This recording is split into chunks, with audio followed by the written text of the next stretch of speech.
Здравствуй, сектор.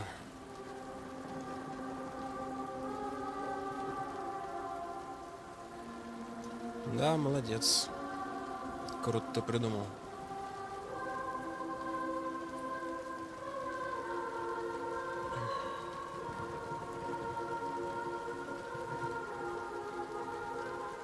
Так, что сейчас должны заработать?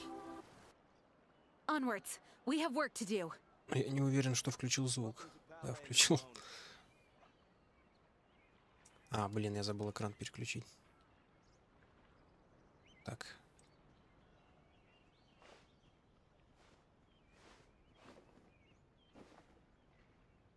Что рассказывать-то, как обычно, все, ничего такого. Нормально все.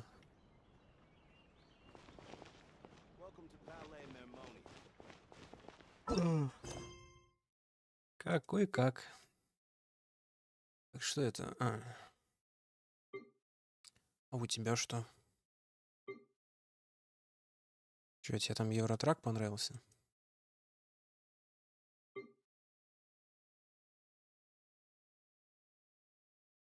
А, ну я вроде по карте просто шатался. Я ничего не делал. Наверное, и продолжу шататься.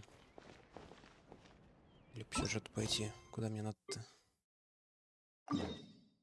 О.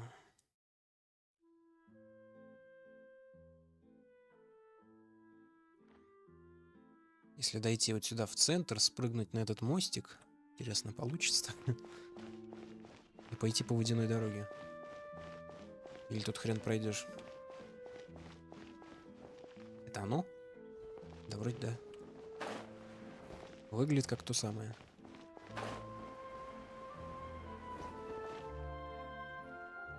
Как удобно.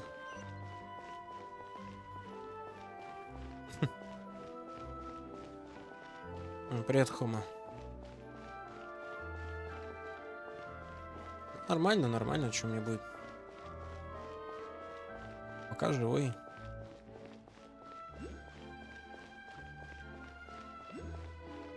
Или там справа гидрокул где-то, или хер с ним.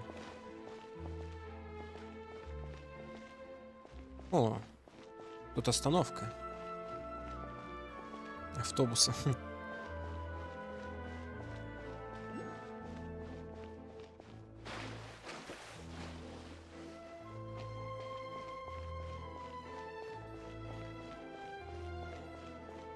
Прикольная тут музыка. Черт. Я обратно хер подымусь туда. А где-то там. Я вот такие ставлю обычно. Заберу как-нибудь.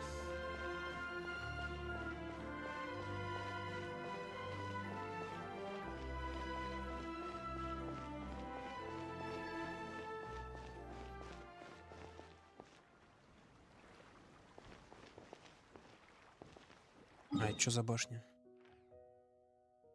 Это где-то тут?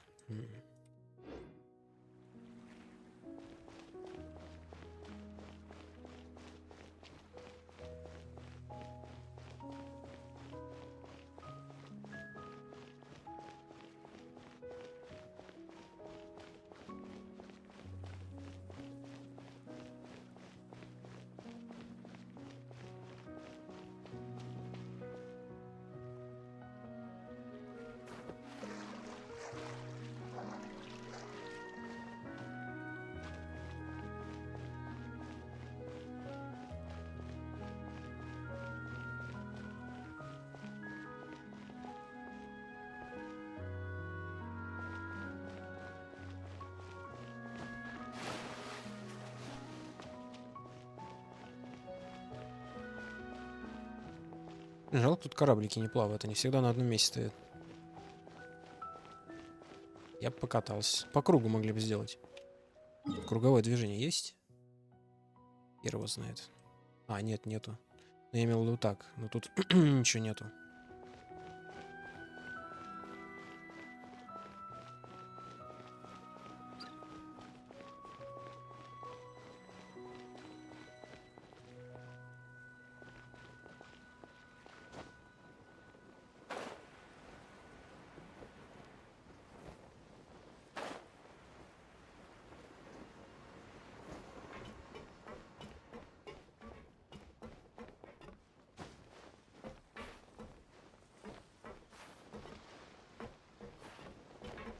Хм.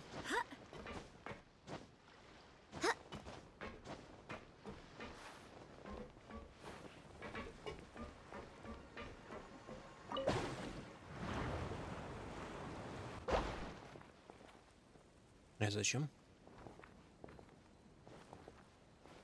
Ничего невидимого тут вроде нету.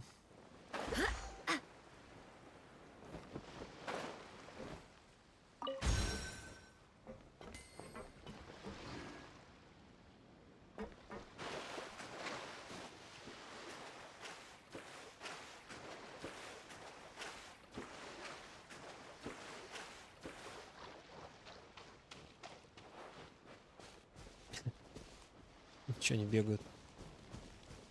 Хиличурлы везде есть.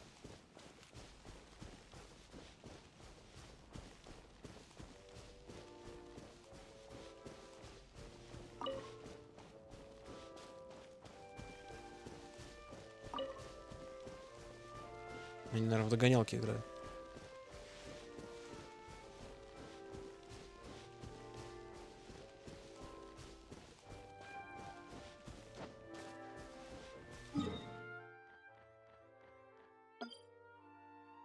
Так, а на эти штуки я что ставил? Вот эти вроде.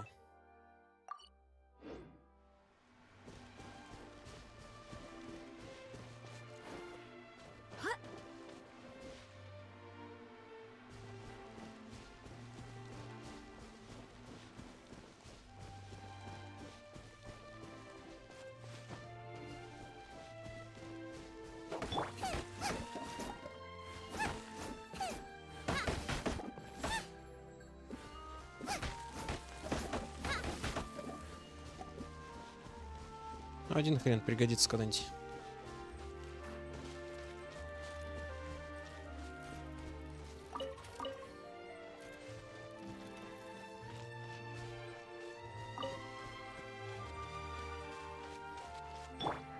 А тут что у них? А, сундук.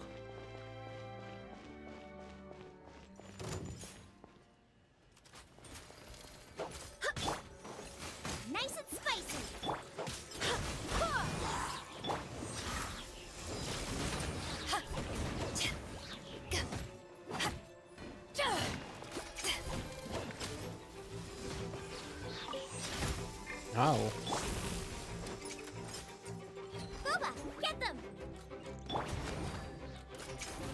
О, он со щитом. Фига.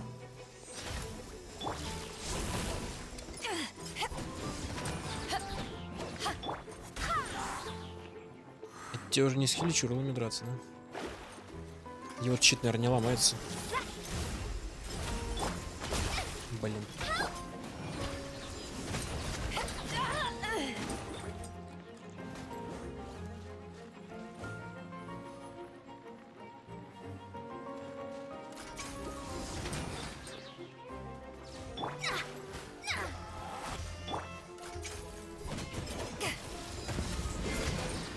Хотя его щит нифига не защищает. Урон вроде все равно проходит.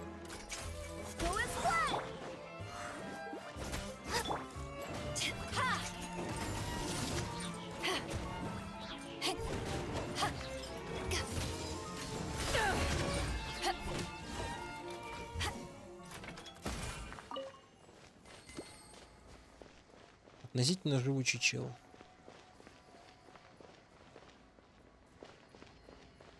А это что? Это что-то с чем-то. Значит, здесь не врагов надо было побеждать. Что с этой штукой делать? Не, такое я не умею. Вроде бы.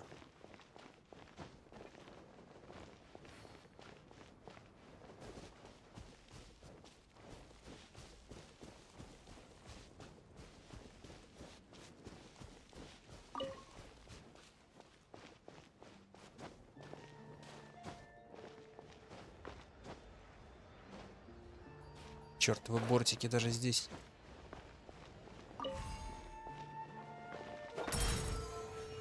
Угу.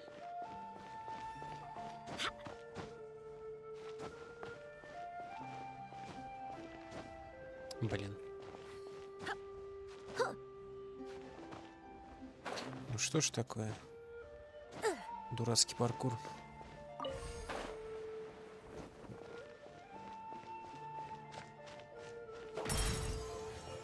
Угу. I hope the others find some.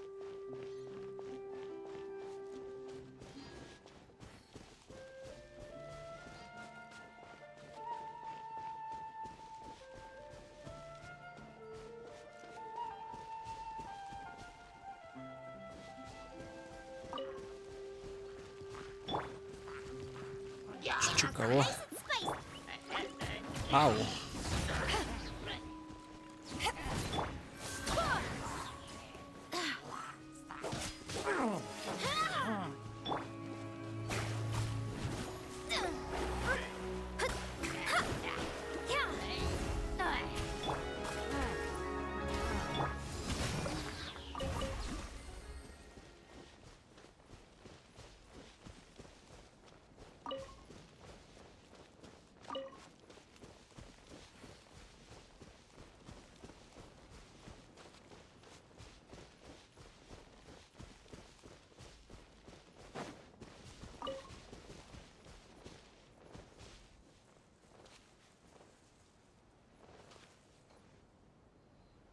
Че, ничего добывают?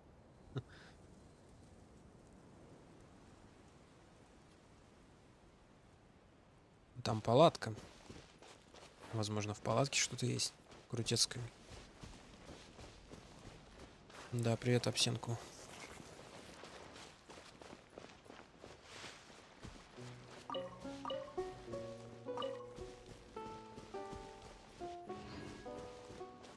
А чё грустит?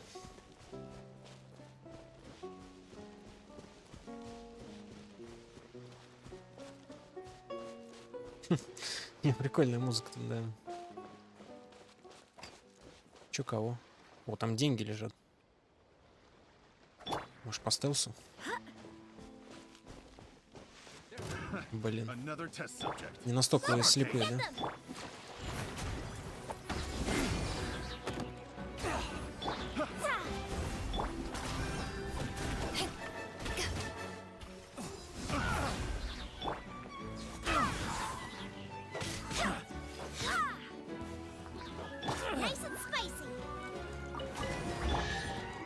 О, еще сундук дали. Nice. I'm starting to lose count. Класс. Хоть ты еще живой.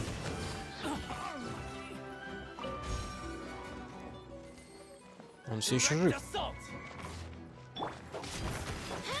Блин, ничего не вижу.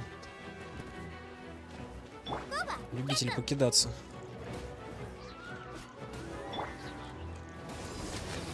Лопата, это, конечно, крутое оружие, но не настолько.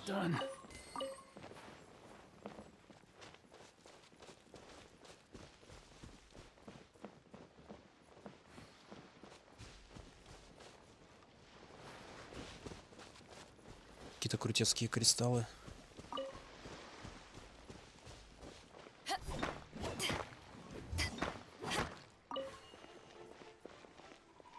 Конденсирующие. Звучит как что-то ценное и полезное.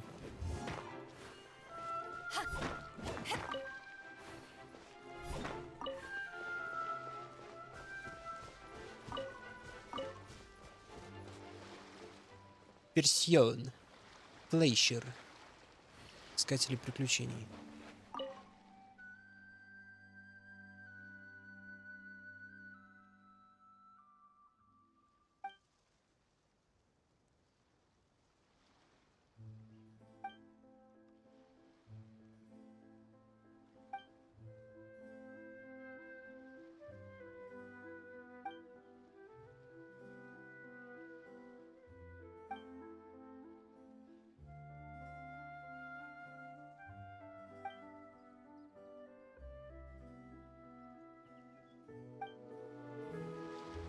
Очень полезная информация.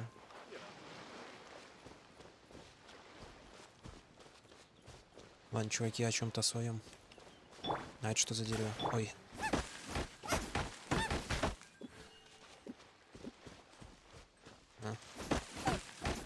Ну, глядишь, тоже пригодится. Что-нибудь строить буду.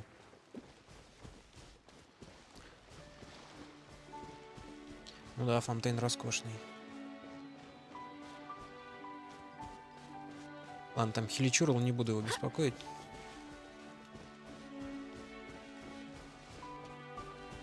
И опять же таки, да, тут все очень сильно отличается от предыдущей архитектуры. Так что разрабы знают, что делают. Дизайнеры у них работают знатные. Все четко.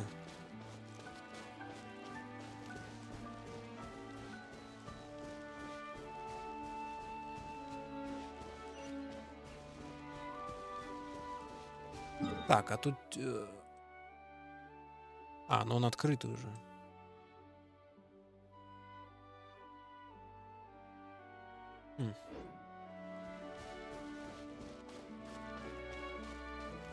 Привет, Сергей. Да нормально, нормально. Все еще здесь. А у тебя что как?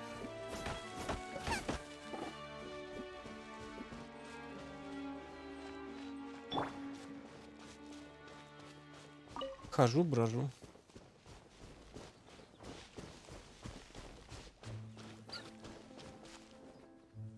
Птички.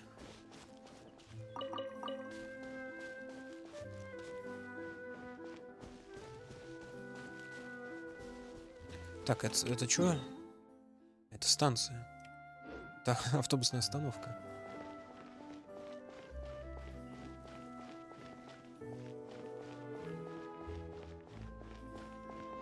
Карту показать зачем? Ну вот.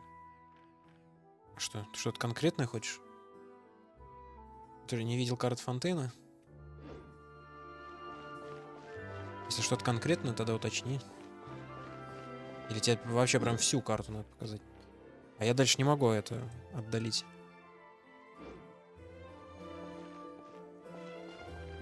А, ты хотел посмотреть это вне стримов не сделали, а чё?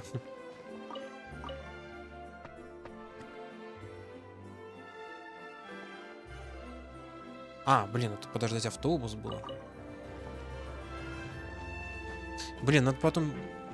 Или сейчас прокатиться прямо.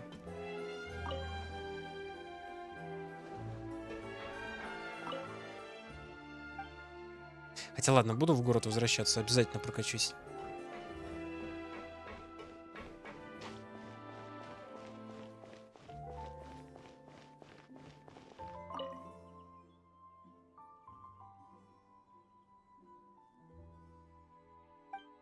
А, сколько статуй?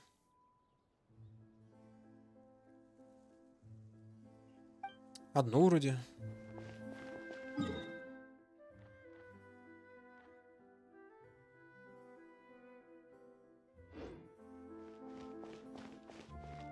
Вне стримов я ничего не делаю.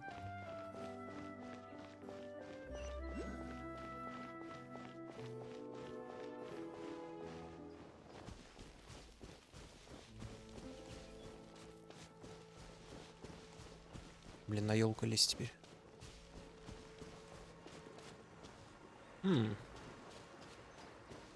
Может, это ведет куда надо?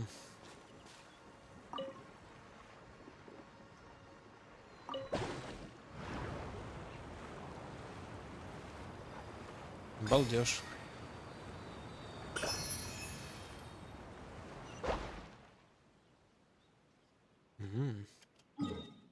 Так, это я вот здесь.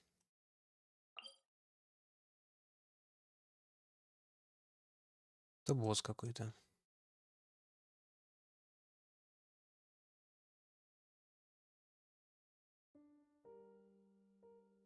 При выборе диалога. Там какой-то квест есть. Типа арена.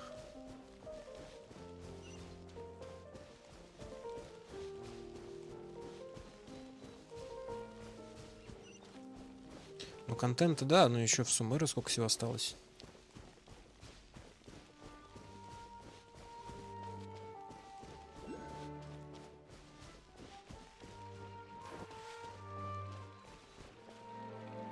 Как у них все красиво.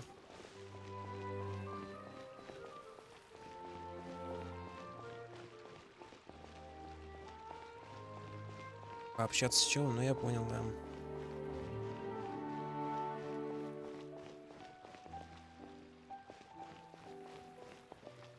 Ладно, я пока брать не буду.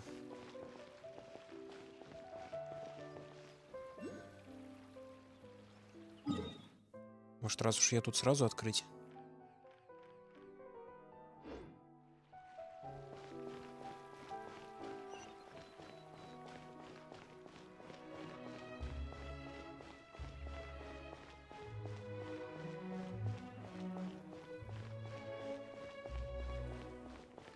Да уж, фонтейн прям шелковый.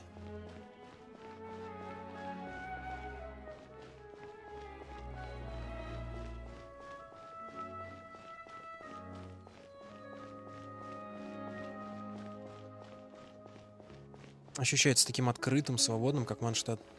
То есть Сумара ощущался, ну, кроме пустыни, немножко тесноватым. Там большие деревья, то, сё, горы. И тут как-то свободнее чувствуешь. Просторнее.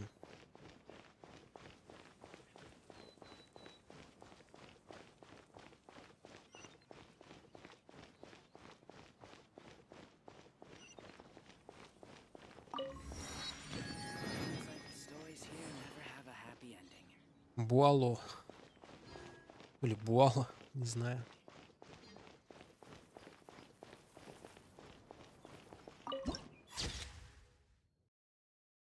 Танец Эриней.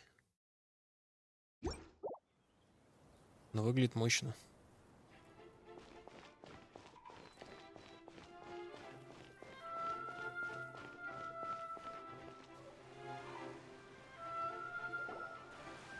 Whoa!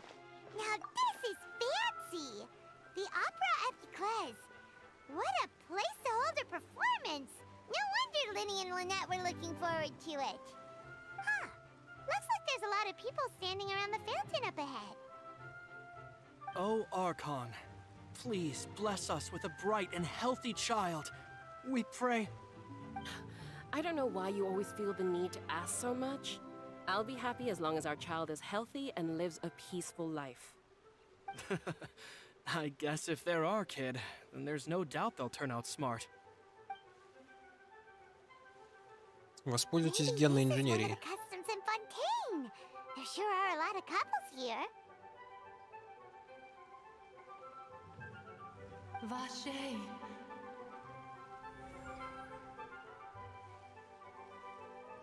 What's wrong? Vache. Vache.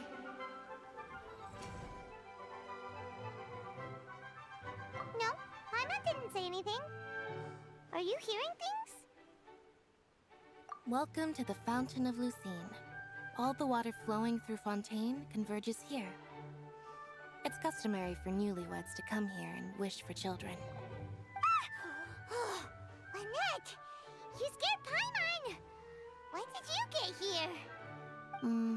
Lenny asked me to wait here for you, remember? Right. What do you mean? There are a lot of people here right now.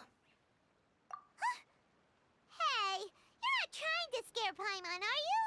Besides, it's the middle of the day. It's not the time for eerie things. I see. I might be able to tell you something that could help explain the voice you heard. In fact, you might not be imagining things at all. I suspect that what you heard is a result of your hypersensitivity to the hydro element. Others in my family have had similar experiences. It's because of his sensitivity to the hydro element? But what would hearing a voice have to do with elemental power? When do you cry, Paimon? Wait, what? What does that have to do with anything? Just answer me. When do you cry?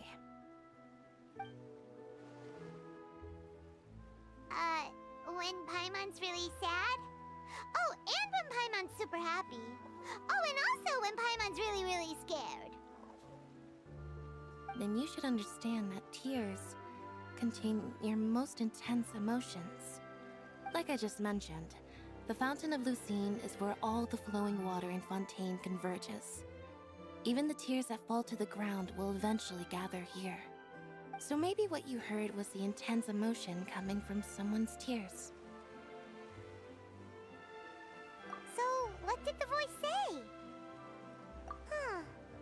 If you were hearing their emotions, then Paimon wonders what happened to them. Rather than worrying about them, we should worry about my brother first. Don't let that calm look of his fool you. He tends to get pretty nervous just before a performance. So chatting with Linny might help him relax a little before he goes on stage. Oh, right. That makes sense. Let's go in and see Linny.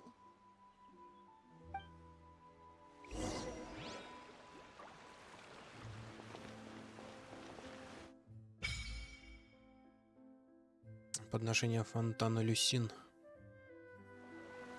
Это этот фонтан надо качать. Ой-ой-ой.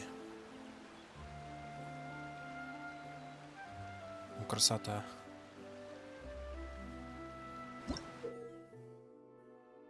Бросайте печати Гидра, полученные в ходе различных приключений в фонтейне.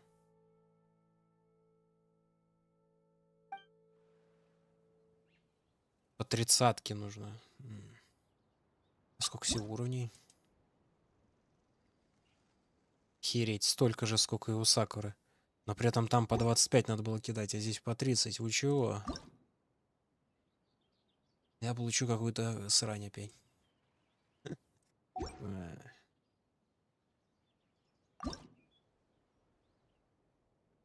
Все, ничего больше не усиливается. Ну на.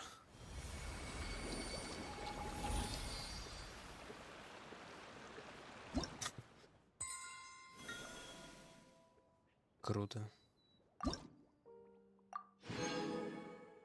Только с Сакурой закончил. Ну ладно, хоть искать не пришлось. Луковицу, кстати, в Сумеру я что-то так и не нашел. Ну, в смысле, я ее вроде бы нашел, но игра мне не дала возможность закидывать туда что-то. Пока что. Там, видимо, над Саранарами дела решать. А, в сундуках больше, да? Ну, ладно, хорошо тогда. Да нет, я так, я не против. Чё?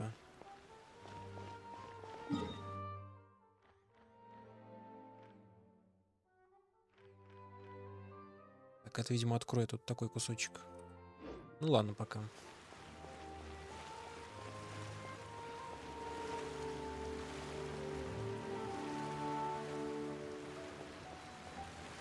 Да. Молодец. А у меня 5 осталось. Ну, само накопится, я думаю. Половина так точно сама накопится. Пока я буду бродить, сундучки открывать.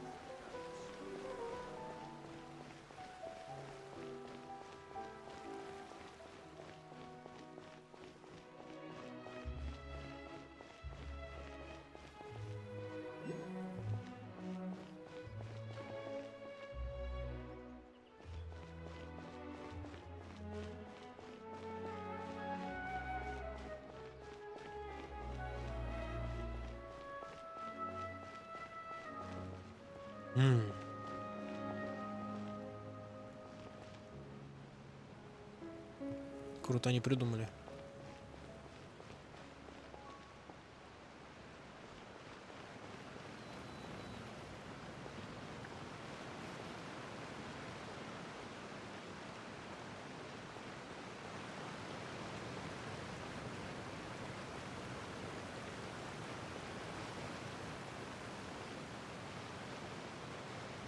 Так, ну это место неспроста тут, да? Тут тоже плавать можно? Да. Да, можно.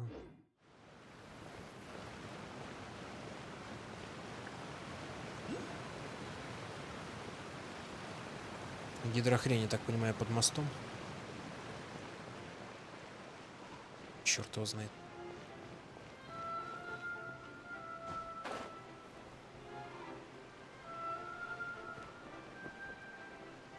А, блин.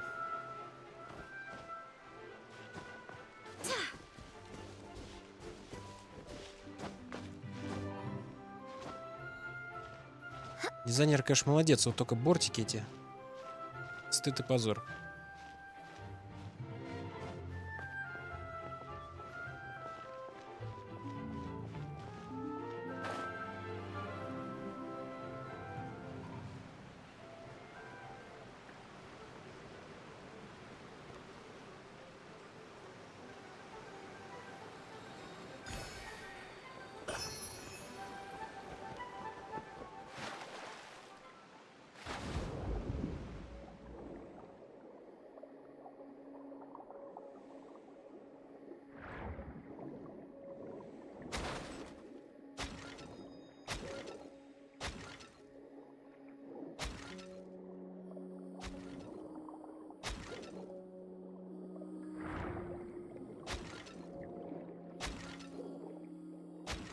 Хорошо, что не надо всплывать, там воздуха набирать или еще что-нибудь.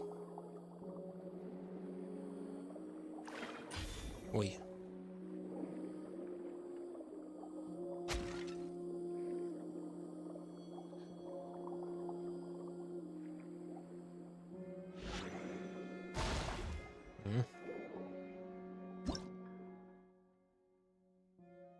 Бронекраб. А, это щит. Защищает от атак. Выпускает ударные волны. Ясно. Спасибо.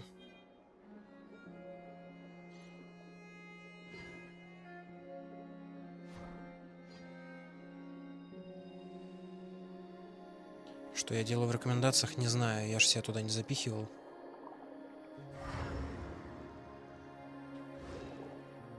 Это мне дали, чтобы вот эти штуки повзрывать.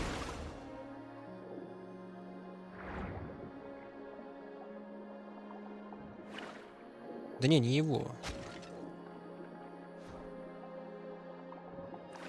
Блин. Это ломается штука-то? А, они не ломаются.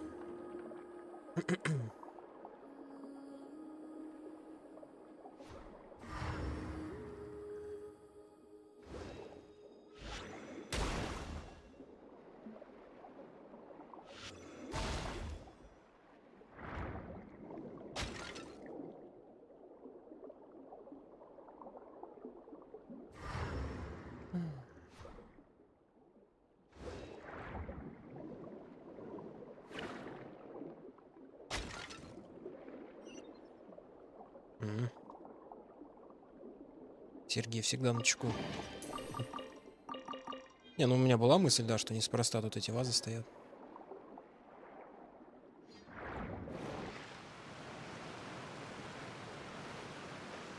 Блин, ну подводные штуки, это, конечно, крутотень, да.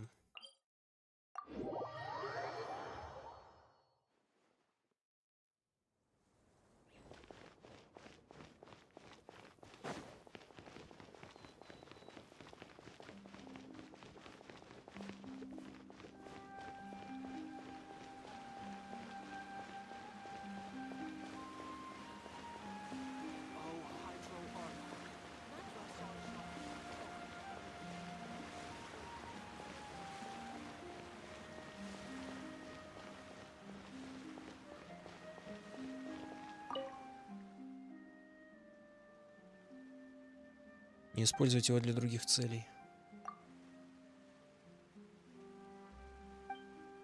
Выступает линия.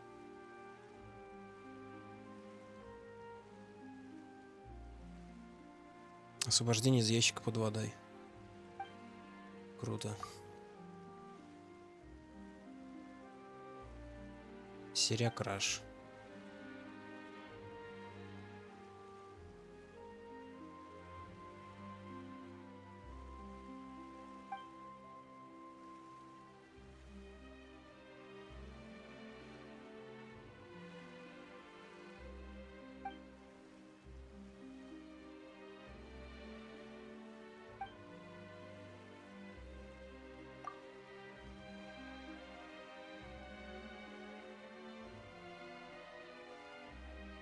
Так, у них тут какие-то лютые разборки.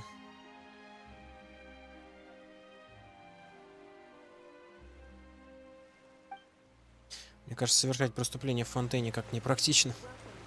Тут что-то строго с этим. Это вам не это. Не Льюя какой-нибудь. Эйв.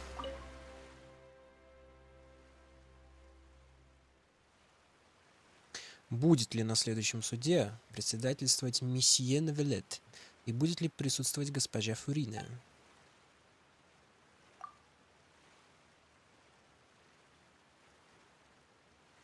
Значит, он верховный судья.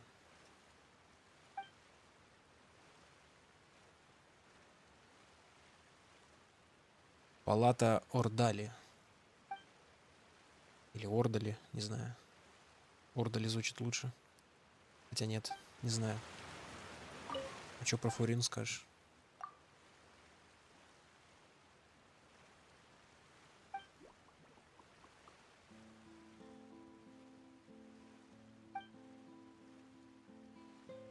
Хрень какая-то. Ну да ладно, спасибо за ценную инфу.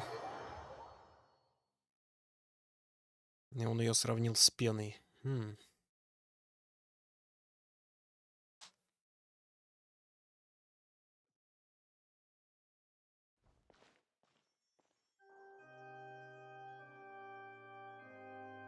Ah, Traveler and Paimon. Good to see you. I knew you two would come. Are you kidding? We wouldn't miss it for the world. We've been looking forward to it. I can tell, judging by how early you've arrived. But you're actually right on time. The audience still hasn't started entering the venue yet, which means now is the perfect chance for us to take you to the best seats in the house. Wait just a moment. I'll fetch the tickets.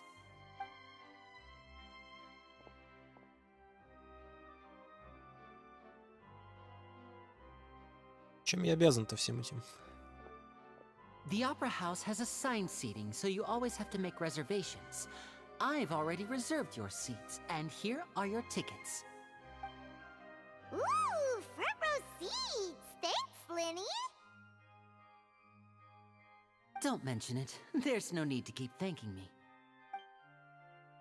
Hey, Lenny! Could you come over here and take a look at this? Oh, I'll be right there. Seems there's an issue with the stage props over there. That's Cal, my assistant, calling me. I'll go lend him a hand. Yeah, we'll just go to our seats. You go ahead, Lenny.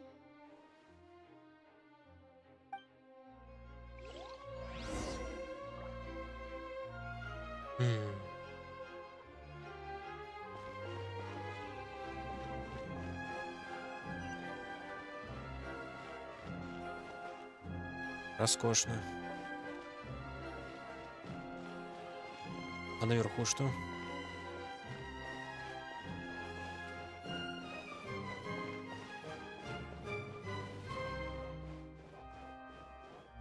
Мажористо, мажористо.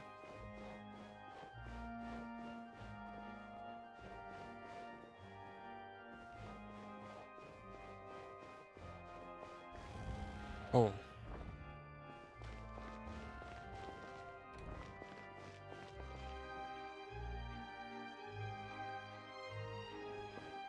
Блин, вообще класс. Что-то я понимаю.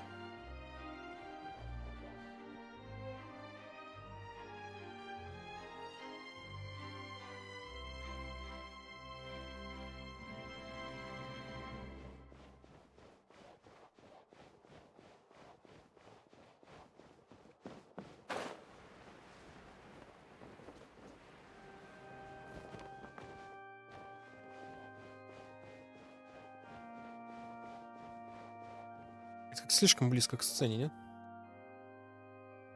Тут еще это ступеньками так все сделано. Oh, these should be our seats. Придется, Come on, let's sit down. придется сидеть, задрав башку.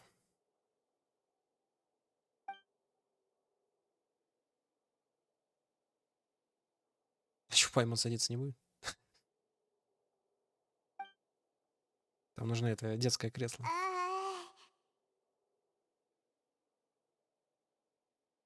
Это он с нами сидит прям. Целый зал пустой.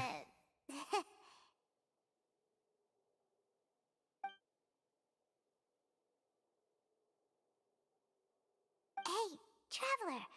Maybe we should strike up a conversation with the person next to us. Since we're sitting together and the rest of the place is practically empty still, it's kind kinda awkward if we don't say anything. Ah, you little... Of course you put this on Paimon. Excuse me, I did not realize you felt awkward. I am terribly sorry. I would be perfectly happy to chat with you if that is what you would like. Oh, so you heard all of that, did ya? Boy, you sure have good ears. Paimon thought she was keeping her voice down. Wait, that's not it. Paimon's...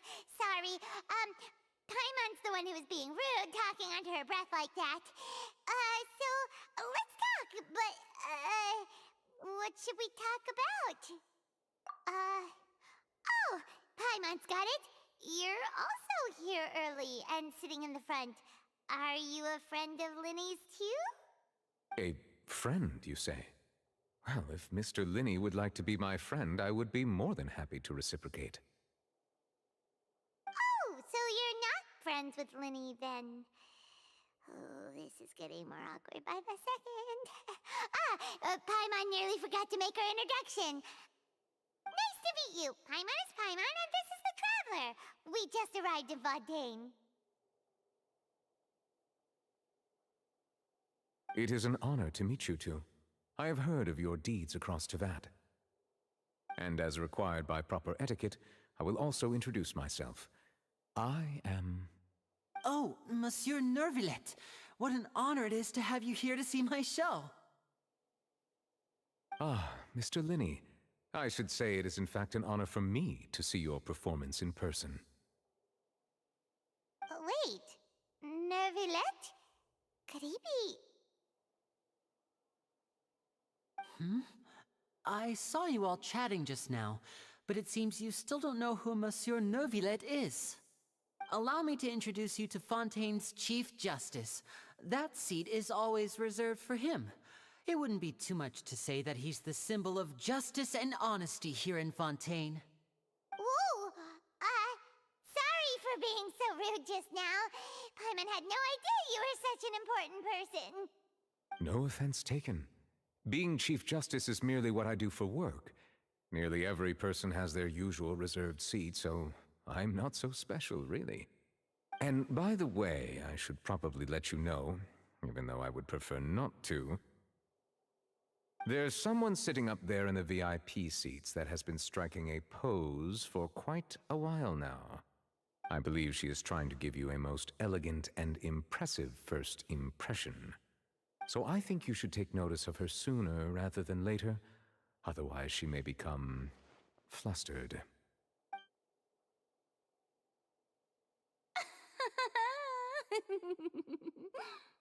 Huh? Oh, it's Farina, the Hydro Archon. Huh. She sure has a smug and satisfied look on her face. Guess she has no idea that you saw right through her act. Very good. That is for the best. No need to pay her any more attention. We may now enjoy the show. Huh? So is this what things are like between the Chief Justice and the Hydro Archon? All right, please wait just a moment longer. I've pretty much finished my preparations, and the performance will start as soon as the audience has made their way to their seats. Yay! The show's finally about to start! Paimon can hardly wait! Paimon's never seen a real live magic show before!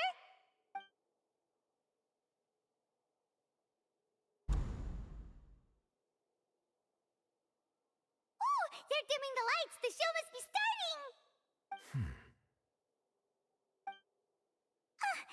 Sorry. Paimon will try to stay quiet. Welcome, one and all, to the Opera Epiclese. I am the star of today's show, Linny. And over here is my sister, Lynette, who will be working as my wonderful assistant. Please, let's give her a warm welcome. Hello, everyone. I know she may seem to be a little sleepy right now, but that's just a sign that she's nervous. Whatever. Now, some of you may be thinking, two vision holders who can freely manipulate elemental powers performing magic is not true magic at all. So, I would like to take a moment to assure you that elemental powers will have nothing to do with what you will witness on the stage today.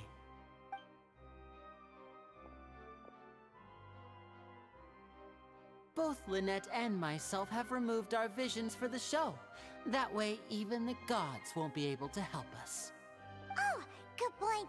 That's what makes the show real magic. Now, without further ado, let the show begin. Lynette will now exit the stage to make some preparations. I know you might miss her, but don't worry. She'll be coming right back on stage momentarily. Perhaps in an unexpected way. I'm sure she'll be stealing the spotlight soon enough. Oh, and before I forget, there's one more thing I should say. You never know what can happen in the blink of an eye. A magician's greatest skill is making things disappear or appear. The possibilities are endless.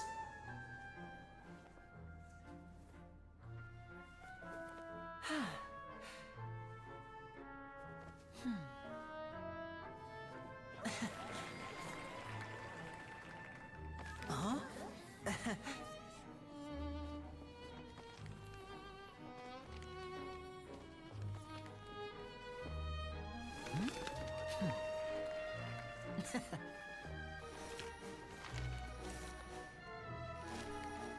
But this isn't what you came for. These little tricks, you've seen them all before. So it's time for something truly extraordinary, don't you think? This one's a little tricky.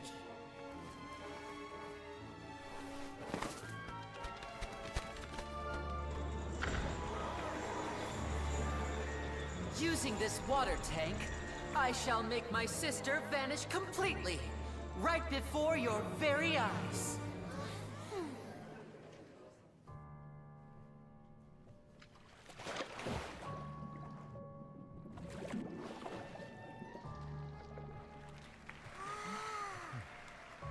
It's actually quite simple. She'll just turn into air bubbles and float right out of the top.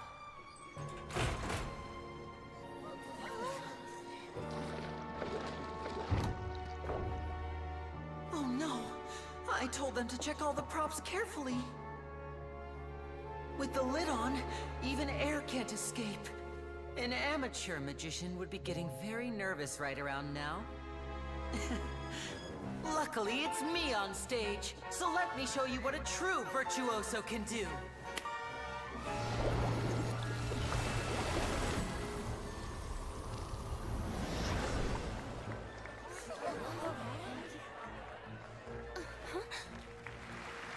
Lynette, are you still there? Don't go too far. We don't want to use up all our magic. Hi, I'm back. Uh-huh.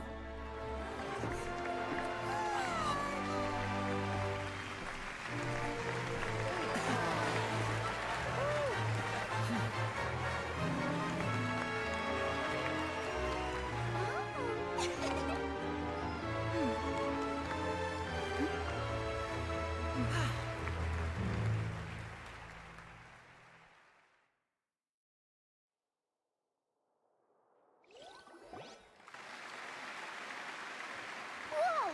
What in the world just happened? How did he do that? Hyman didn't see him do anything. Wasn't Lynette inside the water tank? How did she disappear and then reappear out of nowhere? Интересно, что в мире, в котором творится всякая дичь налево и направо, они, пытаются удивить вот этим. Да там на улице выйдешь, не такое увидишь. Круто, чё. If we could see easily through his tricks, then that would mean that his skills are still lacking. To appreciate magic, you should focus on the show happening on stage, rather than getting caught up in trying to see that which has been intentionally hidden. Guess you're right. Hyman couldn't believe her eyes when Lynette reappeared. Amazing! Thank you everyone. I'm glad you enjoyed that performance. But our magical journey has only just begun. I've prepared even more astonishing surprises for everyone here. The magic of transformation and disappearance can go far beyond what you've just seen. I'm sure many of you are thinking that escaping the water tank was impressive enough. But Lynette is still my assistant after all. In which case, I have ample time to make all necessary preparations. So, for my next trick, I will require the participation of one lucky audience member. Please, if my assistants could bring out the magical boxes now. There are 2 boxes, and only 2 boxes. One is here, and one is there in the aisle among the audience. I'm sure many of our clever audience members have already guessed our next magic trick. A swap! Our lucky audience member and I will each enter a magic box. After 1 minute, we will each emerge from the opposite box. Now please, everyone pay very close attention to the box you see here. Don't give me any chance to make a move. Wow, how's he gonna do this? Hey, do you think this is all magic tricks, or does Lenny have actual superpowers? The lucky audience member will be generated by this random number selector. It selects numbers entirely at random. Even I don't know who will be chosen to participate. Now then, let's begin. Надеюсь, это не вилет. Let me see. Oh, row 7, seat 3. Congratulations! You now have the chance to experience magic firsthand for an entire minute. Please, come forward. My assistant will take you beside the magic box. I'm sorry, it might be a little cramped inside, but no need to feel nervous. We've carefully arranged everything for you to be as comfortable as possible. You don't need to do anything, but no matter what strange things may happen, don't come out of the box. If the magic is interrupted, who knows where you might end up? You might even find yourself in the Fortress of Meropide. Oh, okay.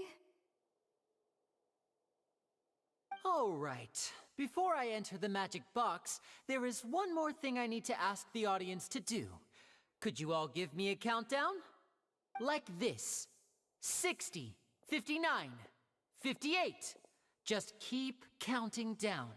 You can go a little faster or slower if you like. I won't be able to see anything in the pitch black box, so I'll be relying on your voices to know when time is up. Oh, and no tricks now. If you quickly count from 60 in just 30 seconds, then I'll be in a tough spot. Ooh! Paimon kinda wants to count faster after hearing him say that! No, that won't do. I can see it in your eyes. You still can't be trusted. Let's practice together. Come on, repeat after me. 60, 59, 58. 60, 59, 58! That's right, perfect. Keep it going. All right, I'll see you all on the other side once you've finished counting.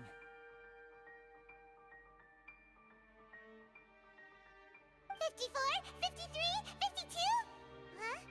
Why aren't you counting, Nervalet? I am counting in my head. I think things are exciting enough in here as it is.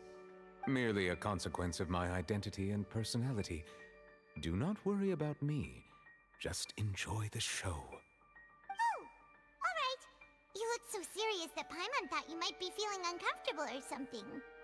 40, 39, 38!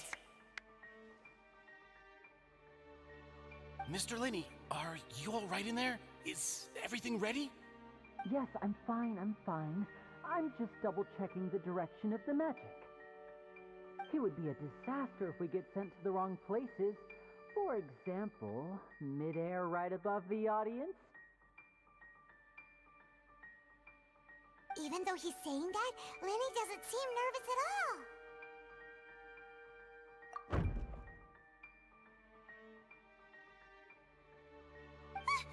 What was that noise? Did you hear it too? Not sure. Anyway, it doesn't seem like anyone's worried about it. 25! 24! 23! What's wrong, Mr. Linney? I can still hear you moving in there. I seem to have accidentally knocked over a decoration.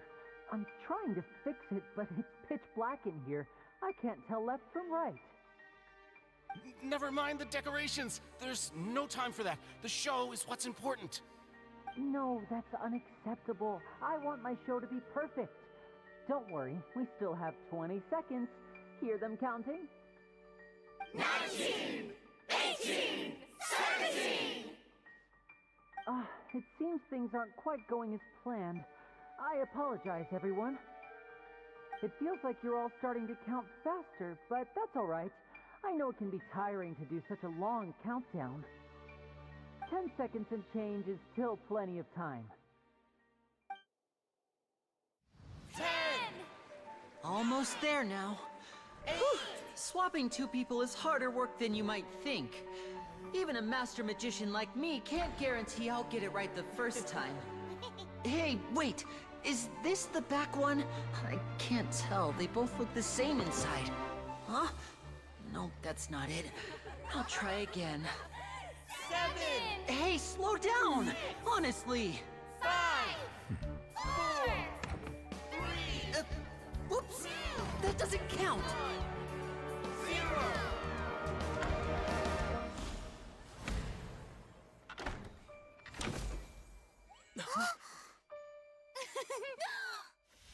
Ta-da!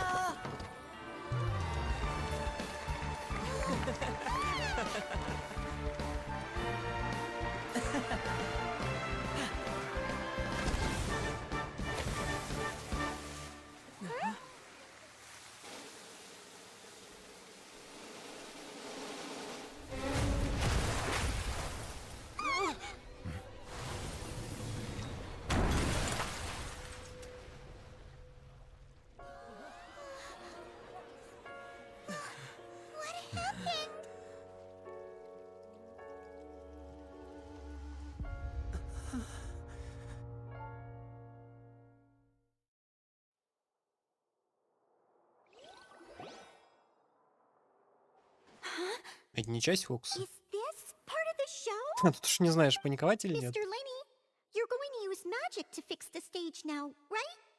What happened? Да, некроманты есть в no. зале? Maybe this isn't part of the show. The girl was still in that box, right? This performance is over. Medical staff with me.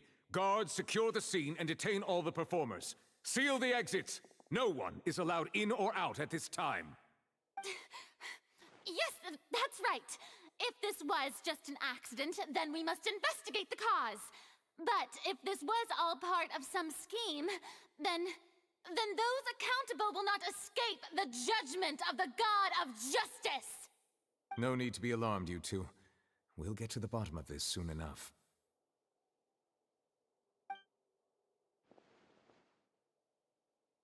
Жандармы расследуют. Unfortunately, the person who is in the magic box has been pronounced dead. His name was Cowell, one of the assistants in Linny's magic troupe. Apparently, the fireworks on stage ignited the ropes that were suspending the water tank, which then caused the tank to fall onto the stage. As of now, we are still not sure why we found Cowell in the box, rather than the guest from the audience. And after an initial search of the area, the guards have confirmed that the girl is nowhere to be found. It appears that this incident was not merely some mishap with the performance. And there are many indications that it is connected with the case of the serial disappearances of young women.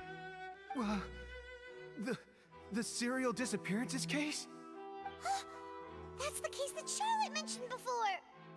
То есть они хотят сказать, что вот этот огромный ящик, который весит полтонны, мне кажется, с водой, был подвешен на веревке. Обычной веревке. Мне кажется, это такое недопустимо.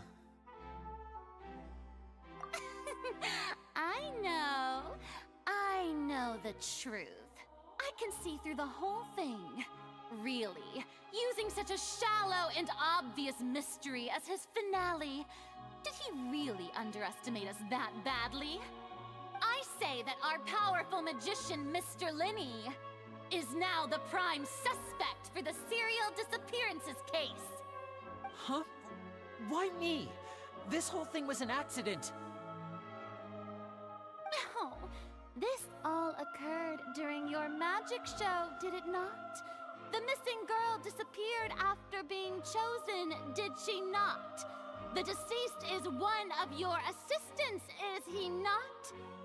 Now that I think about it, that whole speech about magicians making things disappear was nothing more than a provocation, a bald-faced challenge. That can't be right. How can Lenny do this? He was in the box on the stage the entire time. We can even hear his voice. Besides, before the show, he told us that he would like to catch the criminal behind the disappearances. He couldn't possibly mean catching himself. Save discussion for a later time, please.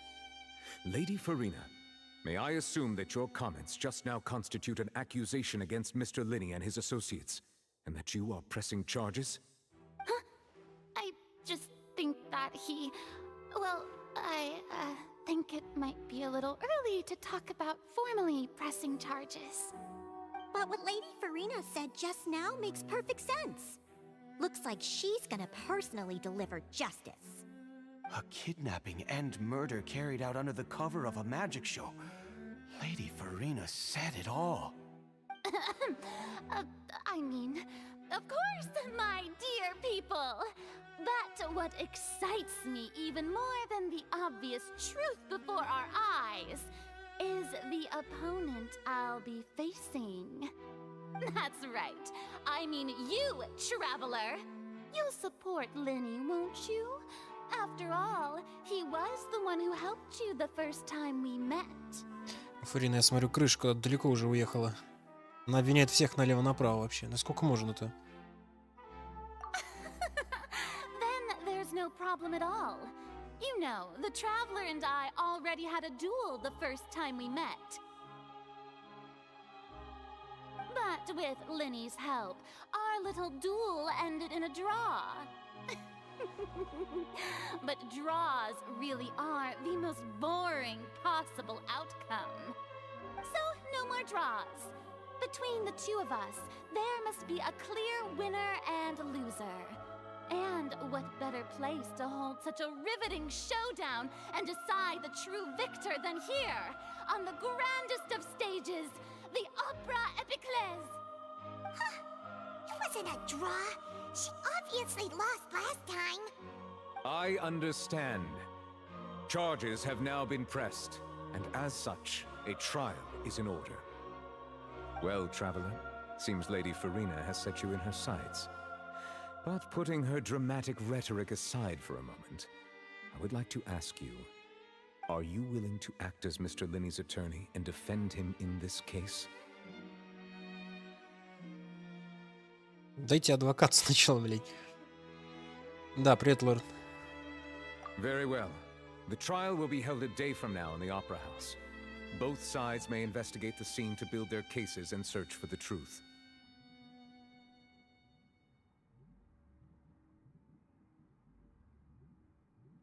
Linney and his troupe are all potential suspects and shall remain within the Opera House. The audience may begin to leave in an orderly fashion once they have been cleared by the guards. A day isn't that long. Let's see what kind of case this big-shot outlander can build in such a short amount of time. I'm really quite looking forward to hearing it.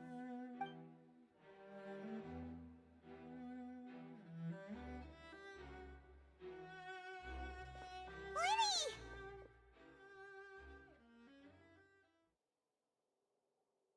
Sorry about everything that happened just now.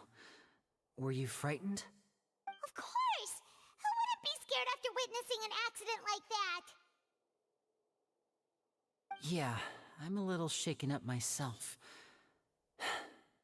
How could this happen? And poor Cal. I know you already claimed that you would defend me, but now it's just us talking. Tell me, do you think I could possibly be the murderer? Да я откуда знаю. Мы только недавно познакомились. Ну, скажу, что типа нет.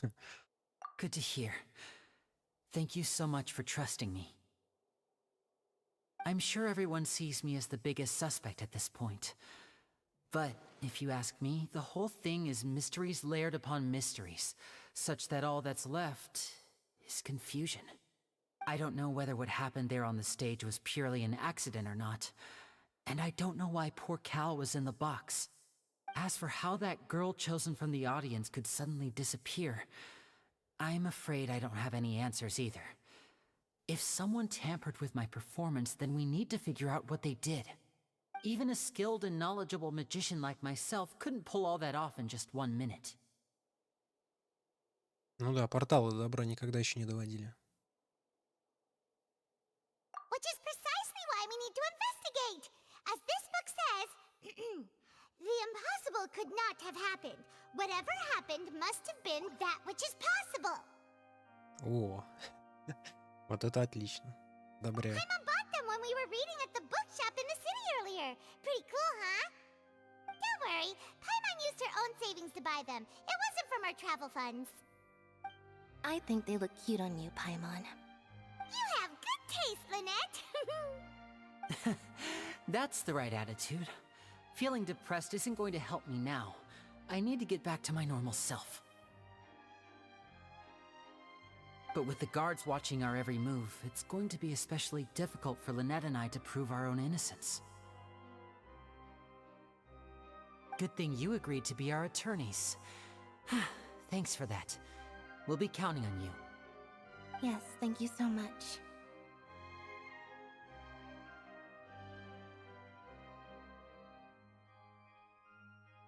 Yeah, just leave it to us.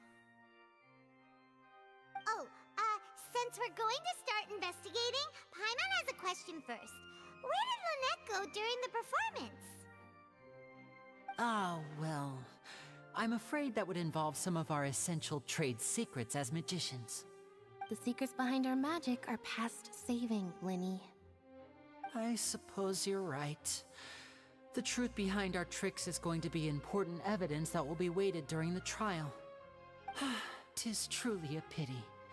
As a magician, our magic show is a work of art.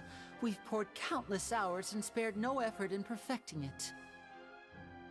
But if revealing our secrets will help you uncover the truth behind what happened, then it will be well worth it. We should go somewhere else if we're going to discuss our magic tricks. We'll go speak with the guards, and in the meantime, you can go investigate the stage and the seating areas. Alright, let's go have a look while the investigation teams are still here. Detective Paimon is on the case!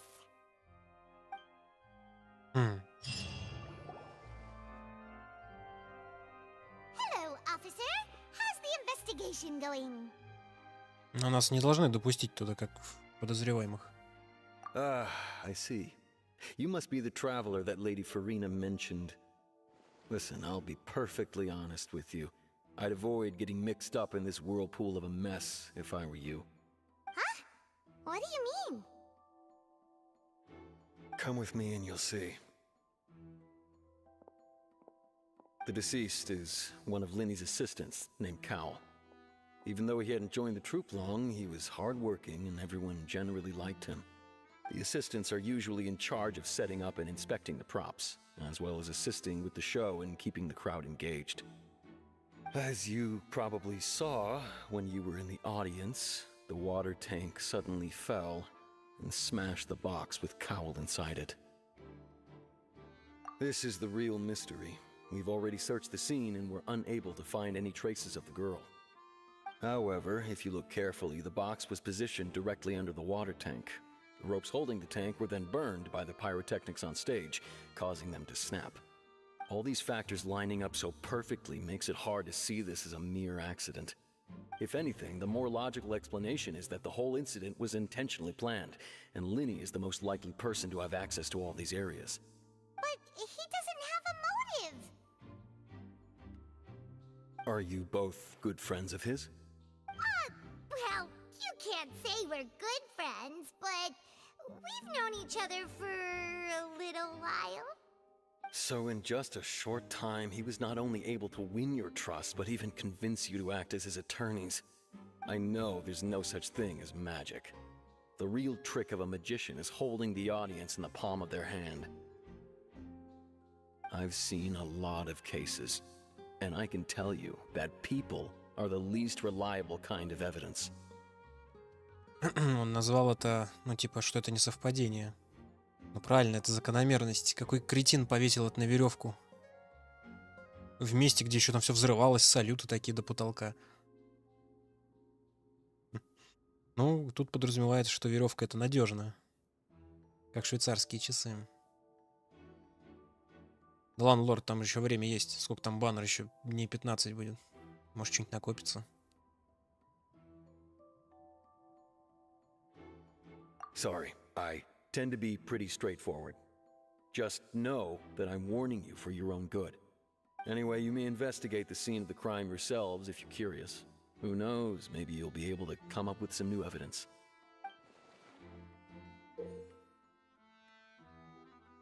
Журнал дела. Нифига.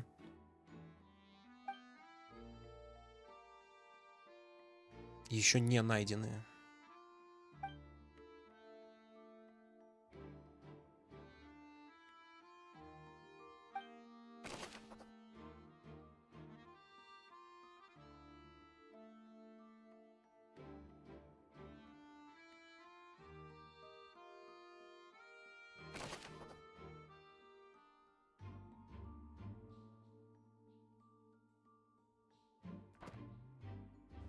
А тут детектив. Круто, они еще тело обвили мелком.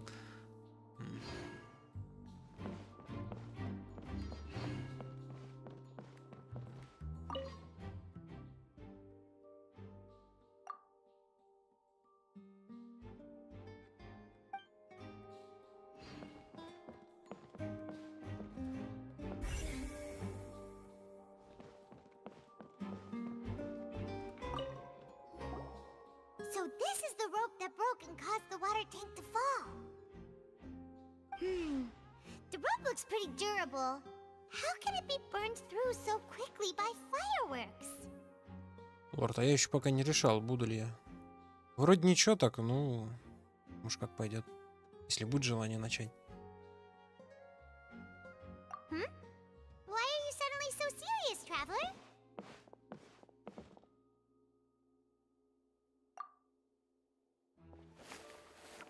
Whoa. Look! This bit is made from different material! Most of it was burned away, but there's still a little bit of it left. Пайман в этих очках от настоящий хоррор. So if a rope meant to hold something was made with that kind of material in it, then that means... Wait! Why don't you write all this down? Let's take notes!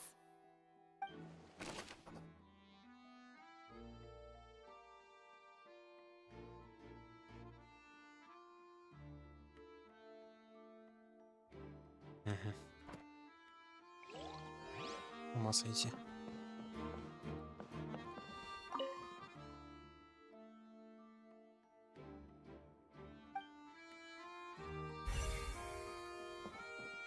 Даже галочки ставят.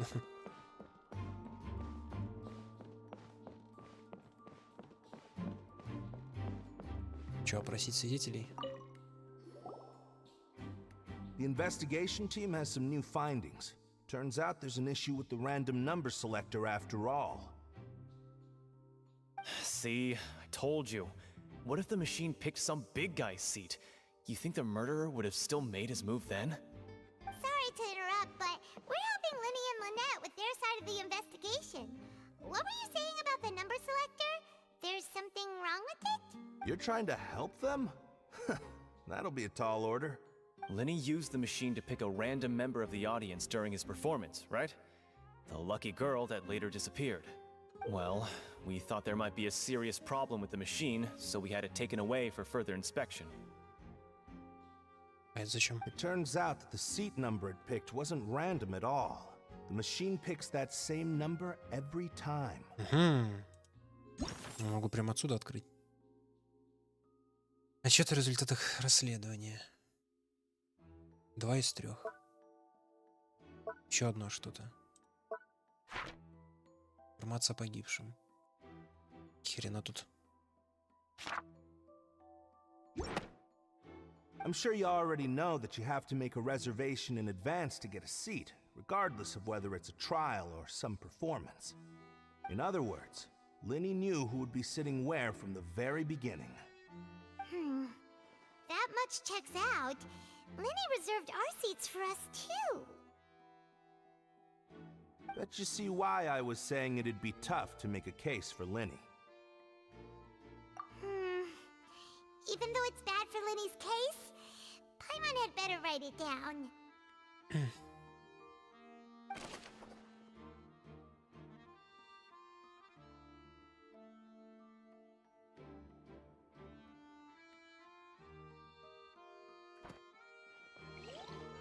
Там еще, кстати, Дарк Паймон написал, что это...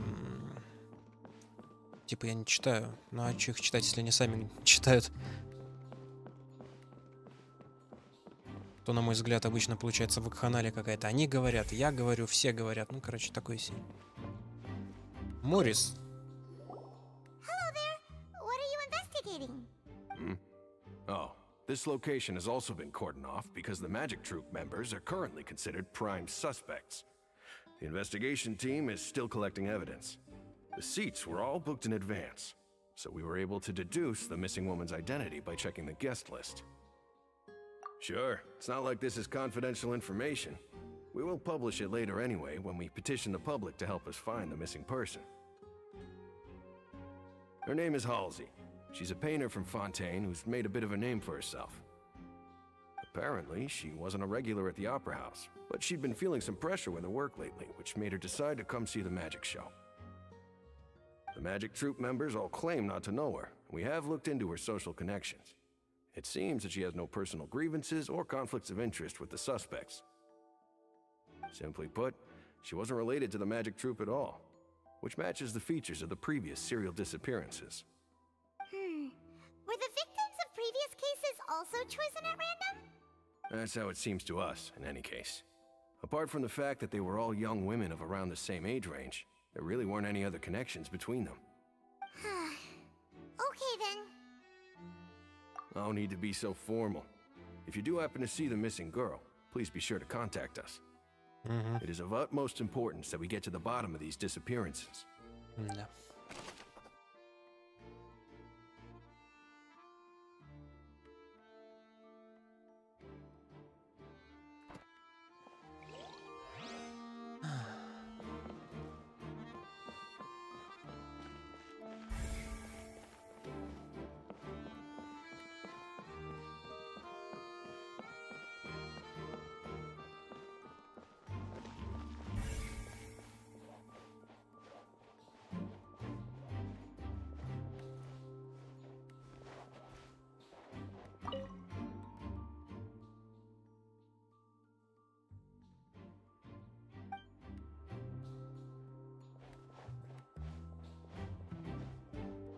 Так, тут нет, карты здесь нету.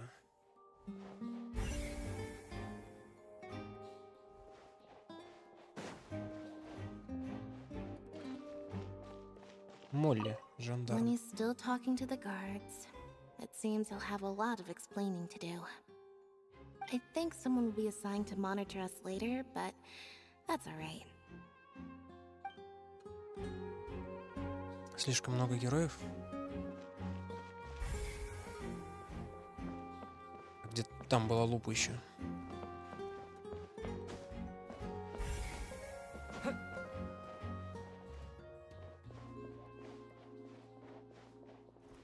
Сильдор. I see that you're investigating the area. Well, it just so happens that I'm interested too. If you find any new and interesting leads, be sure to share them with me, all right? We don't have too many thoughts yet. Then why don't I tell you my hypothesis first? The way I see it. And I'll start it with that loud thud. The thud? Oh, you mean the sound that happened during the countdown? Yes, exactly. It wasn't terribly loud, but I suspect that most people heard it. It's just that everyone was awaiting the results of Linny's trick with bated breath, so no one paid it much mind. But now that the incident has happened, the thud has become an important clue. That makes sense. So, what do you make of it? I'm of the opinion that it may have been the sound of Linny's accomplice. Lynette, perhaps. Jumping atop the water tank, or something like that. And when the pyrotechnics went off, she cut the rope, sending the water tank crashing down. But wasn't the noise we heard too loud for that? Perhaps the balance wasn't right, leading to a particularly rough landing. Oh, that's true. I suppose I must reconsider. That does remind Paimon, though. What was with that sound?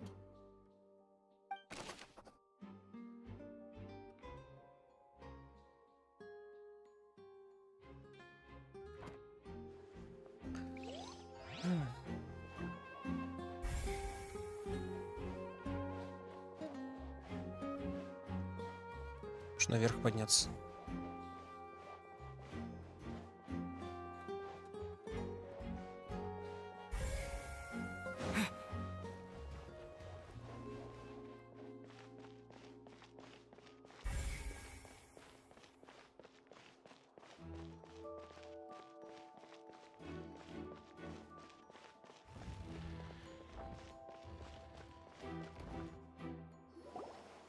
Hey, you! Yes, both of you! Over here! I've been keeping an eye on you for a while now. А чё за люди в черном? Huh? You mean us? That's right. If I'm not mistaken, you're also among those who wish to cut down the thorns and pursue the truth. No? And by the looks of it, you're not from Fontaine. Well, you're right on the more about that one, but who are you?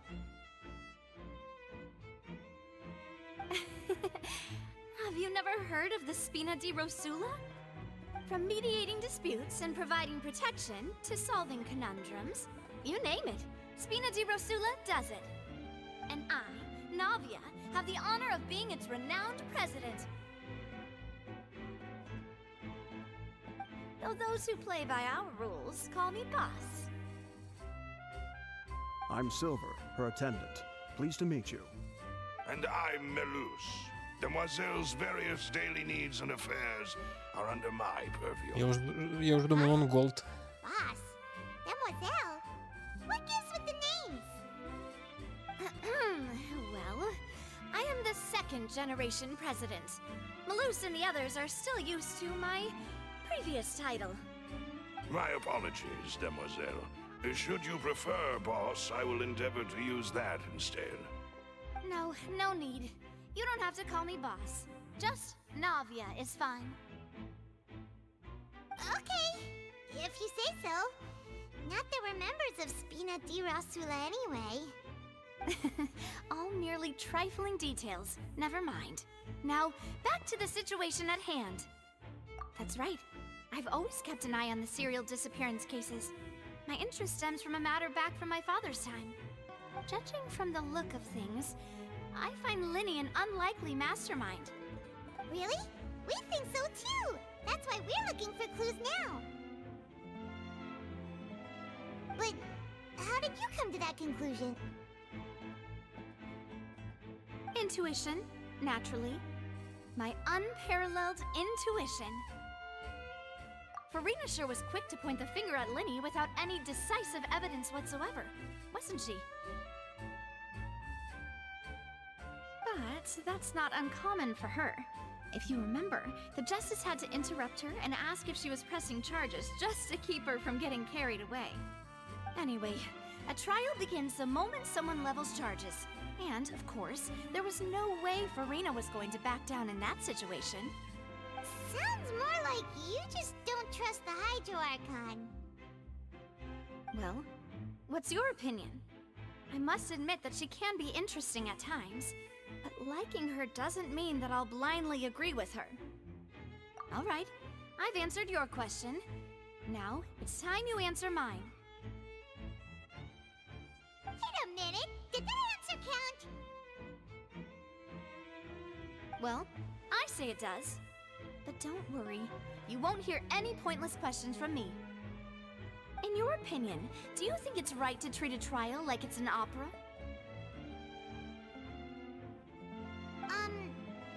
Well? And why would that be?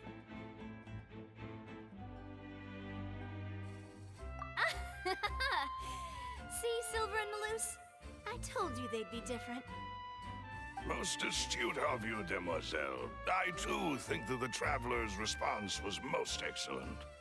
No matter how wonderful the script or how fervent the audience's expectations may be, the trials that go on stage here must be based in fact. And if that can be done, boss, then... All right, that's quite enough, Maloose. Anyway, I like your answer. You pass with flying colors. Now, I need to make some preparations, following which our joint investigation shall commence. You two shall be my assistants. Wait! Since when did we become assistants? Oh, well, I can be the assistant. Sure. Or your companion, if you like. I'm really not that fussy.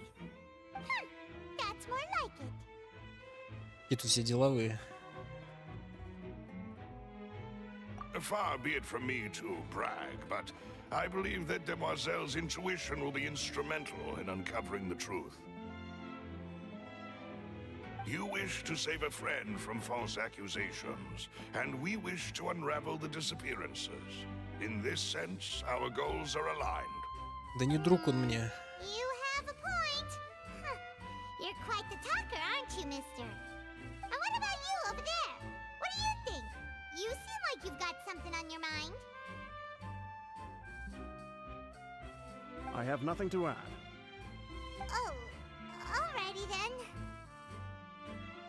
We'll be making some preparations first. Just be sure to let us know if they start revealing Lenny's tricks. Thanks! Ах. Хера мне ее интуиция. Мне нужны факты. Тристана. Sorry, but no one can freely enter or exit the Opera House at the moment. If you wish to leave, you must register your identity with us first. No, we're not leaving. We're representing Linny and Lynette as attorneys, so we're investigating the case. Were you always guarding this entrance? Yes, after the Chief Justice gave the order, everyone coming in or out must undergo a strict inspection. So, the missing girl couldn't have left from here, at least not from that point on. Вот главный подозреваемый. Да она главный ситх. I doubt there was much opportunity then either. How can you be so sure, Well, because I was in charge of security near the entrance at that time. I couldn't see Linny's performance from here, which was quite a shame. Just my luck. But still, I did not abandon my post, and I stayed put no matter how loud the applause was. If someone had so much as even approached the door, I would have noticed it, let alone if they had tried to leave. We Melusines are good at that sort of thing, you know. So, it's safe to say the girl couldn't have left through here. Alright, thank you for your help. This'll be useful info.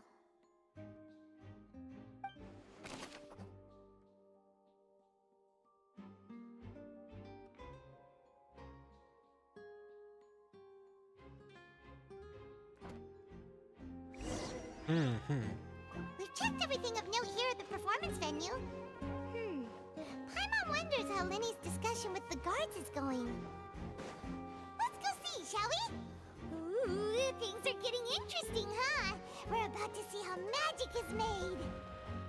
Да, лорд Ощачку, теперь я тут один отдуваюсь. За всех.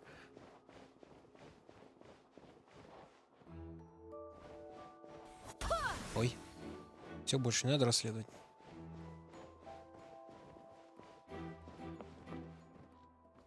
Там типа вип-места всякие.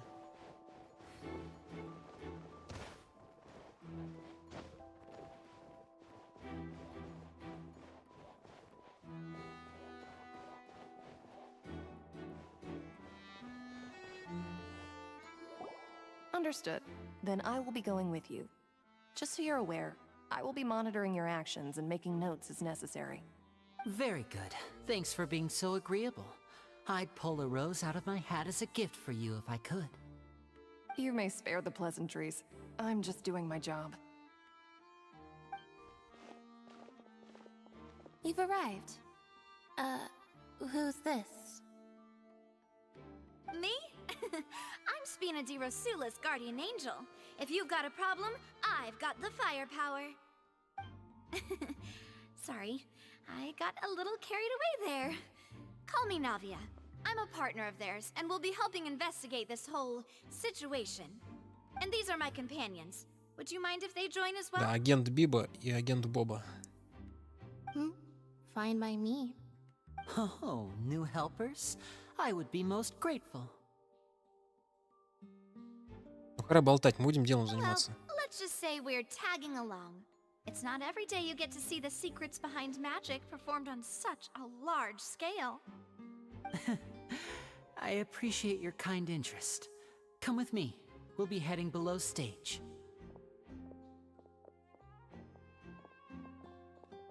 Huh?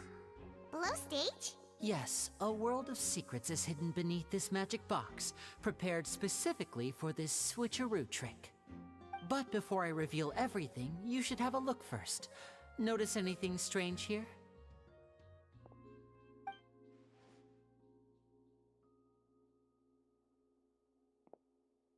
I'm not trying to be dramatic. Remembering the details of a trick will help you understand the methods used to perform it more easily. Huh. Weren't there balloons and other decorations here? Where did all that go? Ah, good eye. That said, you're still far from discovering the answer. The back? You mean the inside of the door? What's different about it? Paimon didn't notice anything. Very good indeed. I thought you might not be able to catch that, given that you were sitting in the first row. The back of this door was patterned. Those patterns are now gone, replaced by a smooth wooden board. So, if you put 2 and 2 together, what do you get? Exactly. All right, let's go. I'll tell you how it works as we head down. Да ладно, никто бы не заметил такую мелочь. Oh, so there was a passageway under the magic box! I knew you'd figure out most of it as soon as you saw this place. The 2 magic boxes are positioned right above the 2 entrances of the tunnel. See this flatbed trolley? The box with the lucky audience member in it would be shuttled over to the other side using the trolley. This trolley can raise and lower and even rotate, ensuring that the box will face in the right direction. I see. So that's the purpose of the box inside another box. Precisely. The inner box would descend after the audience member was put inside and be moved along the trolley, all while the outer box would remain on stage as if nothing had ever changed. So that's how you did it! Блин, ну и очки у них. Once the box was lowered, the trolley would store some energy through this device here, with which it would complete the rest of the steps. The audience member would only be able to feel some slight movements in the dark, and by the time she walked out, she would already be back on stage. Right! You were talking that whole time, and you even came out for a moment near the end! Ah, yes. A phonograph operated by Lynette was used to achieve that effect. My assistant and I had already scripted our conversation beforehand. When the countdown began, I had already gone to the opposite box via a tunnel using that ladder. And what about Lynette? Where was she? I was in the mezzanine space in the back of the box. Oh, interesting! That's how we were able to coordinate Linny's lines with the assistant. And, by the way, I was the one who walked out of the box at the end. I mean, we are twins. All it takes is a change of clothes and no one can tell who's who. And that's my favorite part of this trick. Only Lynette and I can perform it. So that's how detail you revealed was more amazing than the last! Lynette would briefly walk out of the box and then go back in, jumping into the tunnel and escaping before the box on the trolley could finish ascending. And then I walk out of the other box in the audience area, and the trick would be complete. The operative word here being would. But as you saw, Cal was in the box, not our audience member. She, on the other hand, mysteriously vanished. We really don't know how that happened. If not for that interlude, this would have been an astonishing trick. I probably never would have figured out how you pulled it off. And yet, to think that someone was able to use this magic trick to commit a crime. Could we have a look around? I think we can come up with some more leads. This is the scene of the crime, so Linny and Lynette are not permitted to stay here. I'll escort them back up. Yes, of course. No need to be so strict now. I won't disappear into thin air, you know. Thanks, everyone. We're counting on you. Скилл это я модов накатил.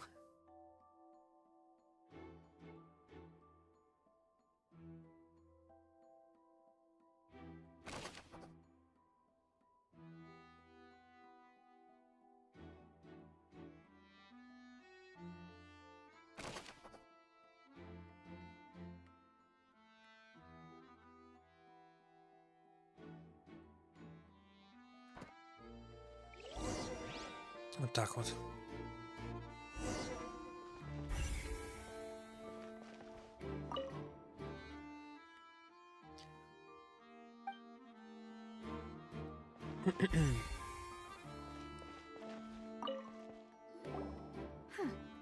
What's this? Looks like a hook tied to the end of a rope. Huh? There's all kinds of odds and ends here. Perhaps it was a prop for a different trick. But why would it have been left here? Whatever it is, let's make a note of it first.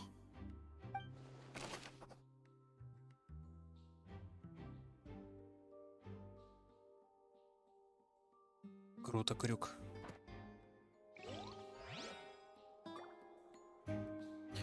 За день закроем весь фонтен. Это же это безумие, это невозможно. Impossible 100%, как говорится. The floor is wet. Please be careful not to slip. Speaking of which, why would there be water here? Хотя, если очень сильно напрячься, наверное, это возможно. Ну, за 24 часа-то. Oh, Paimon knows! It's one of those tricks where you pour water into a jug and then flip the jug over only for the water to disappear? And here's a broken vase. Huh. Did the trolley knock it down while moving? That can't be. The trolley moves along tracks from start to finish. It couldn't have hit the vase at this distance. Let's note this down too and think about it later. Блин, одни улики на каждом шагу.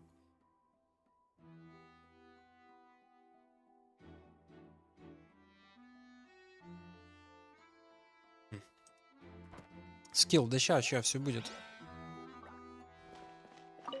Ой, блин. Ну, не сейчас, в смысле, конечно.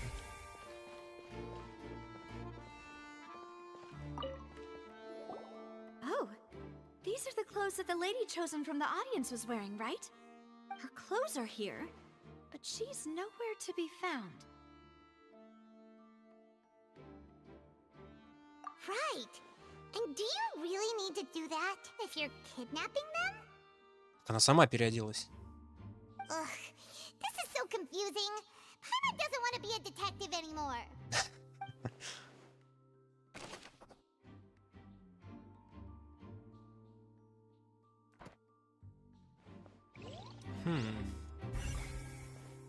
Что-то преступник наследил как-то люто.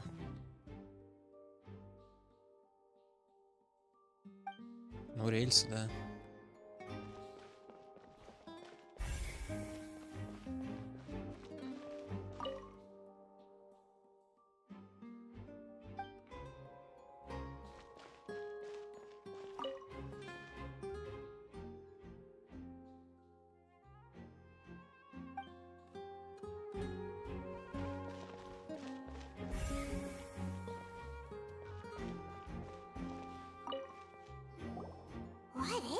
place.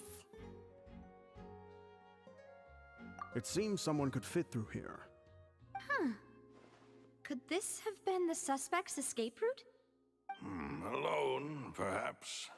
But if they had to pull another person with them, the space would be too narrow. But there are no other ways in or out of here. Oh, you're right! Let Paimon write that down.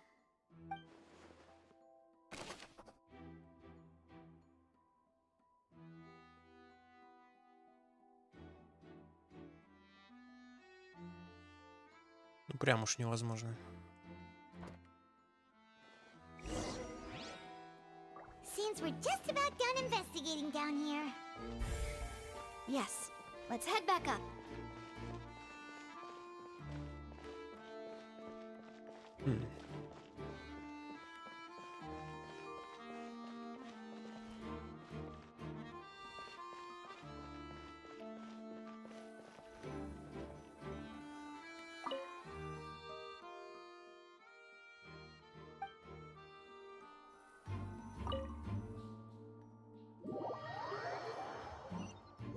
Это нормальный детайл, чё вы? Well, we've ascertained the state of the crime scene. Let's find a place to sort out our findings once Malus returns. It seems to me that there are several things that don't add up here. Apologies for the wait, demoiselle. So, what did the guards say? Did the criminal escape through the vent? They believe the odds of that are very low, since the vent leads to the Opera House's basement. The guards have checked the area carefully. No one left through the basement during the performance or after the incident, and no one was found hiding there. So the tunnels become like a secret chamber then. You know, like the kind you usually see in novels. The plot thickens. Halsey's disappearance and Cowell's death are both quite inexplicable. No wonder Farina was so confident in her accusation. All the current evidence points toward Linny and Lynette. In other words, the charges are very likely to be upheld unless we make some considerable progress. Charges and then trial. So if the charges are upheld, they'll announce a sentence? That's right. This is how a trial goes in the Opera House. During the proceedings, the Chief Justice and the Oratrice will hear statements from both sides. That's right. This is how indemnitium is produced. The statements from both sides, the defenses from attorneys, witness testimonies, and even the audience's emotions will all be projected on the Oratrice. To put it simply, it's as if the Oratrice has its own will, and is a judge in its own right. This also precludes any kind of favoritism on the part of the Chief Justice. Not that this has ever happened anyway. Конечно. Once both sides have finished speaking, the Chief Justice will make his final decision. This, too, will be used by the Oratrice as a reference. Then, finally, the Oratrice will be consulted by officials. The result it returns is the will of justice itself. Huh? So that machine is the one that actually decides? Paimon thought Neverlet called the shots. In practice, there is very little difference. Both have always come to the same judgment, which is why people have great faith in the Chief Justice. Ah, yes, the guards also asked me to convey that none of us will be allowed to leave this place before the trial. Huh? Why? Because we've chosen to act as the twins' proxies. That makes us persons related to the case. They're concerned that we might be colluding with outside parties, or that we might find outside help to disrupt the case. And even if that were not so, it could prove problematic if we happen to spread key information about the case ahead of time. I'm ready to break out at any time. Whoa, whoa! There's no need for that! Paimon thinks they have a point. That said, are they providing food? Of course. I just hope you don't mind the lack of options. I'm afraid that catering to all tastes is not in the cards, nor is any guarantee of balanced nutrition. In that case, Let's just sort out our findings together here. Pity. I was hoping to take you to try some of Fontaine's famous desserts, too. I mean, what better way to properly think through our findings than over some tea and sweets? Huh. Breaking out suddenly doesn't seem like such a bad idea after all. Just kidding, just kidding. Paimon will still do her best, even if there are no snacks. What do you mean, no snacks? Of course we'll have snacks. If we cannot buy some, then we'll simply make some. Huh? Here? But how? Understood, demoiselle. Everyone, please come with me. Да идите уже куда-нибудь, дайте мне расследование закончить.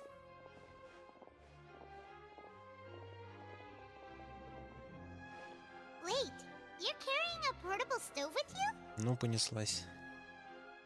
Yes, I must be prepared to meet the demoiselle's baking needs whenever the fancy strikes her. I have eggs, sugar, and almonds at the ready. А вы в карманах носите, что ли? Good work, you two. Then I'll get to it. Please sit tight for a moment. You'll get to taste my awesome snacks soon enough. Ничего, что... Three are quite the interesting group.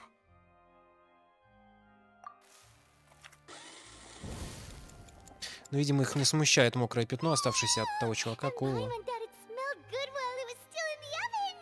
Oh, it's even better now. Paimon can't stop drooling. From the way you had these two guys carrying all that stuff around, Paimon thought you'd have them do more during the baking process. А, да, привет, Жень. You ended up doing the entire thing by yourself.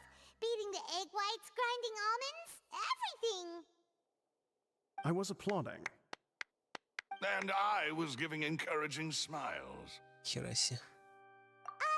Paimon was just thinking, aren't you worried about getting your fancy dress dirty beating egg whites and baking like this? Well, I don't think it's carved in stone anywhere that fancy ladies can only read books, sip tea, ride horses, and play the piano. I just really enjoy making snacks. Don't underestimate beating egg whites, by the way. It's a real arm workout. You also need to beat them to just the right consistency, or your macarons will crack. Anyway, give these a try, fresh out of the oven. There's 3 for each of us. Only 3? Well, eating too many sweet treats might send all that sugar to your head. You wouldn't be able to think clearly about the case on a sugar rush, would you? Tea is ready to be served as well. This is Demoiselle's favorite, strong black tea with a floral fragrance that clears the mind and lifts the spirit.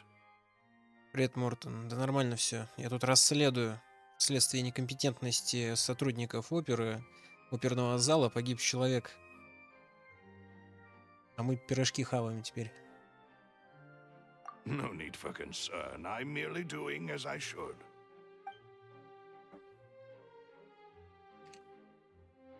All right then. Down to business. As Paimon mentioned previously, the tunnel seems to be something of a secret chamber. However, we can assume that Linny and Lynette were not alone within it. Some criminal also occupied its sealed confines. The magician twins could have committed the crimes, of course, but they lack any logical motive. Exactly! Why would they do such a thing right when everyone was watching? The flower vase and the thud we heard during the performance could indicate some altercation between Halsey and the criminal in the tunnel, resulting in the shattering of the vase, the discarding of her clothes, and her abduction. Perhaps the criminal thought that since she was chosen from the crowd, she would be too easy to identify if she was still wearing the same clothes. Paimon thinks that makes sense, but the real trouble is... True. None of the clues we found thus far support the existence of this third person. But the only people left to consider are both technically victims, whether it's the missing girl, Halsey, or poor Cowell. Huh. Could Halsey have secretly made modifications to the magic props in order to murder Cowell before making her escape? Ах, но если ваша сраная вентиляция внизу никуда не ведет, куда он там сказал, в подвал, ну типа оттуда не выйти никак. Значит, что, преступник еще здесь? That's right. And even if she had tampered with the setup, she would need to understand the entire trick to pull it off. Nor does she have any motive. The guard said that she has never had any dealings with the Magic Troop's members. Were we not thorough enough in our search? From the sound of things, this is turning into an impossible case. Your macarons are amazing though, Navia. They smell great! They're nice and crisp and super sweet! They are my specialty after all. And I see you've already had 5 of them. What? 5? Oh, that can't be right. Paimon only counted 3, honest! Please don't worry about it. At my age, a few less sweets might actually be a good thing. No. Being greedy is one thing, but Paimon knows how to count. Besides, Paimon knows that if she ate too many, then others wouldn't have enough. Wait, even you don't believe Paimon? How could you? If Paimon ate those 2 extra macarons, then may they turn into stone in her stomach! All right, we get it. Well, I suppose one of us might have gotten too engrossed in our chat and eaten them by mistake. No big deal. Malus, set up the stove again if you would. Huh? What are you doing? Making sure everyone gets 3 macarons, of course. Блин, безумие какое. 50-й стрим, ну да, юбилей, все дела, круто. Самая долгая игра на канале. Сюжет Фонтена нет. На прошлом стриме, кажется, я пришел первый раз в Фонтен, чуть-чуть там что-то походил, ну и вот продолжаю. Exactly. We don't want to trouble you. As you wish, demoiselle. And I have the egg, sugar, and almonds. Кто бы мог подумать. Well, this really is your hobby, huh?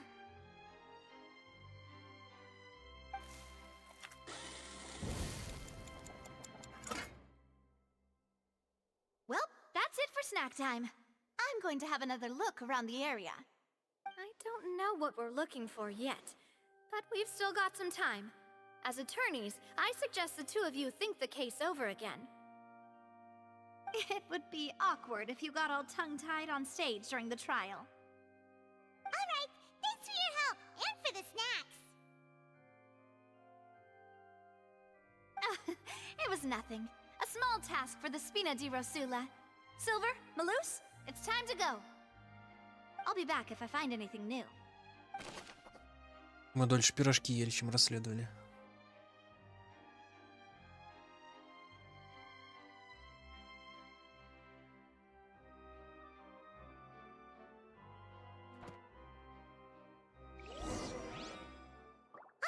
It's time to put our heads together. We've got to get our defense ready for the trial.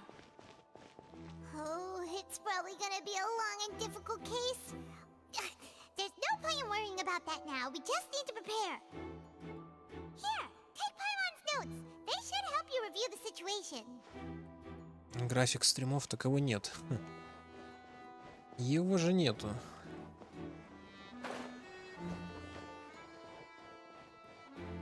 Обычно через день. То есть сегодня стрим, завтра ничего не будет, послезавтра. Сегодня что, вторник? Значит в четверг, да? Ну да. Ну, как бы, по идее. А там уж может все измениться.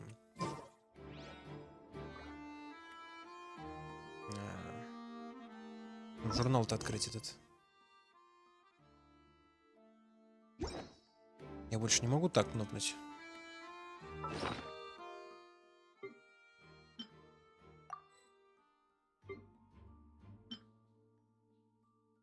Whoever the murderer was, they must have made preparations well beforehand. Whoever the murderer Это was, подсказка. they must have made preparations well beforehand. This rope, Она все комментирует. this rope was obviously tampered with. This rope was obviously tampered with. People needed to register and reserve a seat for the show. That, combined with this number selector, could allow you to pick a young lady instead of some old fogey. This is probably a prop, too. Oh, looks like it could hook onto a lot of things. Like the Traveler's fishing rod! This flower vase is probably a prop for the show. But it also could have been used in the crime. Так одно другому не мешает. Paimon doesn't get this at all. You think about it for a bit, Traveler. А я что с этим должен делать? Why would it be him? How strange. Так мы о нем особо-то ничего не знаем. Gosh, no wonder the serial disappearances never got solved. We all heard that noise, didn't we? The performance would not have been visible from where the doors were guarded. If Paimon were on duty, she would have snuck back into the audience seating. Well, there was no chance Paimon could have seen that the box had 2 layers. And that's why only the 2 of them can perform this trick. There was no third person. And Paimon didn't eat more than 3 macarons either.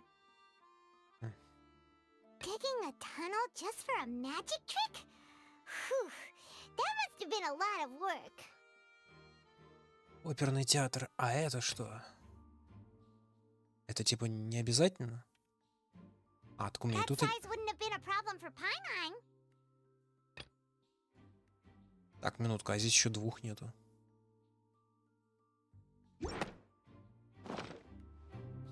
Или это потом само появится? Или мне надо что-то делать?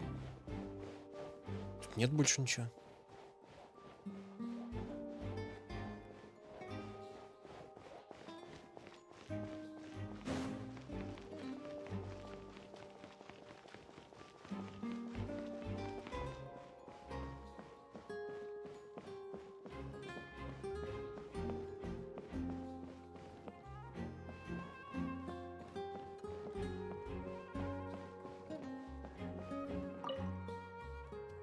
Go ahead, have a look around.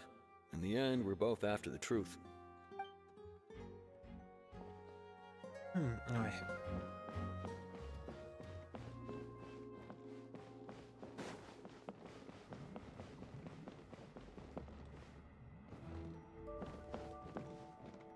Что там какие-то странные булькающие звуки?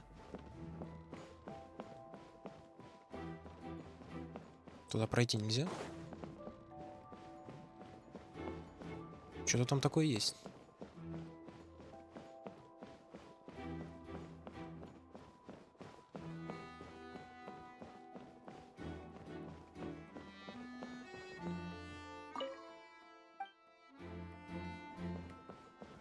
Ладно, 8 часов ждать.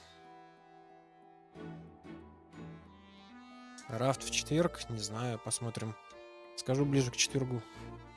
Ну как, ближе? В четверг и скажу, видимо.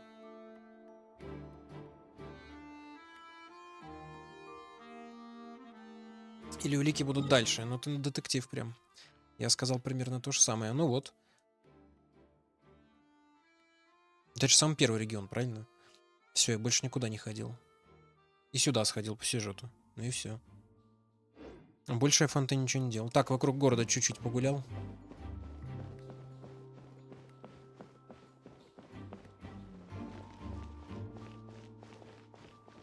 А тут вроде искать-то больше ничего. Может, смотреть места, где кто сидел? Можно только сесть. А где она сидела, девушка? Примерно где-то... Где-то здесь. Кажется, самая крайняя слева была. Да нет тут ничего.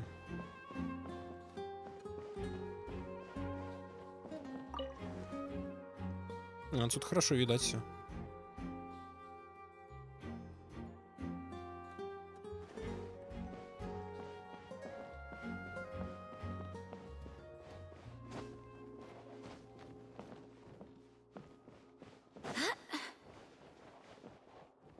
И Силдер.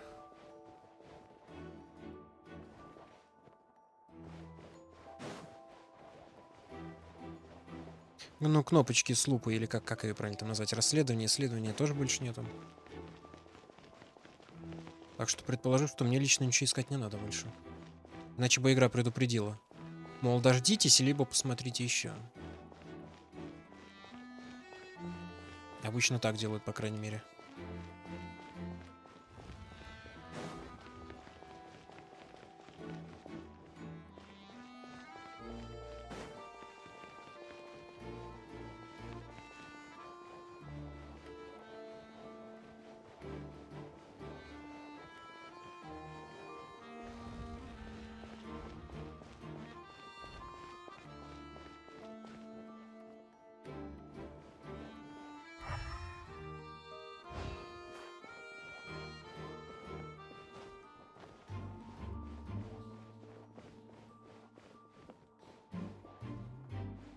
А туда попасть нельзя?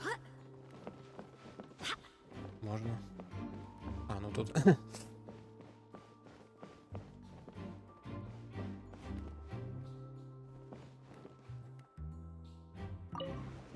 Ну ладно.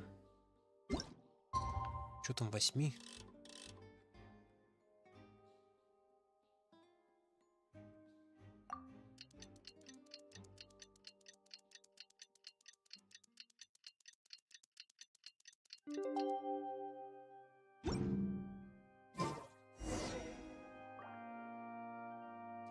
Тени лжи под светом софитов.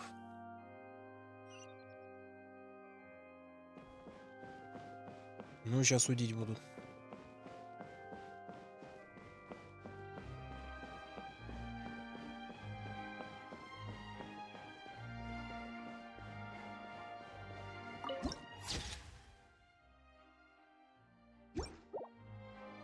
Так, сейчас я подойду на минутку.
А мне надо будет что-то доказывать, интересно, самому? Я вам что, детектив, что ли? What do we do? The whole situation is so confusing. Good plan. Impossible things don't just happen. We'll get to the truth one way or another. Just relax. Even if everyone else suspects Lenny and Lynette, at least we will be supporting them from the stands. Besides, I doubt Farina understands any more about what happened than we do. Thanks, Navia. Well, we'll be going then. Best of luck to you.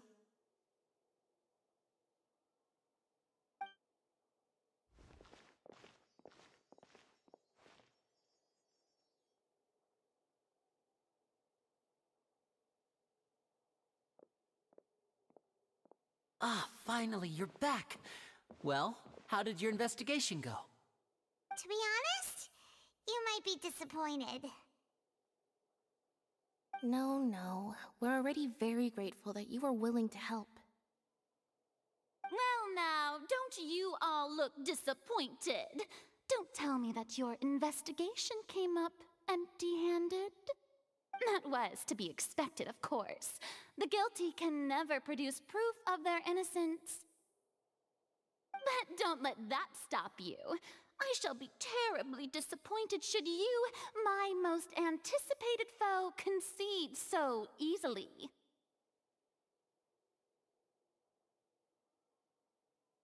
Вместе с Кавкой? А это, Мортон, да ты сам выбирай вручную разрешение. Я всегда вручную сам ставлю, какое мне надо, потому что, да, вот эти вот высокие и так далее, он все равно сделает, как ему хочется. Ай. С Кавкой нужен тогда кто-то, кто длительный урон херачит, например, Сервал. У нее хорошо с длительным уроном шок. Гуйнай Фэнь, например. Кто там еще, не знаю, какая-нибудь Аста, которая поджигает. У нее довольно неплохой шанс, особенно с базовой атаки. Ну, не самый лучший вариант, конечно. Но тем не менее, то есть это точно не Крио, потому что у Крио нет длительного урона. Ну, периодического. Ну, то есть Крио он заморозит и нанесет урон, когда враг выйдет из него, но не периодически, там одноразовый урон. Вот. Физ урон, например, этот, как его... Лука, да, к примеру. У него тоже хорошо с кровотечением. Что там еще бывает? Ну вот, да. То есть Кавка сама по себе длительный урон не наносит. Ультой, кажется, только. Да, с ульты и бонус атакой. Но навыком и базовой атакой она вроде ничего не делает. Ей нужно, чтобы уже периодический урон на противнике был, а она его активирует уже. Сам под... Да, да, подойдет. Да, он небытие, плюс у него хороший навык очень для пробития. И выветривания очень много. Да, у него, кажется, много идолонов, связанное с этим. Да, он еще как подойдет. Ну, в общем, получается, нужно два небытия. Но только, ну, Кавка сама, и второй с периодическим уроном кто-то. Но Вельт, к примеру, не подойдет. У мнимого урона нет периодического урона. Ну, в общем, ты понял. Кто там еще бывает? Ну, если совсем вкратце, да, тот, кто периодически урон хорошо накладывает. И желательно, чтобы артефакты были, например, ну, нагрудник на шанс как раз-таки попадания эффектов. Потому что даже если, например, у тебя базовый шанс там условно 100%, то у противника же тоже есть шанс сопротивления этим эффектам, например, полтос. И получается у тебя уже не 100, а половина, 50%. И если у тебя нагрудник будет там, например, на 40, у тебя уже, ну, 90% тогда и так далее. Вот, тогда, считай, каждой атакой будешь что-то накладывать, спадать не будет. Сервал, кстати, очень хороший вариант, так как у нее используешь сначала навык, а потом ульту. Ульта продлевает навык шок, ой, периодический урон шок, кажется, на 2 хода, итого 4. То есть мало того, что ульта сама шок накладывает на 4 хода, она уже имеющийся еще продлит. Поэтому сначала навык, потом ульта. Ну и неплохо. А Кавка потом навыком херачит. Ну вот эти два места, считаю, у тебя зарезервировано, Кавка и кто-то еще с длительным уроном, а все остальные уже как хочешь. Можно главного героя взять на щиты, эту какую, Фусуань, не знаю, ну, кто тебе больше нравится. Ну, или кто у тебя есть. И можно на хил кого-то. Типа там Наташи, Рыси или там еще кого-нибудь. А там уже зависит от того, куда ты идешь. Если считаешь, что тебе защиты вполне хватит, например, главный герой будет танковать гепард какой-нибудь, тогда можно без хила. Или наоборот, если только хил тебе подойдет, ну, можно тогда Наташу одну взять. А четвертым еще кого-нибудь на длительный урон тоже вполне. Ну, в общем, типа того, да. Но опять же, таки Кавка будет хорошо работать, когда много периодического урона есть. Кому накладывать. Сама она не справится одна.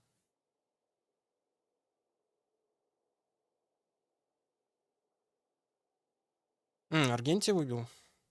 У нее что так герой? У него ульта мощная, на самом деле. Крутая ульта. Но я даже не пытался его убивать.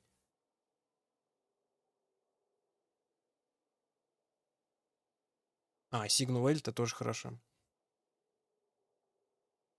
Хотя Сигну Вельт, кстати, можно купить в магазе, кажется. Когда выпадают дубликаты, там же вот эти вот монетки дают, ну, как и в Геншине, ну, я не помню, как они называются, вот. И вот в этом магазе, где можно еще покупать эти, ну, пропуска для прыжков, там же еще можно купить сигны базовых этих героев со стандартного.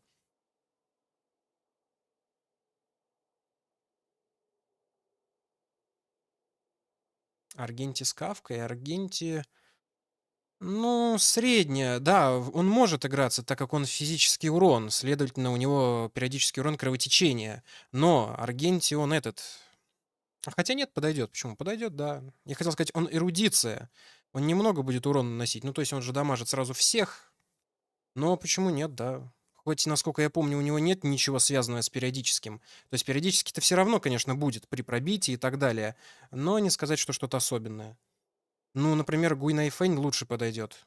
Ну, она прям больше направлена на периодический урон.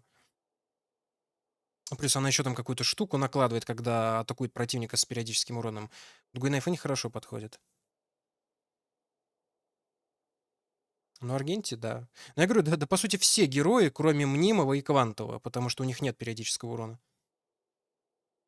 А если ты главного героя не используешь вообще, ну или как танка, ну, любого другого тогда тут уж как хочешь.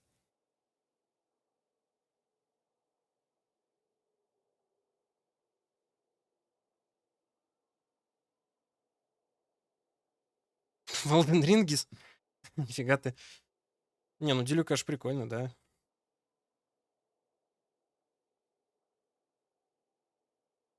Ну да, да. Ну, Аргенти классный был квест личный. Замечательный, довольно интересный.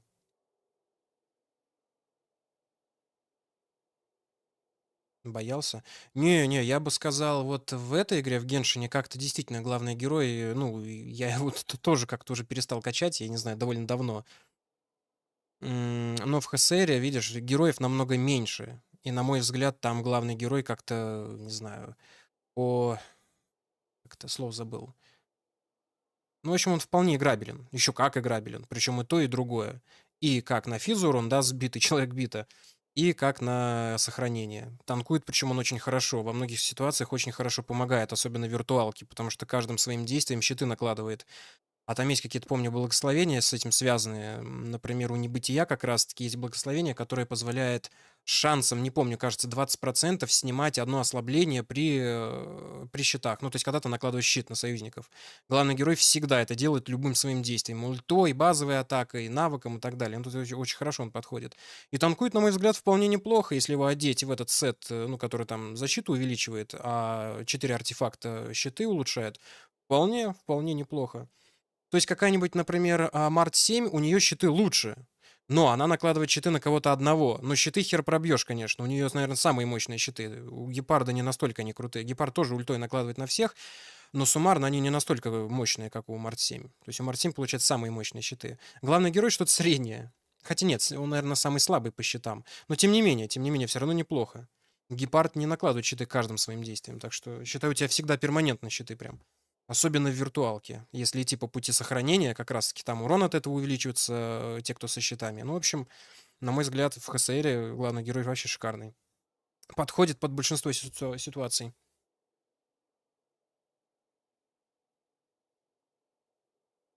Причем, да, главный герой вполне может играться и как на пути разрушения, то есть физурон, поскольку кровотечение будет делать. Опять же таки, главный герой не рассчитан на периодический урон. Он у него будет просто стандартный, обычный. При пробитии сопротивления, да, кровотечение, конечно, наложится. Но именно пробитие тебе придется добиваться. То есть, получается, смотри, если ты идешь против обычных бомжей, то сопротивление будешь пробивать часто. Ну, потому что это обычные бомжи, там буквально 1-2 удара. Ну, есть там некоторые особенные, на которых 3-4 надо, но тем не менее.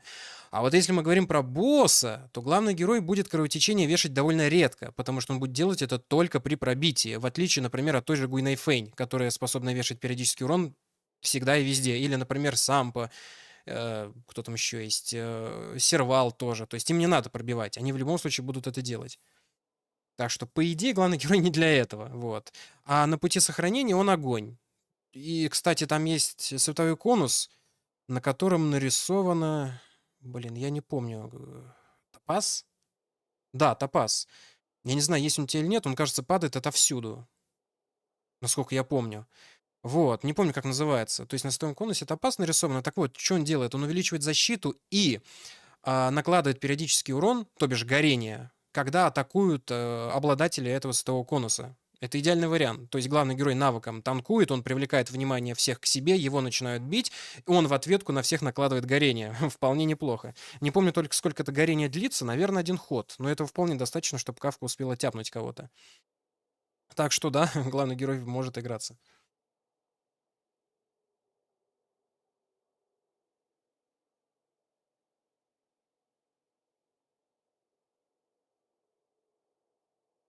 Накладывать на одного человека, ну, в некоторых ситуациях это может тебе и помочь. Например, та же Клара, которая всегда наносит ответку. И если у тебя Март 7, ты на Клару накладываешь щиты, увеличивается шанс, что атакует именно Клару, ну и так далее. Ну, есть ситуации, когда она поможет. Я бы не сказал, что Март 7 плохой герой. Плюс у ее ульты есть свой базовый шанс наложения этого, как это называется? Ну, короче, что враг замерз. И если на нее еще что-то надеть, повышающее этот шанс, вполне неплохо. Урона немного, конечно.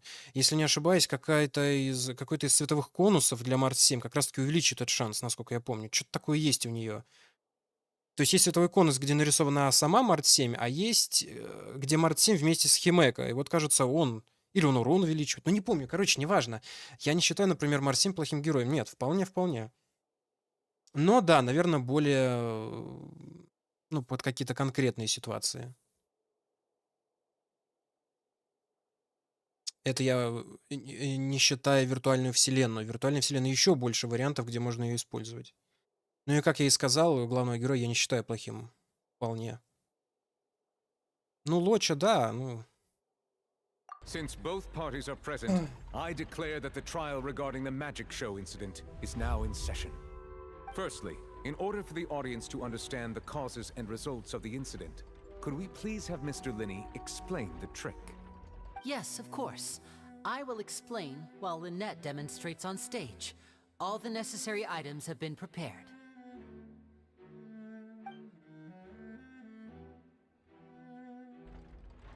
Thank you, Mr. Linney.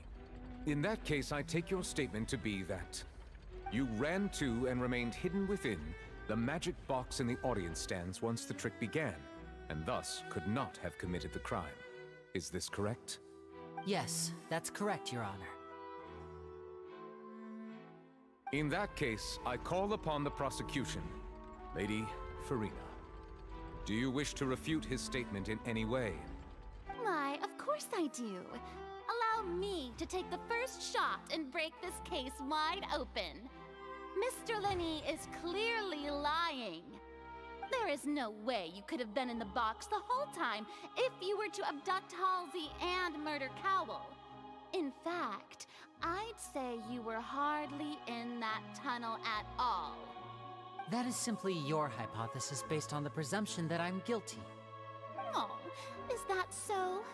And if I may ask, what did you hear while you were inside your box? The roaring countdown of the crowd, of course. That's how I kept track of the time and built anticipation for the finale. And you didn't hear anything else at all? Nothing that might leave an impression of any kind? No, nothing. I see. But when the count reached 30 seconds or so, there was a thud. One so loud that I believe practically everyone heard it. Huh? Hey, hang on. Something's not right here.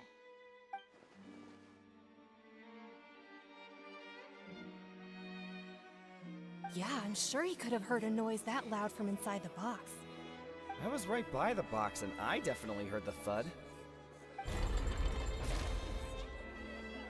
Look at those scales. Could those mean... Well then, ladies and gentlemen, allow me to use the words of the magician himself. You never know what can happen in the blink of an eye. Indeed, it seems his alibi can also collapse in the blink of an eye. Of course, I have armed myself to do far more than smash your alibi. Confidence cannot go unfounded, and my foundations are rock solid. Tell me, aren't you and Lynette actually from the House of the Hearth? The House of the Hearth?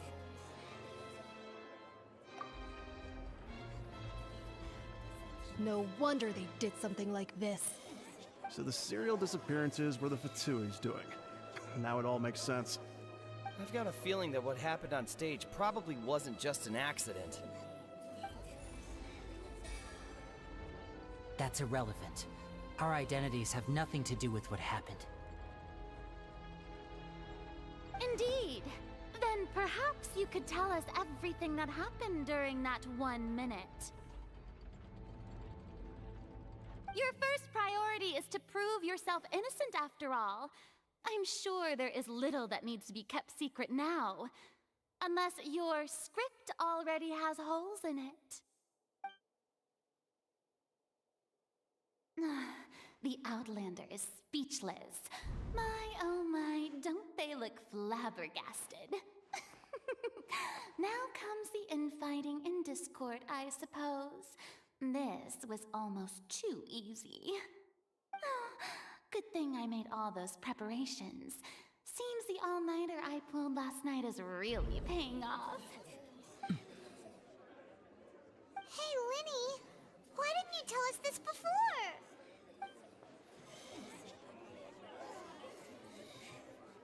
Order! Order! Mr. Linney, allow me to re-establish the facts. Lady Farina has raised 2 points. First, when the thud was heard in the Opera House, you were neither in the box nor the tunnel. Second, you and Ms. Lynette are both members of the House of the Hearth. Are these claims true?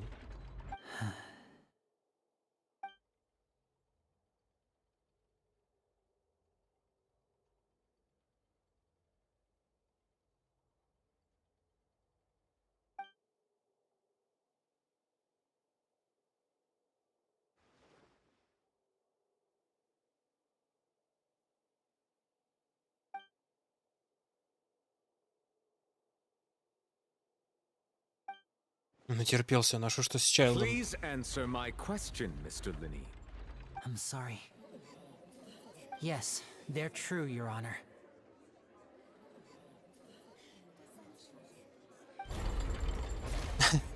Так дело что-то это I knew it. херово. Well, that's it. We might as well move on. Хреновый из меня адвокат. What should we do now? Да я откуда знаю. Granted. Вот так вот. In that case, what is your request? Is that really necessary? They're already as good as guilty. Те, кто сейчас спрашивал. The defendant deceived their own attorneys. What is there left to discuss? Надо же в морду ему дать. Order, I say! Your request is reasonable, and we shall adjourn.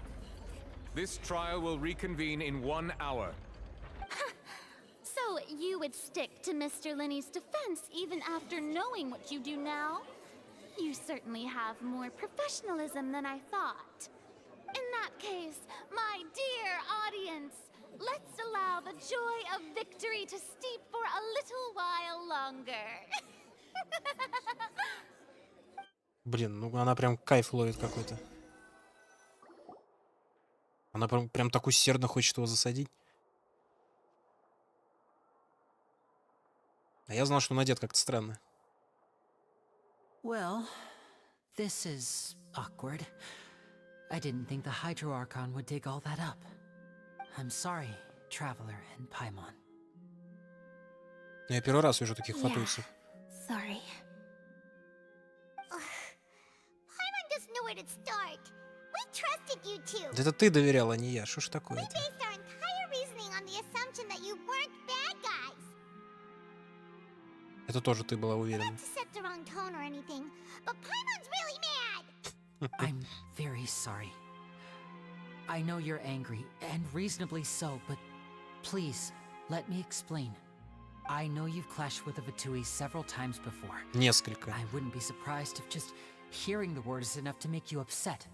Да ты даже не представляешь, насколько. But our organization is very, very large, and the Harbingers have very different personalities and goals. Right now, we want to save people. As many as we can. That's right. I'm sure we're on the same page when it comes to this nation and the disaster that its people might face. I knew if it weren't for our respective identities, we could become good friends. That's why I didn't wish to flat out lie to you, but chose to hide some details instead. The truth is very important, but being completely transparent about everything would see us spending more effort than we need to. Right. So, you be the judge. Heck, if I were you, I fear that I'd even struggle to trust me at this point. You met a Fatus who works as a magician, a trickster by trade. All by coincidence, too. But still, I'm asking you to trust me. I am no criminal. At least, not in this case. Sorry. Please forgive us. Well, you both say that, but... Не, ну я от них ничего плохого не видел, конечно. Right. Let's hear your answer first, and no lies now. Of course. I'll answer any question you ask. We've been trying to find out how the Oratrice operates. We want to know why it has a consciousness. Why can it deliver sentences accurately? During our investigations, we learned that the machine's core is beneath it. From that moment on, Lynette and I have been designing this box swap trick with the objective of getting close to the core. Is that why you needed a whole minute? That's right. In truth, the audience would take about 75 seconds to count down from 60, while I would only need 15 to get to the opposite box. So, after jumping into the tunnel, I accessed the Opera House basement via the vent, and went to investigate the room in which the core is stored. That air vent was created during the construction of the tunnel specifically to execute this step. Так, хорошо. Но у меня сразу вопрос, для чего им эта информация? Просто так или не для фатуйцев хотят это? Если для фатуйцев, то идите вы в жопу. Еще какое вам дело, как оно работает? Или я что-то не знаю? Ну, рассказывайте, мать вашу, что такое? И раз там ядро такое важное, почему там охраны тогда нет? Что за безалаберность? Nothing. As soon as I reached that room and was about to investigate, I heard someone's voice. Which should have been impossible, of course. I was quite certain that I was the only one in the room. That voice seemed to recognize me and tried to speak to me. I chose to err on the side of caution and retreated the way I came. On the way back, I saw the broken vase and the clothes on the ground, but the countdown was almost finished, so there wasn't time to give it any thought. After that, the homicide occurred just as you saw.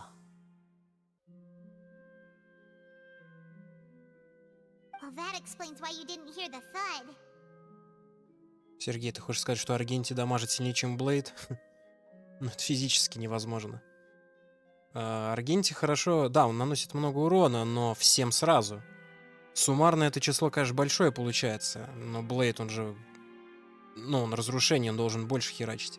Он меньше целей захватывает, но урона будет больше каждому. По отдельности. То есть Аргенти всех 4 хорошо продамажит. Условно там на 20 тысяч. А Блейд только 3. Но каждый получит побольше.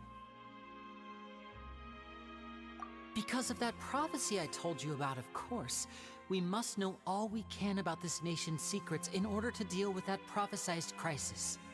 That's the only way we can save everyone. So, there you have it. The whole truth. I swear, I didn't hide anything from you this time. It was never my wish to proceed under this cloud of mistrust either. But, like I said earlier, you can be the judge. If you want to leave because you don't trust the Fatui, there's nothing I can do to stop you. Well, Traveler, you decide. Paimon will follow your lead however you choose. Ну, конечно. Это ж не РПГ. Я ничего тут не решаю.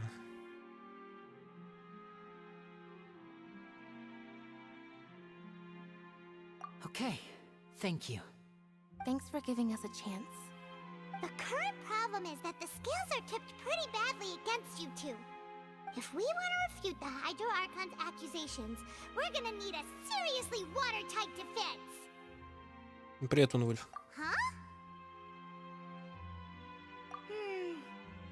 Oh, Paimon thinks she gets what you mean.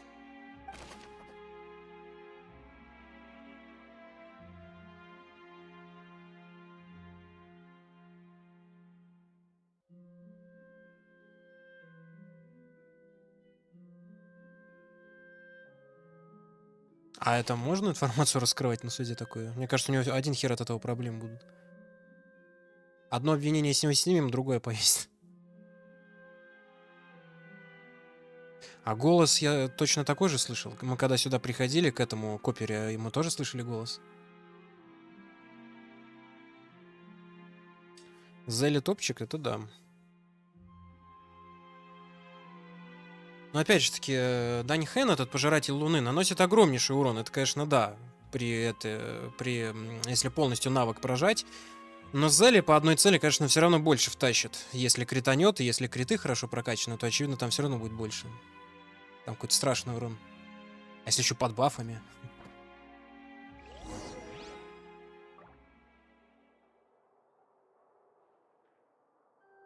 Да, Вульф, и не только рюкзак, еще и флягу. Но это скилл скрафтил. Он этим занимался просто. А это что такая за комнатка тут? Можно посидеть.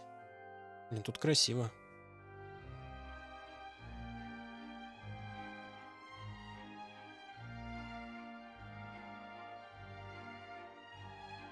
Да, жрет он очень много. Но теперь у нас есть... как ее забыл? Ну, которую фиолетовый герой из самого последнего мероприятия. Как ее зовут-то? Короче, она навыком вешает на цель такую штучку, и когда его атакуют, она восстанавливает очки навыков. В принципе, может помочь. Если резкая нехватка этих навыков.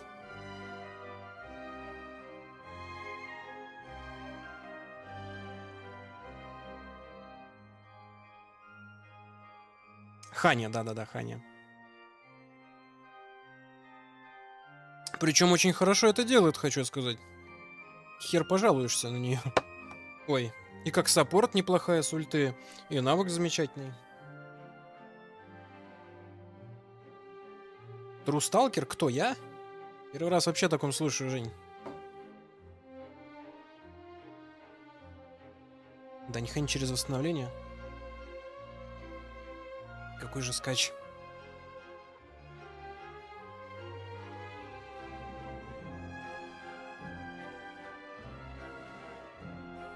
У меня вода закончилась. Вот это проблема. Блин, а давайте я это воды пойду налью. А то, блин, как так жить-то? Сейчас я быстро.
Ну, с настройкой вебки и прочего, там по ходу дела обычно все,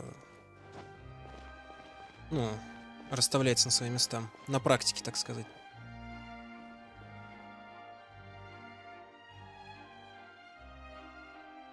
Ну, через ульту, да, тоже вариант. Так как после ульты навык забирает не это... Навык забирает 2 очка. Ой, тут одно очко только. Короче, вы поняли, что я имею в виду, ой.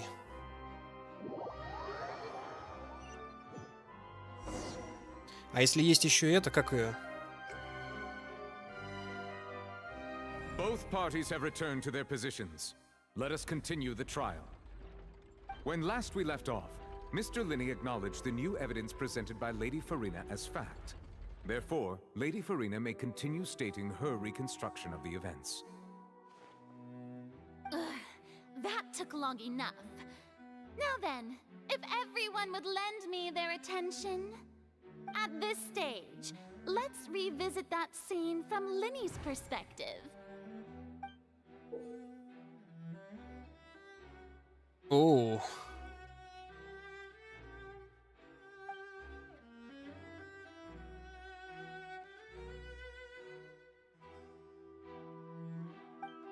Допустим, я понял. Убедите аудиторию опровержениями, чтобы добиться больше поддержки вашей точки зрения. Ну, как сложно. Тут Агата Кристи началась.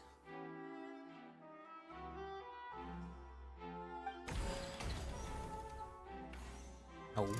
As the countdown began, he entered the tunnel. When the flatbed trolley passed, he opened the box and got into an altercation with Halsey, which caused the loud thud. He did not realize that this sound could be heard by everyone in the opera house, which is why he claimed earlier that he could not hear the sound. Finally, he used the vase to knock her out, before making her change clothes to prevent others from recognizing her. Блин, музыка роскошная. At this time, Cowell arrived in the tunnel, having heard that strange noise, and caught Linny red-handed. So Linny proceeded to knock him out too before stuffing him into that box. Afterward, Linny passed the unconscious Halsey to his accomplice through the magic box in the audience stands, before operating the devices such that Cowell's death would be ruled an accident.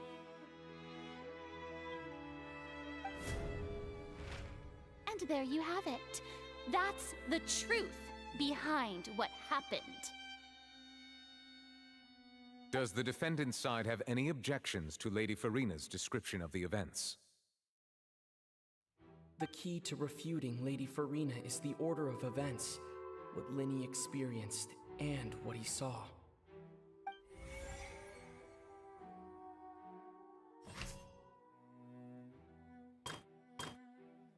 Фига тут месиво.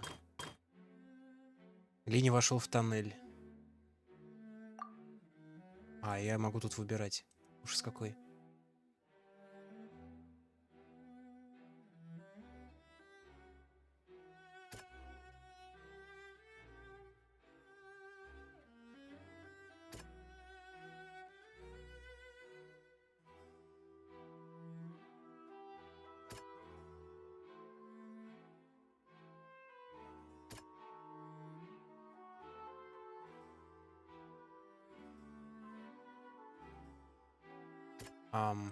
Так, здесь еще. Они одинаковые? Да.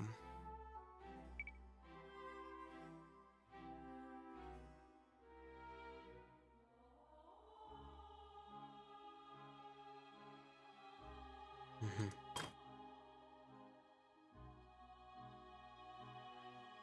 А разве вот этот вариант самый первый? Ой, блин. Вот этот, это не опровержение сразу всему, у него вообще мотивы другие были. Только как это доказывать, я не знаю.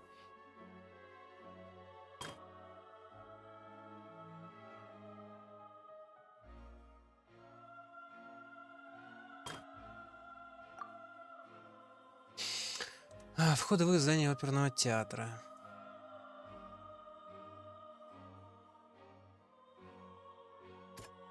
Голос.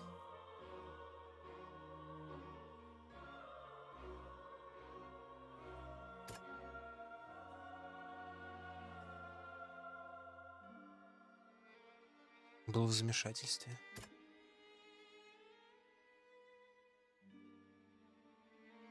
А я не знаю. Лиди входит в туннель. Когда начался обрат... И мне надо это... Поиск противоречий. Никто не покидал. Но это не то, наверное, тут причем. Голос. А это вообще здесь к чему? Это охеренное доказательство. Я слышал голоса. Ну так ты шизоид тогда.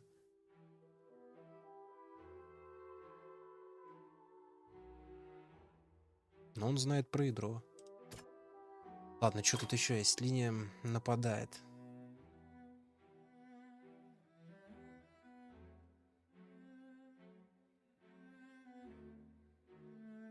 А здесь что? Кого знает?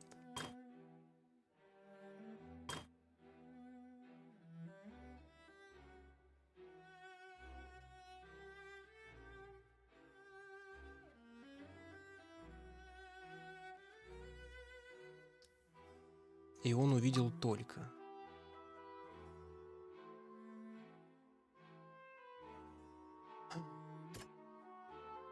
Одежда девушки.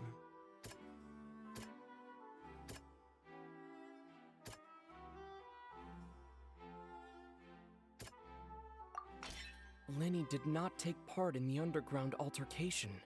He only witnessed traces of the aftermath. Не, про то, что тыкать-то я понял, да, но как бы это же все-таки вам не Detroit Became Human. Но это было бы круто, если бы тут можно было его не защитить, его посадят или на дуэль отправят, его убьют, это было бы мощно, но да. Так, хорошо, значит, платье он увидел. Разве это что-то доказывает? Это же с его слов, опять же таки, ну... Инцидент на сцене.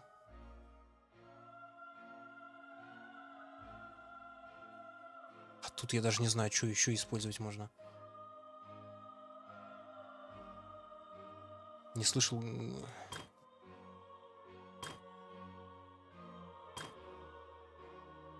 Тут, наверное, про вазу. Это? Нет? Seems this won't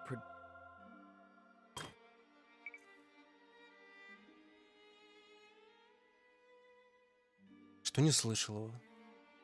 Чтобы скрыть правду. Вместо этого он слышал голоса, да.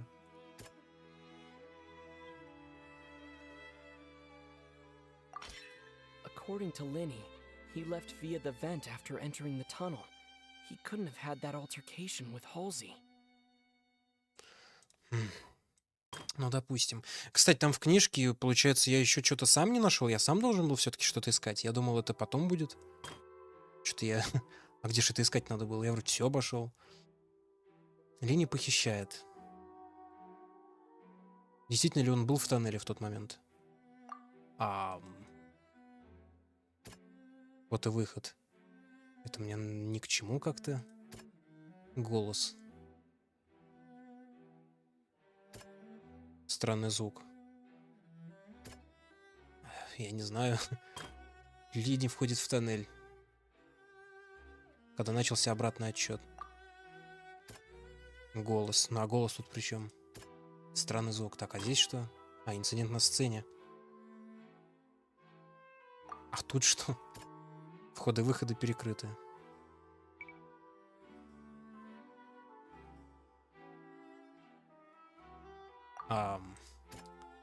Голос в комнате. Может, странный звук? Нет? Ну ладно, давай это опять. Похищает. Где тут про голос? Ну, да. Lenny went to the room that contains the Oratrice's core. This is the actual truth. А как доказывать это будем? Attention! Ace Detective Paimon has something to say! When the countdown started, Lenny did indeed go into the tunnel.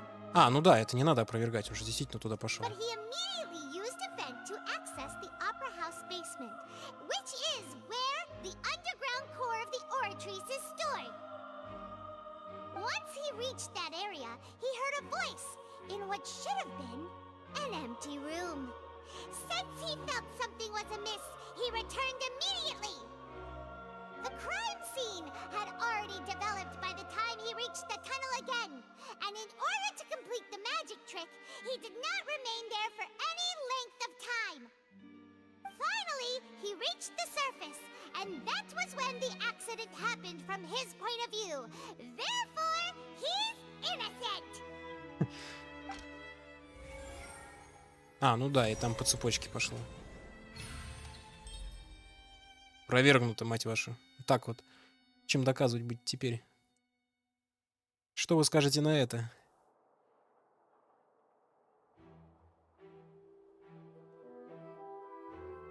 Ну, наша версия звучит... Твою мать.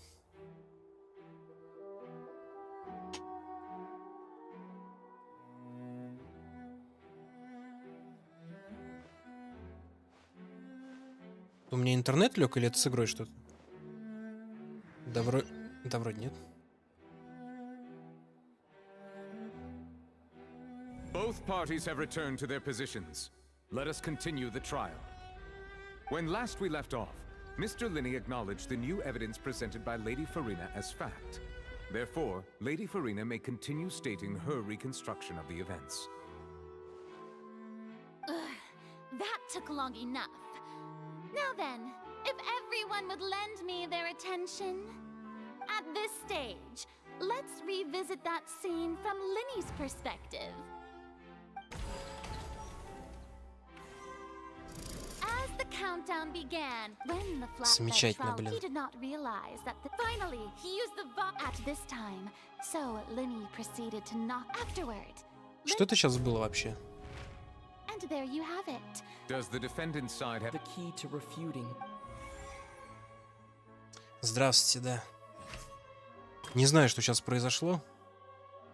Мои доказательства были, видимо, слишком весомые, игра не справилась. Что тут, одежда была? Нет. Что там написано? А, что тут было? Это? According to Linney, he left... Оглушает Коула. Linney did not take...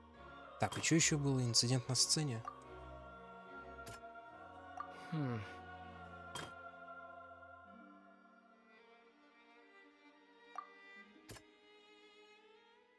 Ну да. Linney went to the room that contains the... Attention! Ace Detective Paimon has... Не знаю, будем это еще слушать. When the countdown started, Linney did indeed go into the tunnel. But he immediately used it once he reached that area, the crime scene. Finally, he reached the surface.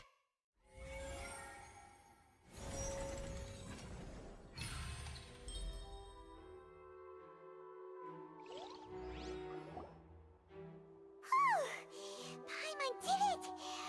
Paimon actually managed to say all that. Wasn't it awesome? Ну, очки плюс 5 к интеллекту. You believe that he knew nothing of the incident? That's right. Как дела? Да нормально все, вон расследуем в суде.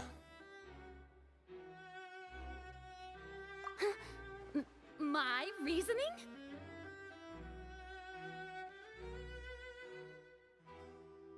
If that's the case, then if Cowell hadn't entered the tunnel, who was the entire setup meant to kill? Assuming that what you say is true, Linney only needed to kidnap the young girl to cause a new disappearance case. What would the point of killing someone on stage be? Oh, they have a point. That's right, you tell them! And that's why they're partners of mine. They've managed to turn things around. Oh, well, your denial is very strident, I'll give you that. But what proof do you have to back your claims? Да, Мортон, спокойной ночи. Of course I do. If he had been in the magic box the whole time, how could he have not heard that sound? Why do you ask? You're saying that he wasn't?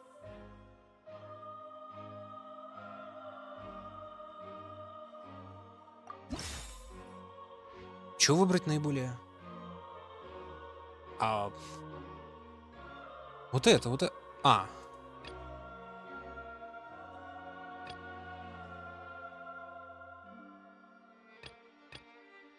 Появилась, ладно. А вот этого до сих пор нету.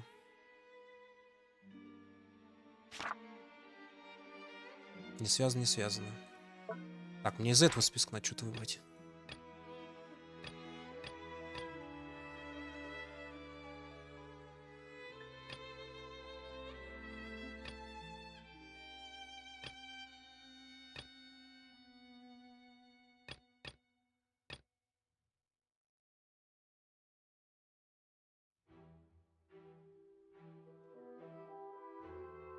Что его не было в тоннеле? Входы и выходы. Странный звук.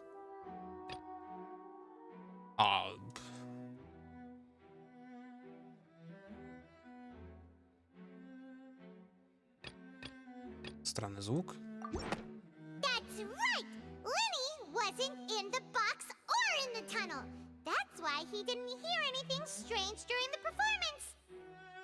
This means that when the crime happened, Linny had already entered the basement via the vent. The same clue you used to disprove his alibi has now become the best proof! How do you like that? Well played. Пайман разошлась. To think you'd use such logic.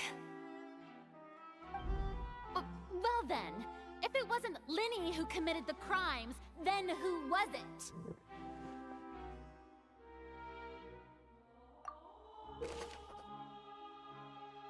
Выбирайте иконки шестерней в меню, чтобы осмотреть соответствующие вопросы по делу.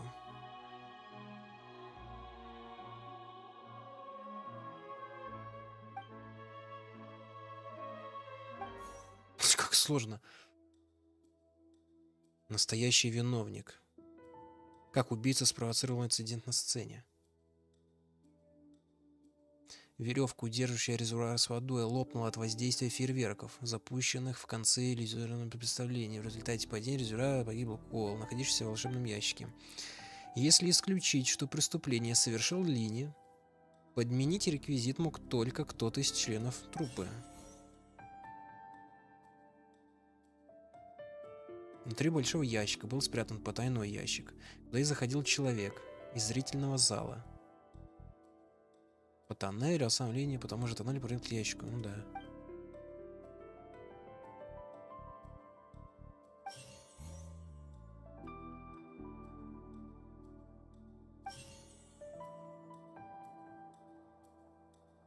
The deceased's name is Cowell, Linny's assistant. He would have been able to tamper with the equipment.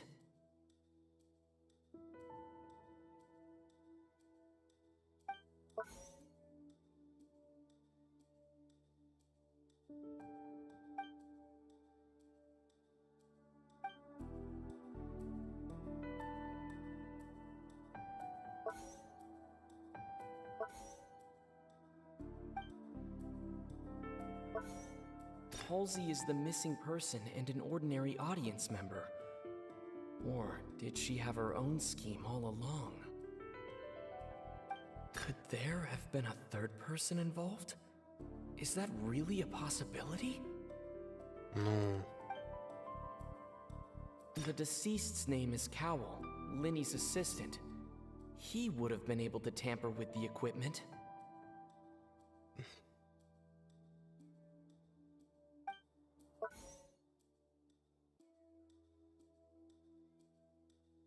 Воздействие фейерверков, запущенных в конце иллюзорного представления в результате потери резервуара.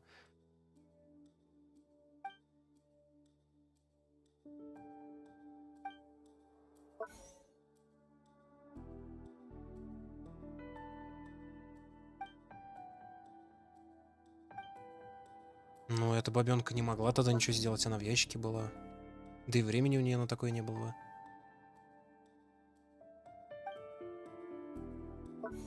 Так он же помер, это как так умудриться надо? Если только кто-то третий, да. Давай попробуем третьего. Хотя там говорили, что вроде как да нет, не может быть такого. А если преступник до сих пор здесь? Наверное. Ну хорошо. Тогда давай мужика. Хотя он помер вроде как. Ну да ладно.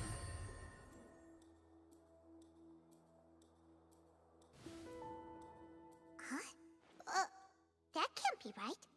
Are you serious? The killer was, in fact, Cowell, the deceased! Oh, is that so? How interesting! Let's hear your reasoning then. What I must do next is recreate the truth. What Cowell did, and how he went from would-be perpetrator to victim. А люто он обосрался. Что тут скажешь? О, мне все надо выставить. Как мы можем понять, что Линни не мог участвовать в преступлении? Нет, но это не то. The sound we heard may have come from a clash between them.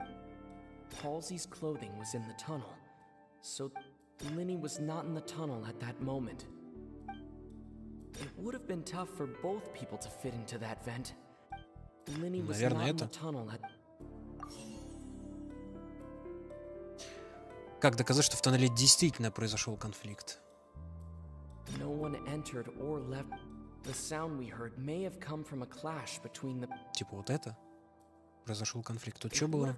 А, это вентиляция, это одежда. Halsey's clothing was in the tunnel. Боялся. So there must... Думаешь?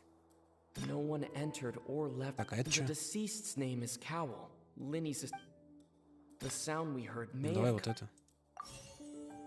Кто сейчас главный подозреваемый? Ну вот этот хмырь. The deceased's name is Cowell.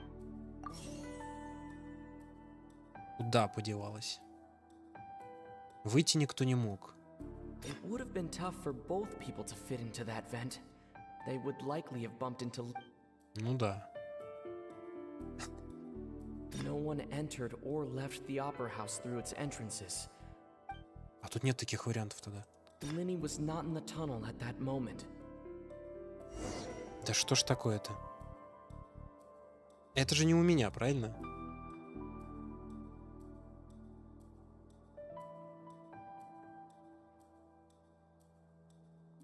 Кто-то устраивает диверсию, мне не дают докопаться до истины. Сейчас опять диалоги все по новой, да? Да молодец, молодец. My reasoning? If that's the case, assuming that... Oh, that... Well, your denial is... You're saying that he wasn't? Блин, а если опять такая хрень будет?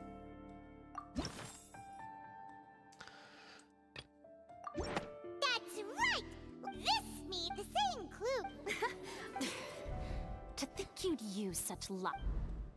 Ну, стрим же не лагает, значит, это не у меня. Linny who committed the Вроде как. crimes, then who was it?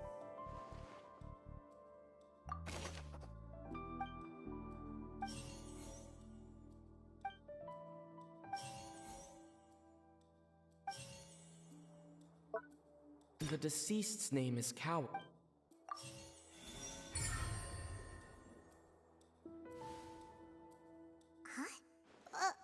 That can't be... В самой игре... Ну, это какой-то замкнутый круг. What I must do next is recreate the truth. What Cowell did, and how he went from would-be perpetrator.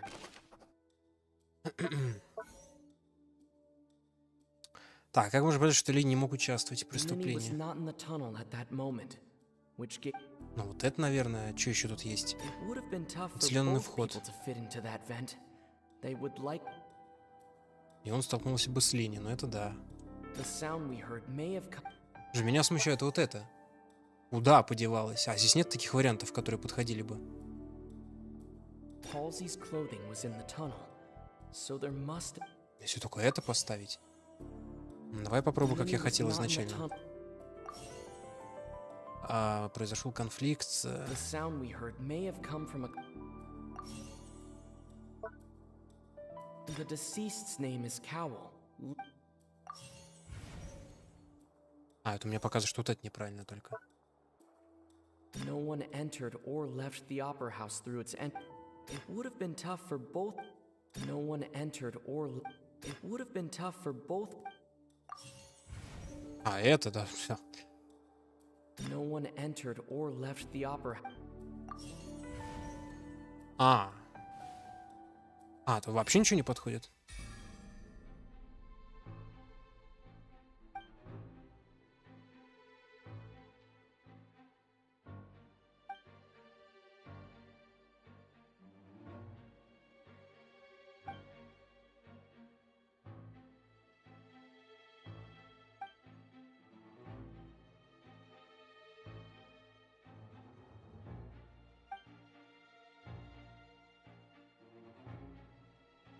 What's wrong, Traveler? Are you still having trouble figuring things out? Да здесь она где-то. I see how it is. So this was all just a bluff. And here I thought you had something to show for it. But it seems you're still far from the truth. Look, since we're at a dead end, why not consider a different track? Just like the trick as it transpired, the end result must have been utterly different from the magician's initial design. If only we knew how Halsey disappeared. Well, that would be nice, but the tunnel only has 3 exits, and none of them seem very likely. And it's not like this is a magic trick where you can just make a real live person disappear. You know, like you did from that water tank, Lynette. Я, кстати, еще подумал про это, да, начало фокуса-то, до того, как все это произошло.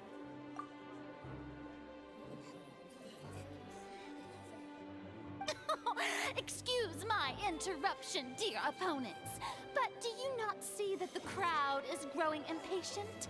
There is no greater sin in this opera house than an awkward delay in the performance.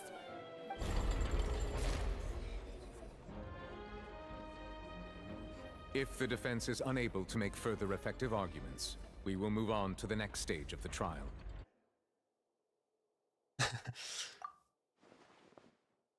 Linny was not in the tunnel at that moment, which gave our criminal ample time. The sound we heard may have come from a clash between the missing Halsey and the criminal. The deceased's name is Cowell, Linny's assistant. He would have been able to tamper with the equipment. The vase was not broken by chance. It was used to cover important evidence. The water. Ну, типа, а что, вода какая-то не особенная? Просто мне информацию об этом никакую не давали. Как я до этого догадаться должен? Если бы мне намекнули хотя бы. Но дело в воде. Откуда я знал, что дело именно в воде? А что с водой такое? Если только не щелочная кислота, какая-то лютая просто. Такой концентрации, что и расщепила.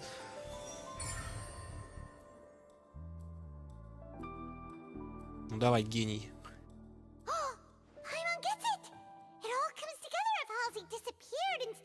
Ну и как до такого додуматься ты должен был? Грёбаная фэнтези.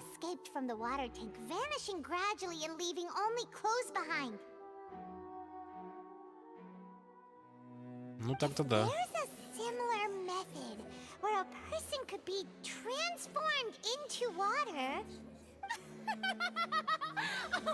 Just a moment, please. I do hope you know how preposterous you sound at the moment. How could a person ever be transformed into water? This is reality we're talking about here, not some magic trick. Must we really? I should think that of anyone. Your friend Linny already knows this truth very well. Magic tricks are ultimately just illusions and misdirection. But Halsey's disappearance is very real. We're talking about 2 completely different things. Even so, I trust the traveler's judgment. The truth must be out there somewhere. Perhaps some new line of reasoning may open if we try to gather all the focal points that don't make sense. Since Cal was the deceased, we haven't placed much attention on him. But given that we aren't making much progress with the case, it wouldn't hurt to have a look at his belongings, would it? People really do come up with all sorts of harebrained schemes when at the end of their rope. The way I see it, your suggestion that we broaden the scope of our investigation is nothing but a tactic for stalling the trial. Nevertheless, I believe that this is a reasonable request on the part of an attorney. Since the trial does indeed appear to be at an impasse, I believe that additional evidence may help us make more progress. Guards, please step into the lounge and examine the personal effects of the deceased, Cowell.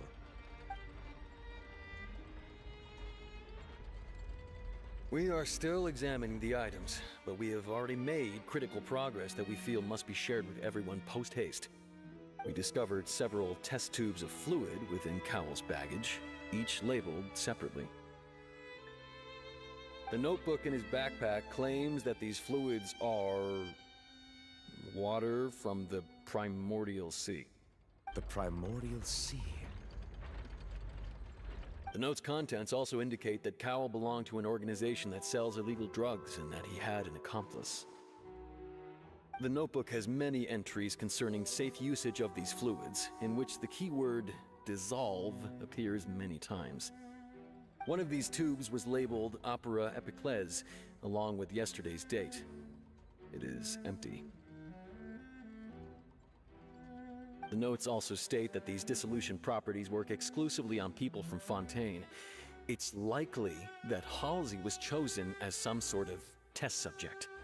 As such, we believe that the defense's hypothesis is, in fact, supported by sufficient evidence.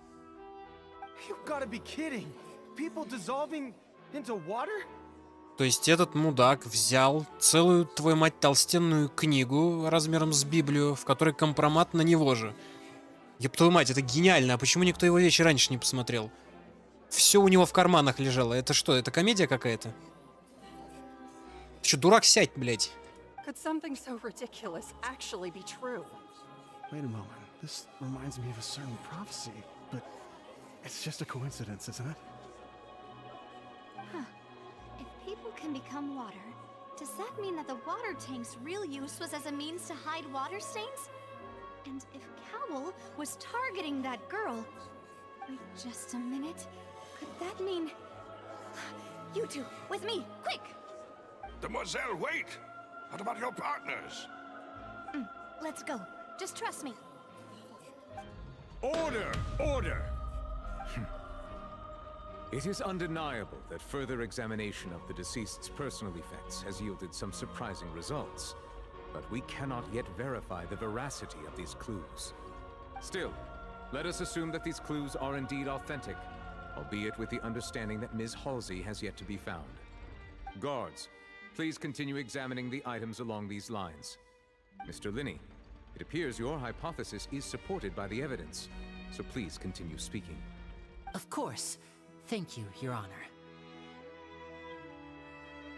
If we uphold this hypothesis, I believe that many of this case's seemingly unrelated clues can be connected together.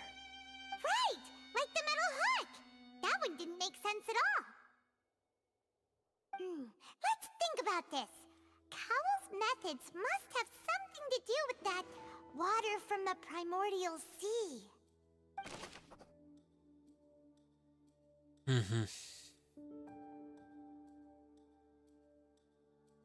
Растворять уроженцев? В смысле растворять? Или телепортировать умеется, да? О, кто сейчас главный подозреваемый? Крюк, ёпт. The deceased's name is Cowell. Linney's... Какой реквизит использовал убийца, чтобы контролировать время?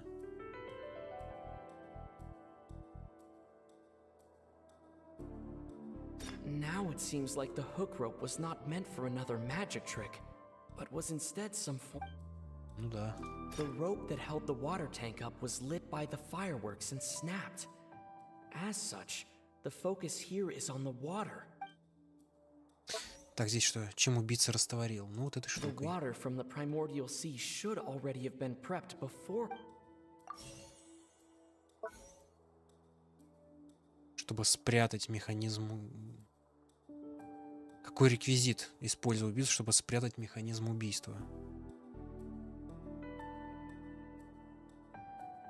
Lynette was in the magic box on stage the entire time. Did she have something? I remember there was something else within the inner layer of that box. Что-то еще? Ну, в смысле... Ты про шарики там, которые были? Я не знаю, он остается пока главным этим. Какой реквизит убийцы, чтобы контролировать время растворения? Контролировать? Lynette was in the magic box on stage the... Там вообще-то об этом упоминалось? The rope that held the water tank up was lit by the fireworks and snapped. As such, the focus... Типа веревку вы имеете в виду? Какой реквизит использовал убийца, чтобы спрятать механизм? А, это вы про крюк? I remember there was something else within the inner layer of that box. Шарики тут вообще при чем?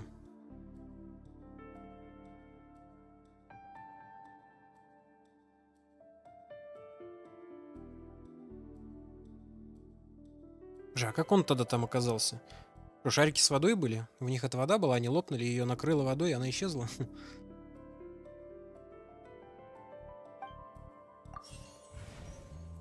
Так, вот это неправильно, да? Lynette was in the magic box. Now it seems like the hook rope was not meant for another magic trick.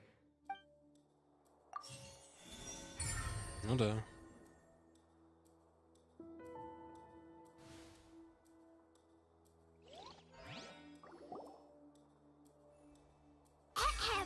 It's Ace Detective Paimon's time to shine again!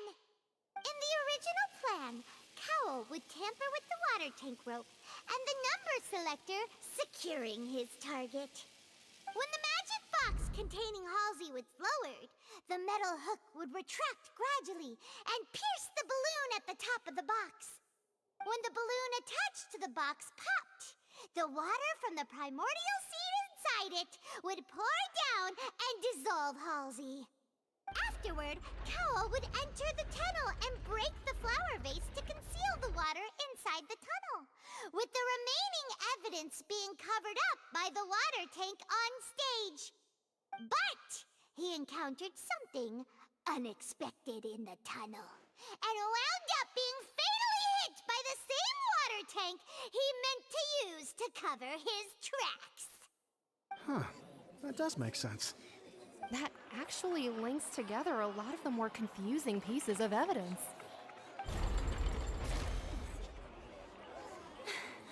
Oh dear, what do I do?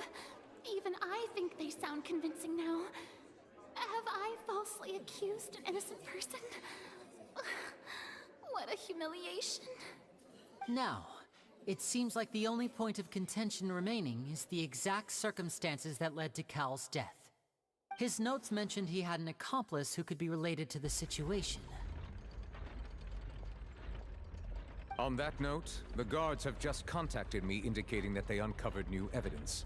Как I shall кстати. now invite him on stage to share it with us.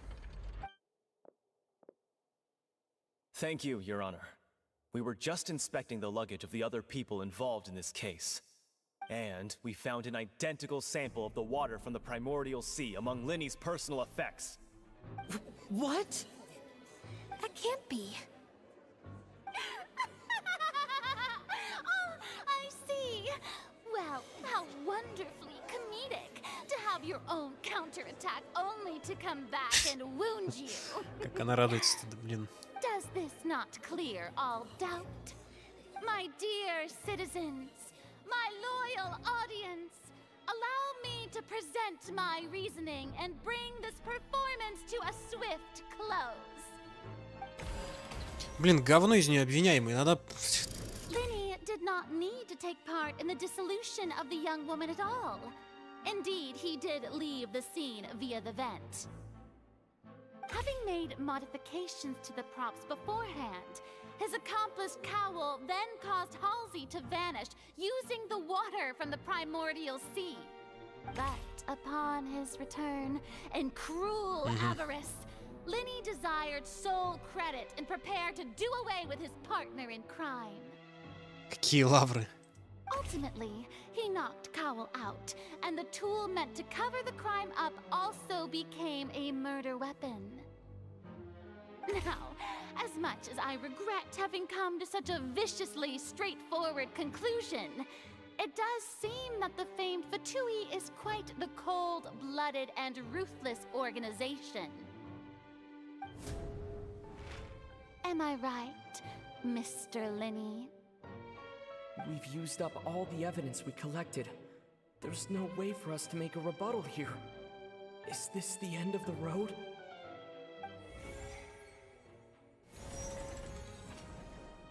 Oh no! Paimon can't think of anything either. It doesn't look like there's any way around this. Seems using the water as new evidence was too good a move. Why did this have to happen now? Потому что мы никудышные детективы. I think we've all seen enough now, and we have ample witnesses to my flawless reasoning. I believe this is indeed the finale. Now then, my good, noble Chief Justice, should we not, in your view, Excuse me, everyone, but I must interject. Ну, конечно. Miss, I must ask you not to shout. and to respect the ongoing legal proceedings. Oh, come on. Don't be hasty. I have a good reason for interrupting, you know. Now, would anyone here like to take a little break from all this debate and see a little magic? I'll show you an amazing trick. One that can bring a young woman who has disappeared back in the flesh, right before your very eyes. Please, do the honors, Mr. Linny, if you would be so kind. What in the world is she saying? No offense, miss, but miracles like that are beyond my scope as a magician.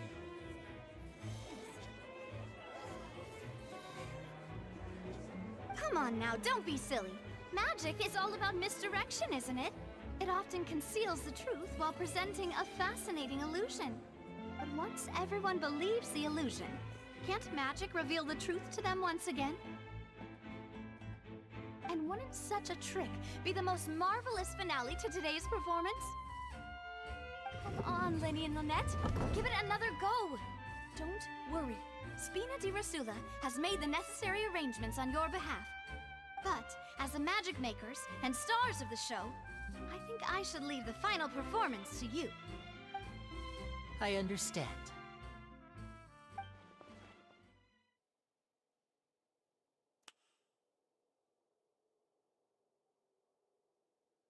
And voila!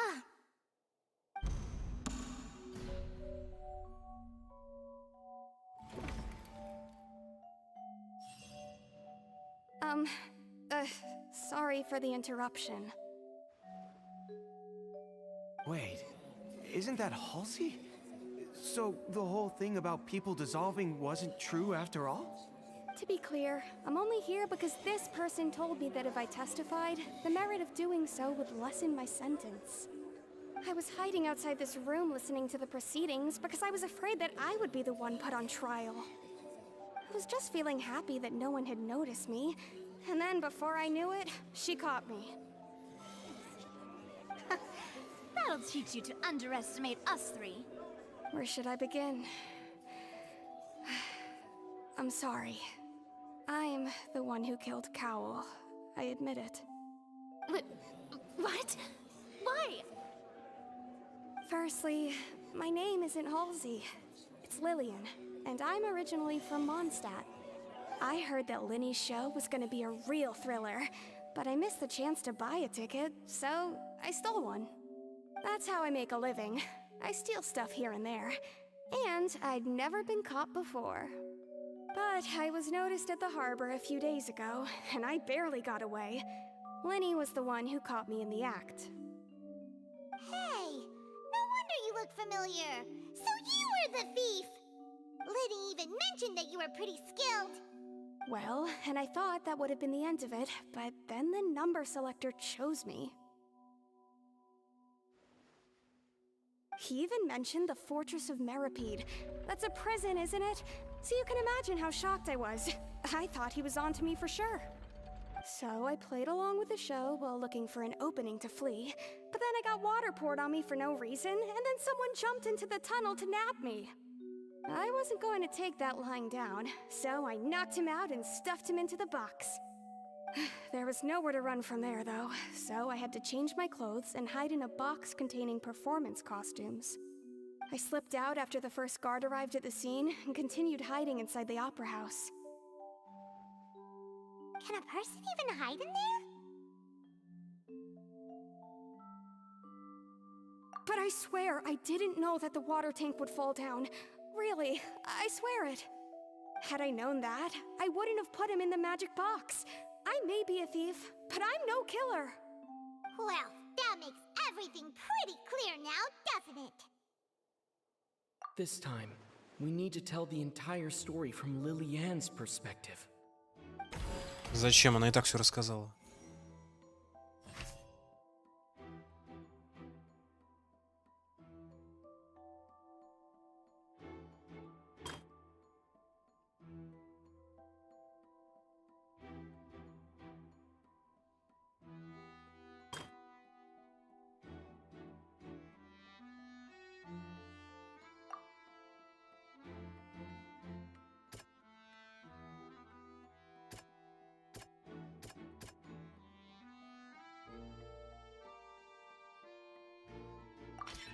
The flower vase was not broken to cover anything up, but was smashed during the struggle between Lillian and Cowell. Как все обернулось. Конечно, как все легко у вас.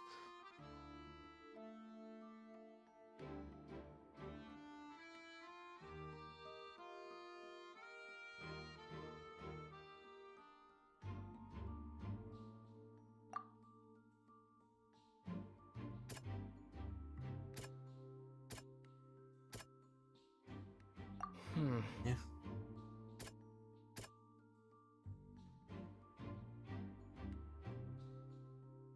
Это из-за этого такой звук был? The strange sound wasn't from a fight. It was Lillian's attempt to break out when she was frightened. А чё ж она не заорал тогда, не знаю. Так. Оглушает.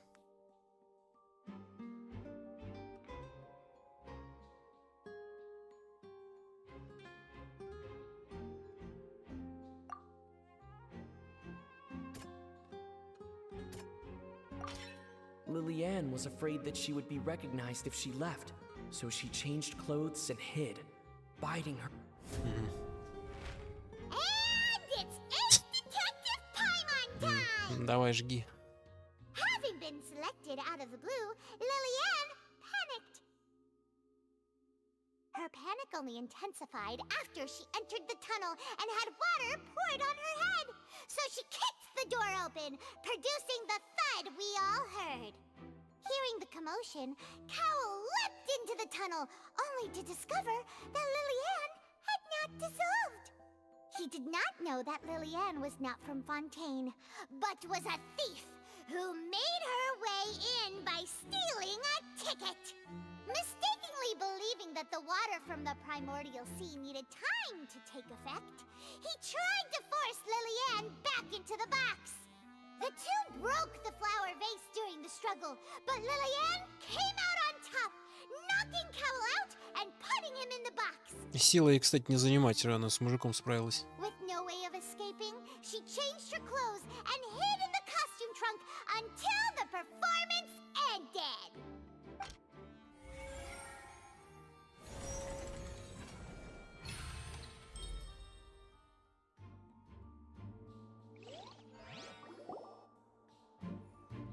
She knew that she would have to go through guard inspection if she tried to leave afterward. So, she has been trapped in the Opera House these last 2 days. She had already become desperately hungry by the time we were chatting over macarons. So, she swiped 2 of them right under our noses. Talk about a sneaky thief. At this point, all the events that happened in the tunnel have now come to light. Ah, so that's the whole story. Bravo! Bravo! Now then, Lady Farina, do you wish to speak against the defense's statements? Please answer the question, Lady Farina. Also, if I may add, the trial has not yet ended. As such, I request that the prosecution not leave the room before the proceedings have concluded. What? Are you reading my mind now? No, I have no further arguments. I admit defeat. But really, could you at least have left me with some dignity? Wow, look at that! She's like a deflated balloon now. If there are no objections, then as the Chief Justice of Fontaine, I shall once again repeat the full sequence of events. The actual perpetrator of the serial disappearances, Cowell, selected his next victim from the audience reservation list. With some modifications to the selector, he could ensure that the pre-selected young woman would be chosen.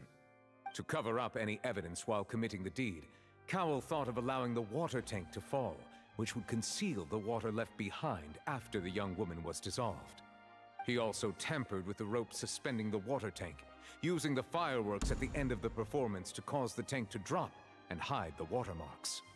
He poured the water from the primordial sea into a balloon during the preparation of the magic box and stuck it to the box's lid. Finally, he passed the prepared hook on a rope through the gap in the magic box's door when bringing the young woman to said box. When the magic trick officially began, the box containing the woman was lowered into the tunnel, tightening the hook rope and bursting the balloon containing the water. If all had gone to plan, the young woman would be dissolved at this time. However, Lillian was not from Fontaine, and thus fled the box with a loud noise. Realizing that there was trouble, Cowell entered the tunnel and met Lillian. Thinking that the waters had not yet taken effect, he decided to proceed. However, his opponent was more capable than he thought, and he was overcome, knocked unconscious, and placed into the magic box, and thus became his own final victim. Lillian, according to her own statements, then changed clothes and hid until the performance ended, before hiding in other parts of the opera house. As for Linny, he was in the underground structures within the opera house, and was thus ignorant of these happenings. From this reconstruction of events, we can conclude that Linny, the accused, is in fact innocent. While there is much in Linny and Lillian's conduct that should still be investigated separately, this case, at least, can be handed over to the Oratrice to make the final decision.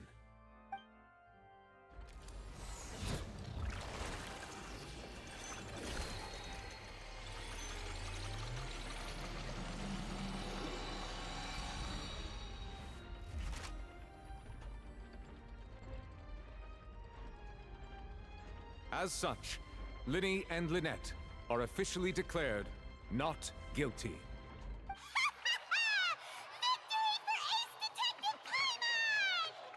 Great work, partners. Thank you all. Thank you so much. Next, I think we deserve an explanation, Guard Vaughn. How did you find the water from the primordial sea in Linny's baggage? Right! Your discovery caused me to make a serious mistake, you know. Or was that not a discovery, but false evidence that you dared to bring before this court? I suspect that the accomplice mentioned in Cowell's notes was not Linny, but you, yes?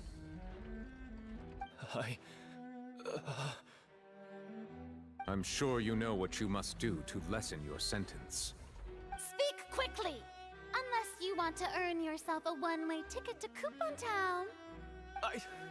I was just following orders. We were supposed to place blame for the serial disappearances onto Linny, and thus cause suspicion to fall on the Fatui. The higher-ups said this was the best opportunity to do so. And now that your plan has fallen through, and the secrets of the water have been revealed, you have become a liability to said higher-ups, yes? Therefore, you would be wise to tell everything you know, and seek the protection of the guards. Yes, I'll tell you everything I know. Our boss discovered that the water can cause people to dissolve. It can also be made into a potion, which when extremely diluted, can cause people to experience unforgettable exhilaration. We've been in this business for a while now, and have made decent mora off it. The disappearances were also the boss's idea. I mean, this is the boss we're talking about.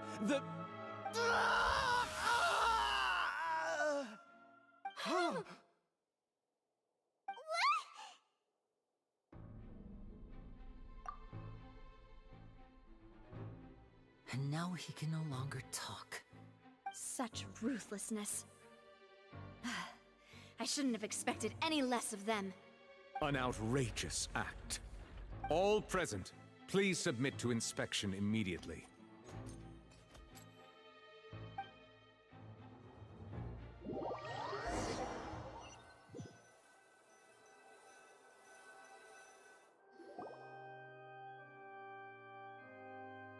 So, we're just going back now?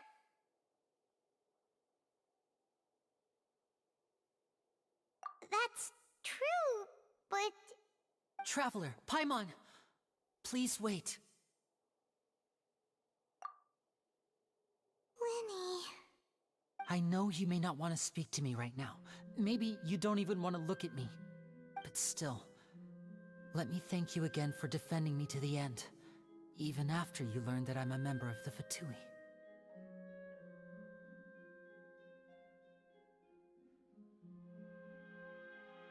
Ну, ни то, ни другое. I guess. But regardless, I'd like the opportunity to set things straight. I didn't approach you with any ulterior motives or ill intent. I've spoken to you as myself, just plain Linny this entire time. As for why I'm a Fatous, it's because the goals of the House of the Hearth align with those of an orphan like me. That's all. That was how Father, who you might know as the Knave, approached recruiting us back then too. The knave? The one who controls the House of the Hearth? She's your father? That's right. And since we're here, I was wondering, would you mind hearing a story? It's about my past. Back when our parents first died, Lynette and I were left wandering the streets. To survive, I took to surreptitiously observing an older street performer who did magic. It took me several days to figure out how he pulled off his amazing tricks. I took my sister through several streets until we found a crowded corner, and we began to perform magic tricks there. To my surprise, we proved to be pretty popular, and we could at least stop worrying about where our next meal would come from for a time. But I didn't want my sister to remain a street rat together with me forever. Before long, an aristocrat came to me and claimed that he wished to take us in after watching my performances. So you went from orphans to nobility just like that? That was how we felt at first too. As if fate was on our side and we could say goodbye to those painful days. But I gradually discovered that while we were called foster children, he was really after my talent for magic tricks. He would constantly take me to all sorts of banquets to garner attention, which he would then use to expand his social circles. That doesn't seem too bad either. Better than roaming the streets at any rate. It took a while for me to realize just how dark his heart really was. After one particular performance at a banquet, I discovered that Lynette was not on the same return vehicle as me. I waited a long time after we returned home, but she did not come back. I went to that noble's bedroom and asked him about her whereabouts. The answer he gave me was, she caught the eye of the most eminent person at the banquet, so I sent her over as a gift. I mean, you'll be able to perform your magic regardless of who your assistant is, yes? Oh no. So he was gonna... But wouldn't Fontaine's laws deal with such people? As far as outsiders are concerned, this is a relationship akin to adoption or foster care, and they have their ways of escaping the eye of the law. I managed to ferret out the location of the mansion of that so-called eminent person and hurried through the night. But by the time I leaped over the walls, avoided the guards, and made my way in, all I saw was the moonlit ground covered in blood, and the knave standing there in the darkness. So, she'd already taken care of that guy. That's right. She had rescued my sister before she could come to any harm, and had even discovered several girls hidden in a basement, all of them orphans. Father, I mean, the knave, might have seen something in me, and so she made me an offer. The House of the Hearth welcomes you, for your interests align with ours. Here, none will ever betray you. Indeed, betrayal shall never be permitted here. I was hesitant to trust her. I mean, I had just been betrayed by nobles. But she was also quick to destroy the noble who had taken us in at first, giving us back our freedom. Oh, so that's how the two of you joined the House of the Hearth. She has her own plans. She has gained permission from the Tsaritsa to first use the Gnosis' power when she obtains it. She plans to use it to find a way to break the prophecy and save Fontaine. So, she believes in that prophecy too? That's right. The whole House of the Hearth is currently working to combat that crisis. Today's case has also proven that people from Fontaine can indeed dissolve into some sort of water, thus further supporting the prophecy. Everyone at Hotel Bouffe d'été, including the knave, has their roots in Fontaine. And we will always defend our homeland. To us orphans, the only connection we have left to this world, apart from our family, is our homeland. So, from small deeds like distributing magic pockets to huge schemes like stealing a gnosis, everything is aimed at dealing with that prophecy.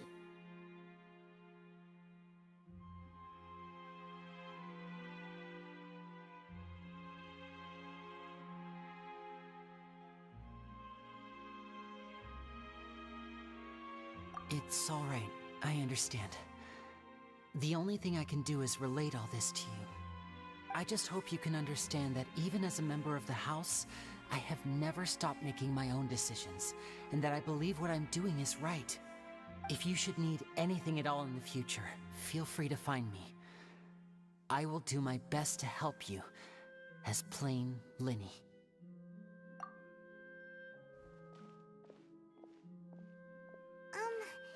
Bye, Linny!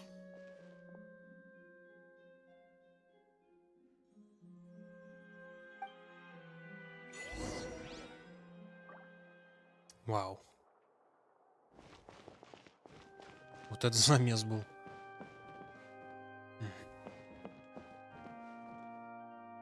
Мощно у них там машина для вынесения приговоров. Я не думал, что здесь такое начнется.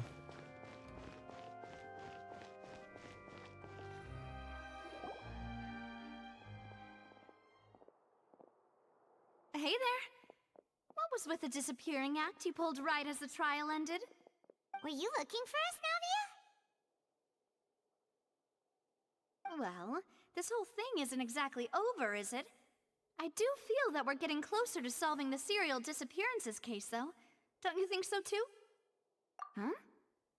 What's wrong, my dear partner?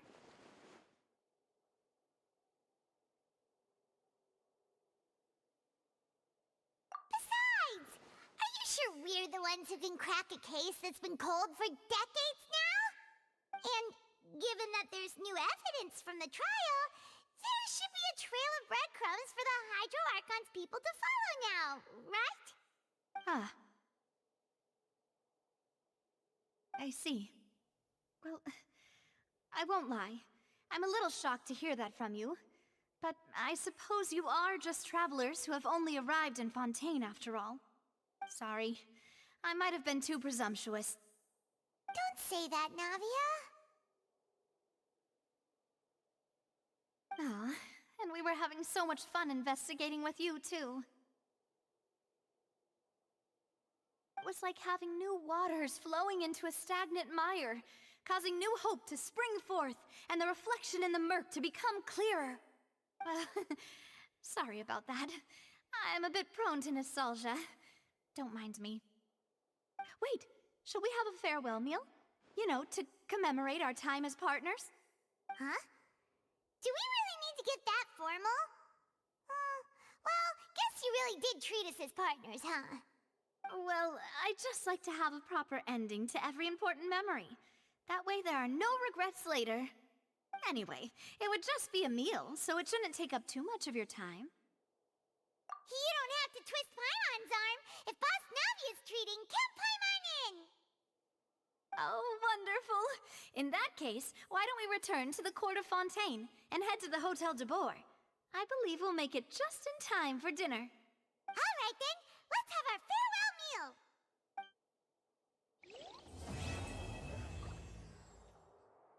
Прелюдия белых роз и черных вод.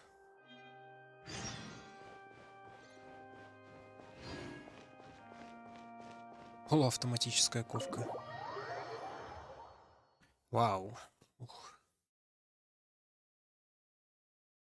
Блин, чуть на пожизненное не посадили. Пришел в театр, блядь.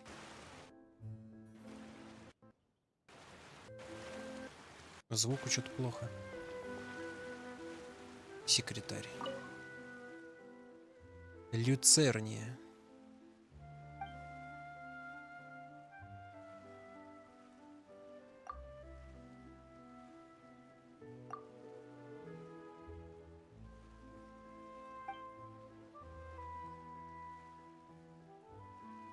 Ну, тут, наверное, смотрели сейчас на человеческие эмоции.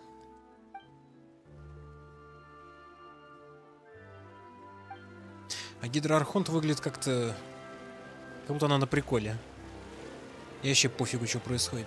И главное обвинять, обвинять, обвинять. Да. Не то чтобы я против. Лишь бы меня не вмешивали в это дерьмо. Ух, ну дела.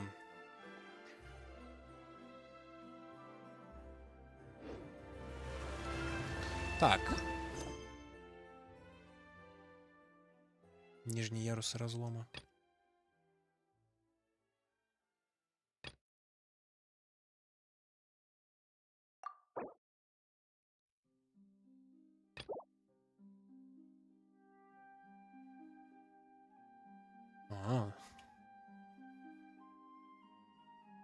То есть сюжетный квест занят этим.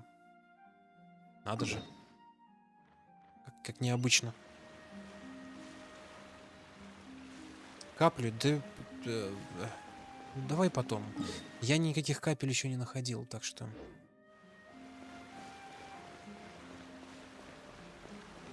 Давай после того, как я сам на нее наткнусь, сам с ней подерусь, наверное, а потом это...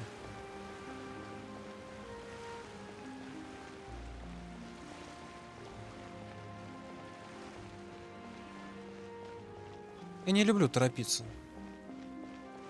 Я еще не встречал ее даже.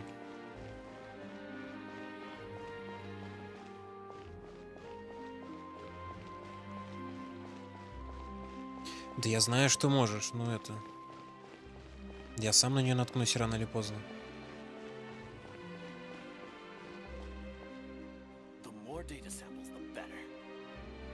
Что делаешь? Маярды.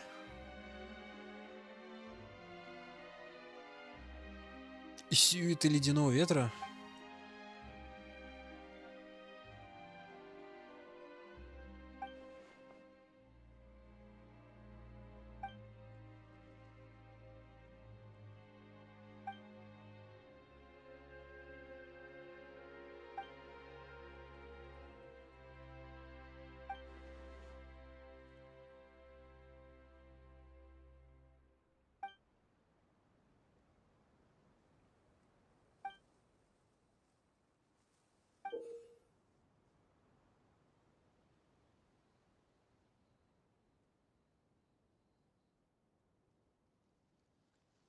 Угу.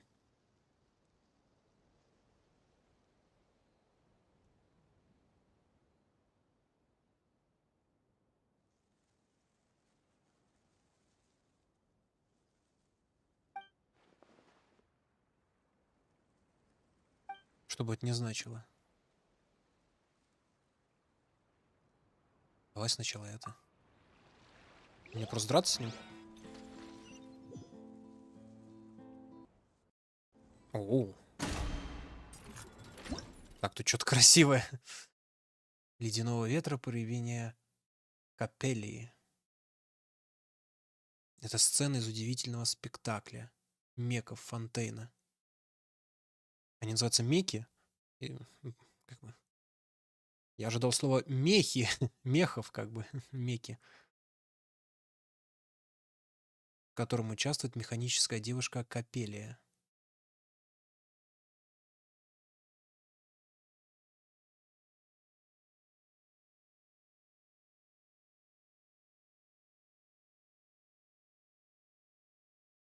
Можно снизить ее силу, в конечном счете привести к перегрузке.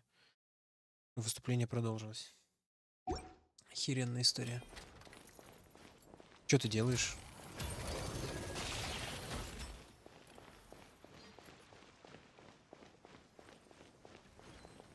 Блин, выглядит прикольно. Такие боссы очень красивые.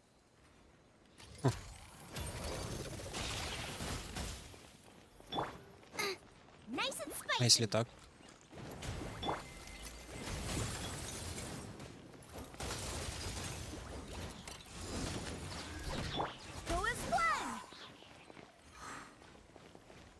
И что вы делаете теперь?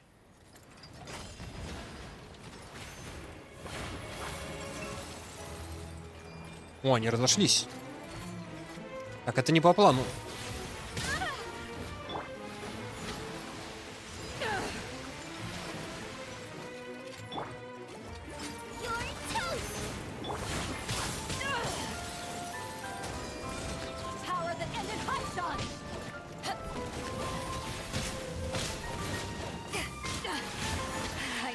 Блин, это больно.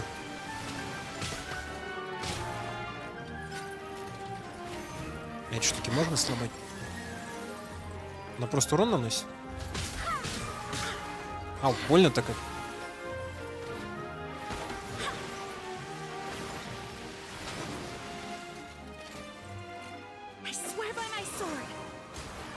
Как всегда, херачит все и отовсюду.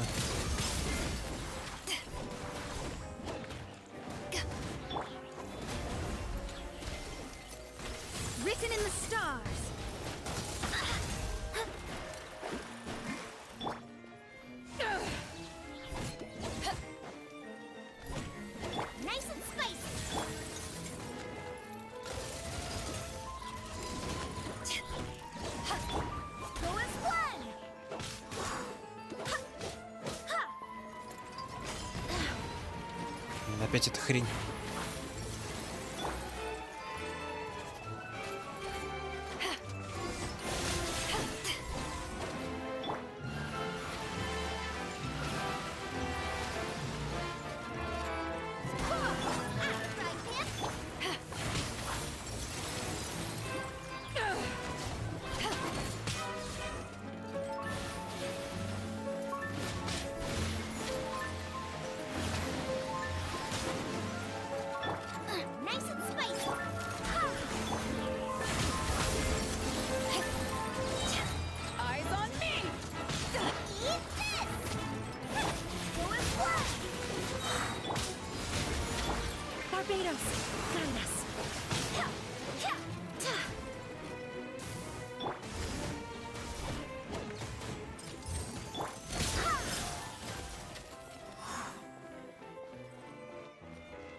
Блин.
Прям болит.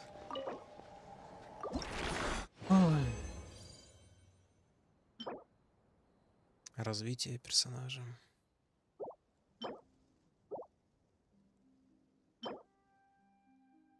Чё, от них бегаю? Не знаю. Хочу, бегаю.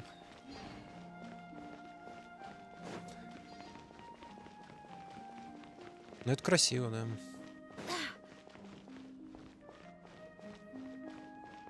А для кого такой трон?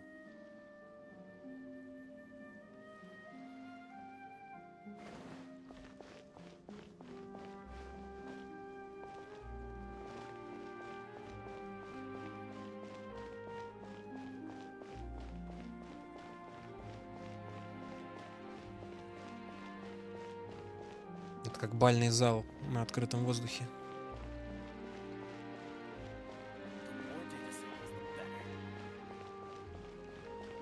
Ладно, тогда в следующий раз подерусь с другой версией.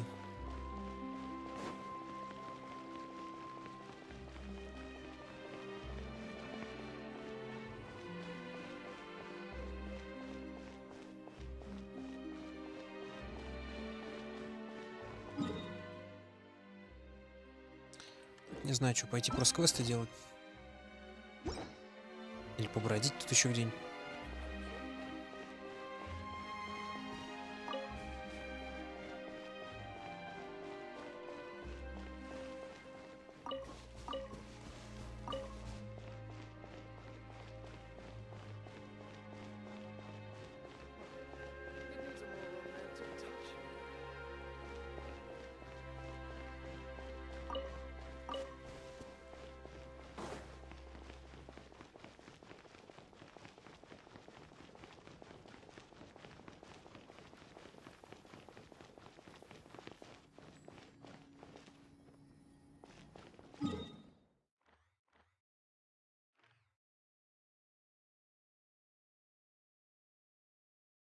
Интересно, а под водой тоже будут какие-нибудь квесты?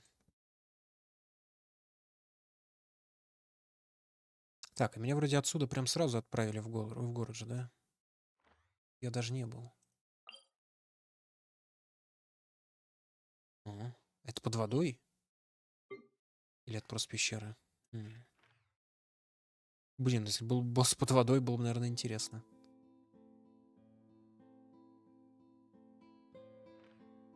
Деревня Пуассон. Ну ладно, давай пойду туда. Это где это вообще? Наверху, внизу?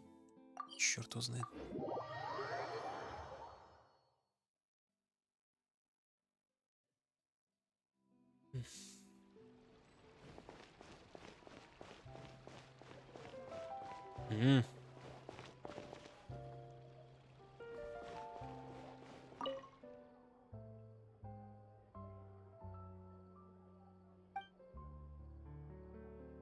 Близнецы. Самые яркие звезды Фонтейна.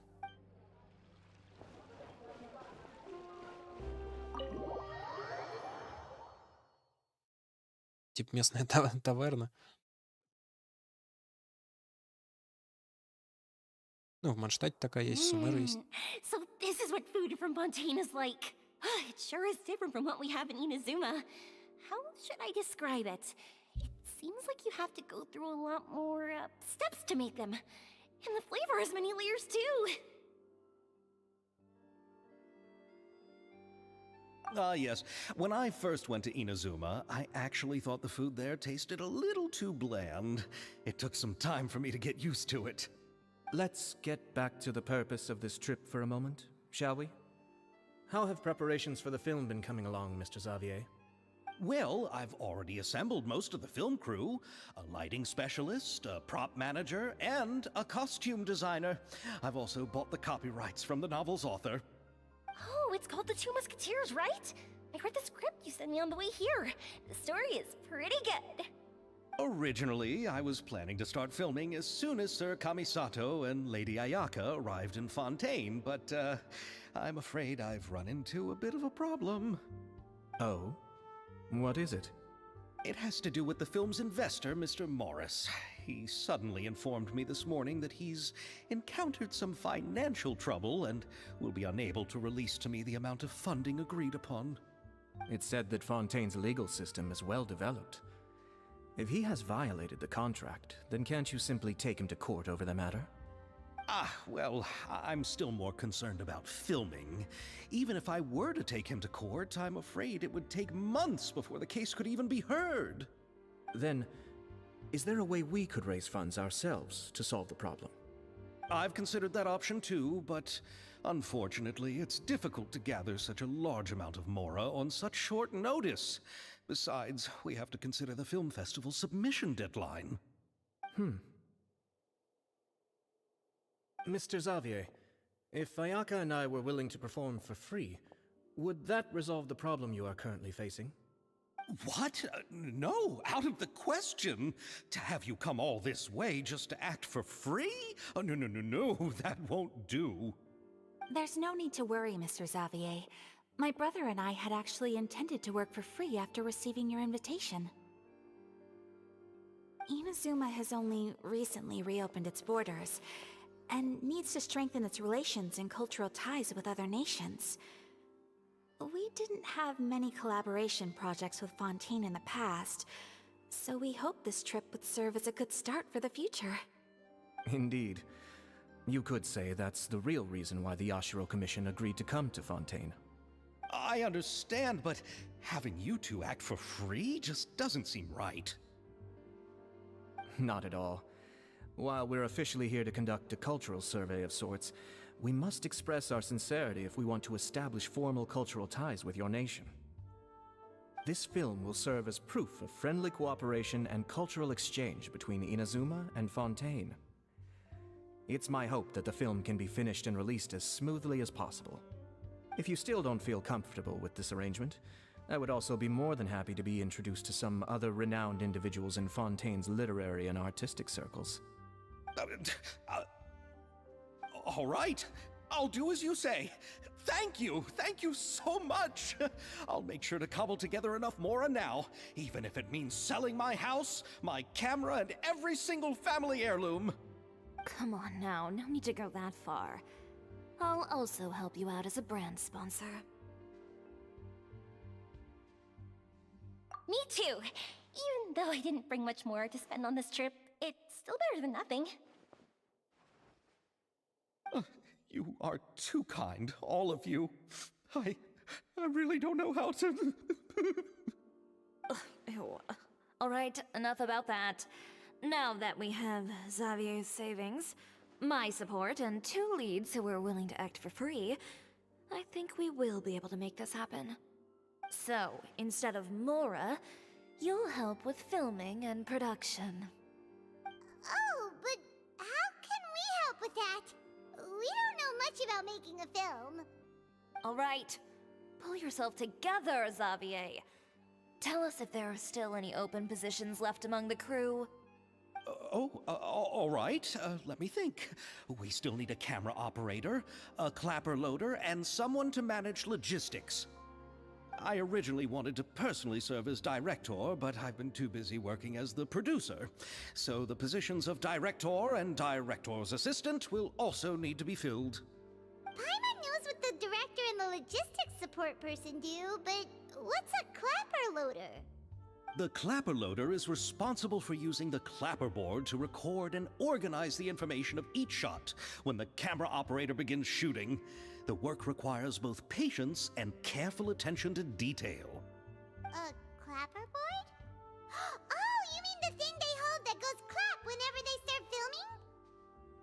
Yes, that's right. Are you interested in that job? For sure! Paimon's always wanted to try that! Alright, then you'll be our clapper loader. I can find someone from the store to help with logistics. What do you think, Xavier? Fine by me. As for our camera operator, I was thinking of letting the Traveler take the role. Oh, he's great when it comes to using a camera. Paimon can't even count how many things we've taken photos of during our journey. Yes, that's also what I was thinking. I noticed the Traveler had an eye for photography and composition when we worked together previously. I'm sure that's due to the Traveler's journey across Teyvat and all the places they've seen. After so many adventures, using a camera must be second nature by now. What do you say, Traveler? Are you interested in the job? Ну, фоткать природу на мобилу и снимать фильм — это разные вещи. Оператор все-таки должен знать, какие ракурсы брать, как красивее будет и все такое. Ну ладно. Thank you. It really means a lot to me. Come on, friend. Let me give you a big warm hug. So, all that's left for us to find is a director and an assistant. Да обойдемся. Oh, me! I want to be the director's assistant. All we need to do is help the director, right? I can handle that. All right, then all we need is a director. Oh, all the well-known directors in Fontaine are probably also busy working on their own films these days. I'm not sure who will have time to help. Oh, Farina helped out a theater troupe recently by serving as an artistic consultant. She could be a good director, right? Besides, it's not like she has anything else to do right now. Farina? Do you really think Lady Farina would be willing to help us with our humble project? Isn't that the name of Fontaine's Hydro Archon? My brother has already informed me about what happened here in Fontaine. Yep, that's her. She helped out a theater troupe not too long ago, and now she's taking up work as a director. Well, I saw that musical. Her performance was perfect, and the storyboards were also excellent. Don't let her former identity intimidate you. She's the best candidate we can think of right now. You'll never know until you give her a shot.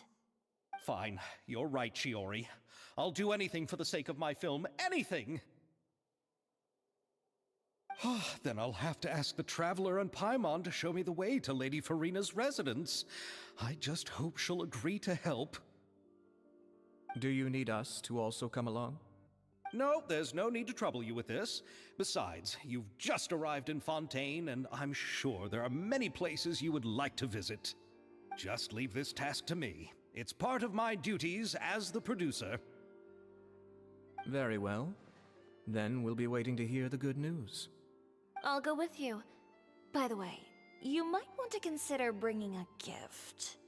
And don't worry, we won't simply drop you off at Farina's place. We know Farina pretty well by now, so having some familiar faces there should help your chances. Besides, the whole thing was our idea in the first place. All right, then I'll start making preparations. As for the gift... A gift for someone who was once seen as the Hydro Archon. I wonder what she would like. I recall that Lady Farina once fancied a clockwork ring, so perhaps I should get another exquisite clockwork contraption for her. Huh? Can't we just bring some desserts, like the Fontinalia mousse? But wouldn't that be a little too cheap? She does like desserts, though. Isn't the Fontinalia festival happening right now? I heard Abel tell us on the Aquabus that Farina introduced the tradition of going door to door and asking for sweets. To do something like that, she must have a real sweet tooth. I agree with Yoimiya. If the gift is too fancy, it might actually make her feel more uncomfortable. Alright then, let's go buy some Fontinalia mousse!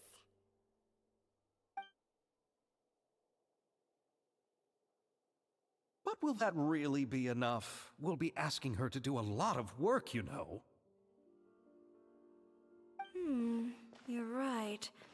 We need to further sweeten the deal. Huh? You want something even sweeter than Fontinalia mousse? Yes, we'll need a gift that's sweeter than any dessert in the world. Well, what could that be? Your words of praise.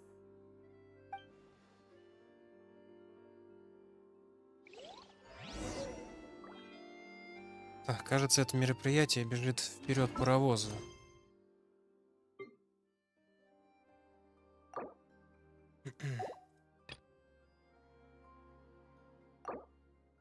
И мне теперь вот это делать? Это же уже после событий сюжетки, правильно? Как я понимаю. Блять. Зачем китайцы так делают?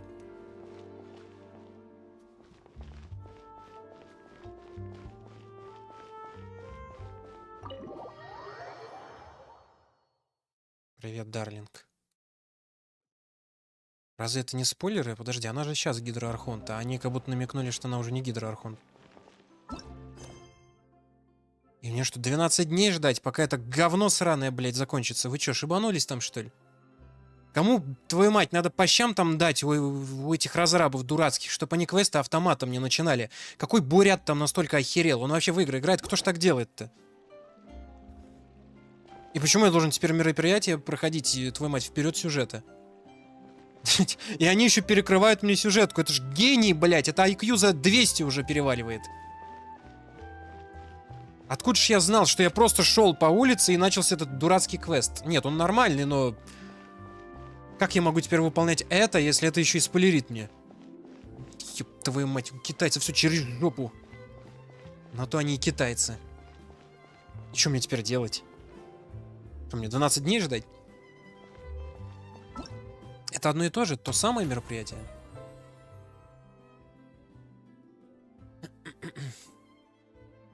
Ну да, 12 дней. Охерительная, блядь, история. Что, мне тут сидеть ждать?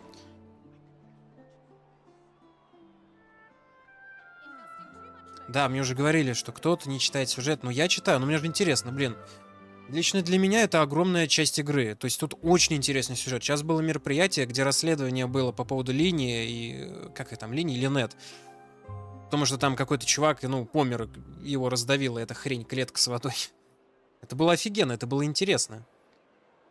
Задание мне здесь очень нравится. И сюжет, и квест-легенд. Конечно, я ее слушаю, читаю. Здесь охеренная озвучка, мне очень нравится, атмосферно все. Поэтому да. Кто это? Кто это?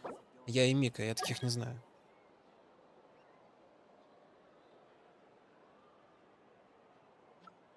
Ну да, новенький. Но я первый раз вот прохожу, до Фонтейна дошел. Ну, это понятно, что я могу и выполнить, но, блин, это все равно спойлеры. Ну, как-то это ломает мое восприятие немного. То есть, как бы события разворачиваются после сюжетки, а я до сюжетки ее прохожу. И в итоге как-то, как будто мы все знакомы, мы все закорешились, но я-то этого не делал. Блять.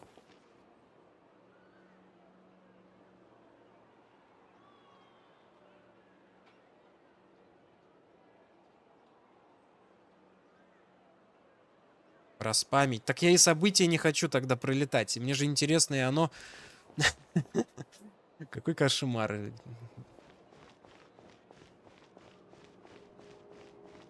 Как-то это просто портит впечатление. Отправляйтесь домой к Фурине. Да нахер эту каплю. Неинтересна мне эта капля. Что, мы 12 дней будем ее убивать?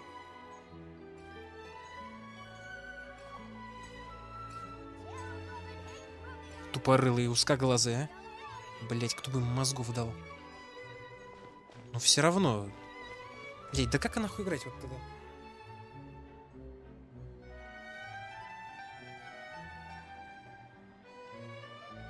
Что тут меня прям расстроило и задело. Не хочу идти к ней домой, блять. Говна кусок. 12 дней фармить теперь, блять, что за ублюдство, а? Я им нахуй... Где здесь техподдержка? Как написать сообщество, поддержка? Я, правда, по-китайски не могу ничего написать. А, он меня сайт открыл. Замечательно.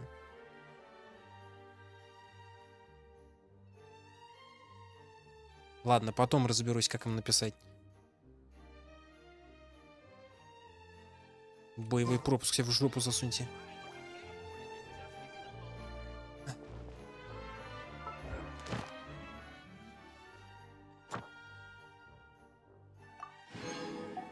Где тут Катерина в этом роскошном городе? Я не помню уже.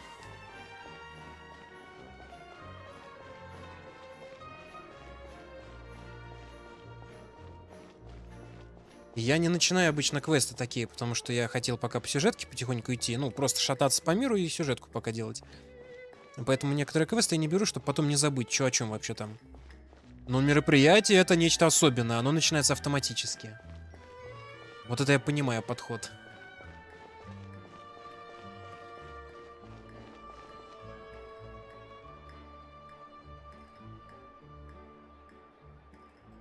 Нет, не могу. Не могу, потому что Фурина, видимо, занята, вот он все так же закрытый. Я не знаю почему, но надо еще что-то делать. Зачем я вообще туда пошел? Это Катерина, да.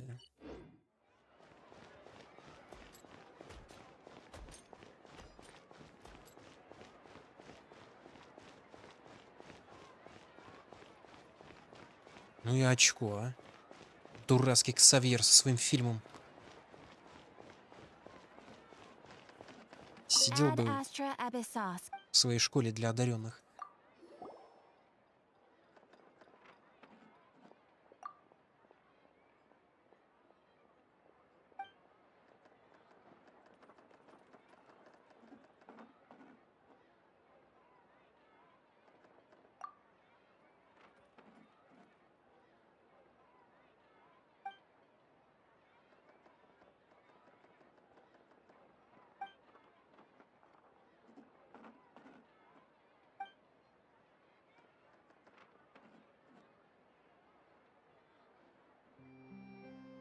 Бессмертная.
Это вообще что за задание?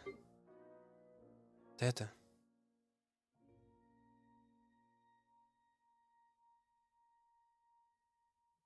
Ad Astra Abyssosk. Welcome to the Да хорошо, Сергей, отправлю.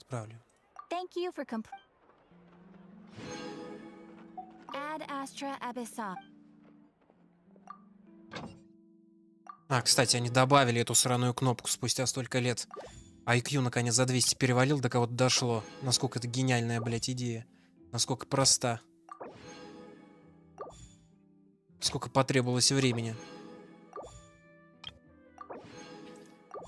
Гений, блядь, какой-то.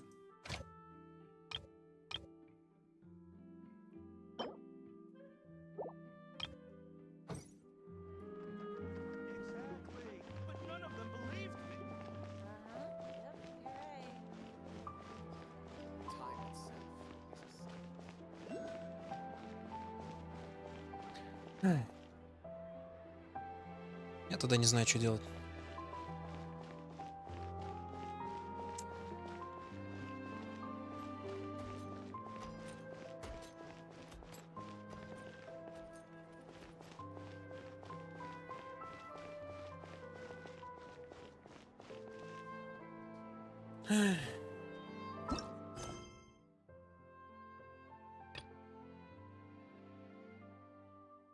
Просто повыполнять эту хренотень.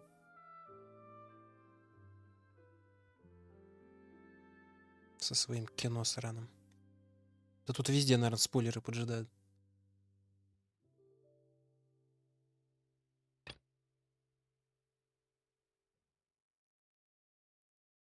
А все равно это, наверное, все в одно сольется, нет?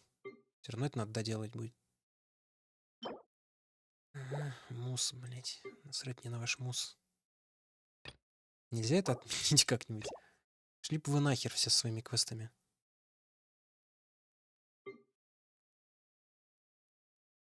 Да там все спойлер. Да даже и в любом случае, даже если не будет спойлера, то все равно это как-то мне нарушает все восприятие. Это как игру проходить задом наперед.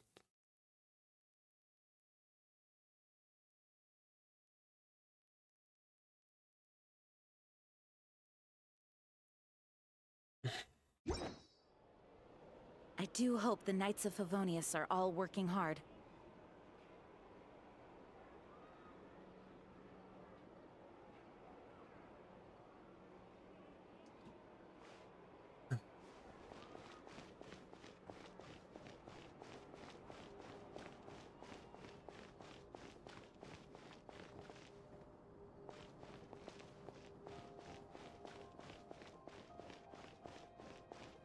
Чем мне тогда толк от этих заданий?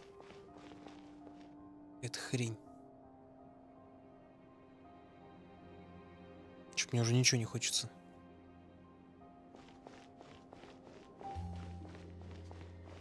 Ну, фонтен красивый, конечно. Еще музыка это классная, подходящая. Особенно к ночному фонтейну. Награды. Да вертел я эти награды. Насрать на них. Меня просто это расстроило чуть сейчас.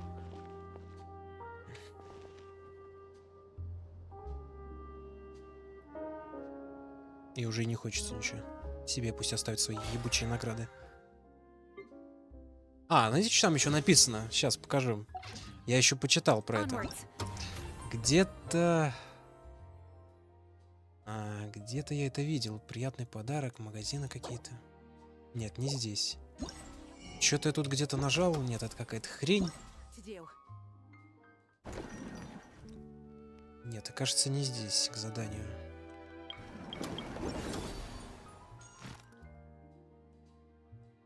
Ты не здесь, твою мать, где-то было. Может, все-таки здесь? Событие? Нет, и не здесь.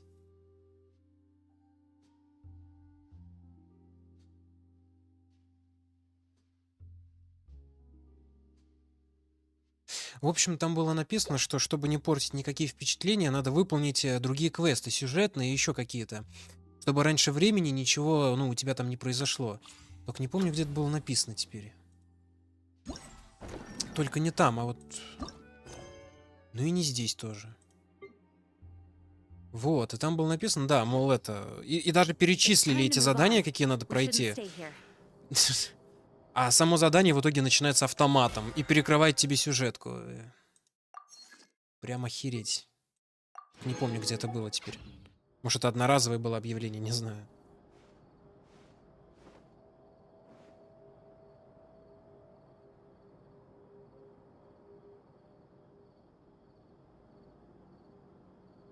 I do hope the Knights of Favonius are all working hard. Я прям из принципа уже не хочу ничего делать. Ну, в смысле, вот этот квест, нахуй. Ну ладно, пойдемте, что, я не знаю. Буду 12 дней ждать, пока это говно, блядь, закончится. Это где-то тут? Чуть меня это прям вообще вынесло. Предупредили китайцы меня, что, мол, это... Чтоб не портить себе впечатление, вот эти квесты сначала пройди, чувак. Вот сюжет, задание архонтов, да. Закрыл, блядь, задание, 2 шага сделал, и он автоматом начался, и перекрыл мне все. Ёб твою мать, этому китайцу надо Нобелевскую премию дать за гениальность. Я херею. Кодзима в сторонке стоит, вообще обосрался полностью. Ух, этот бурят, китайцы намного круче. Вот это я понимаю. Гений какой-то. Биба и Боба. Один предупреждает, а другой автоматом все начинает. 2 гения сидят. Пунчам, блядь, говорит один другому, а второй сидит, не понимает, что он сказал. Хер его знает. Тот его просил автоматом не начинать, а он, ну значит автоматом начну. Хуй делать. Да охуенный день просто. Я уже знаменит, да, сюжетку-то я прошел, и хули.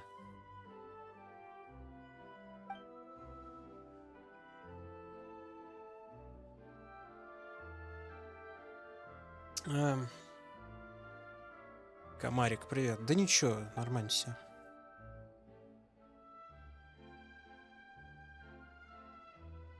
Пти? Что это за имя такое?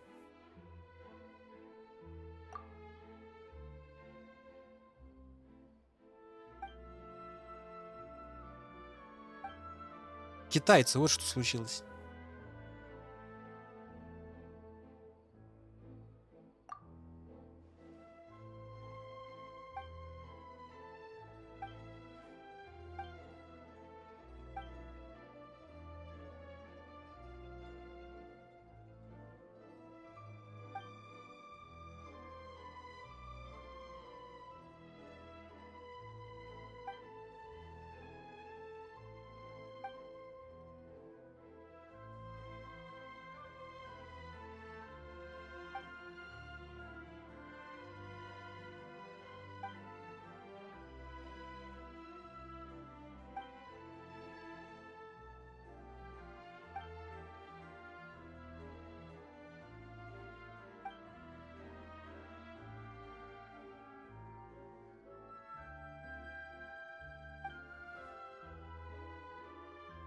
Да, комарик.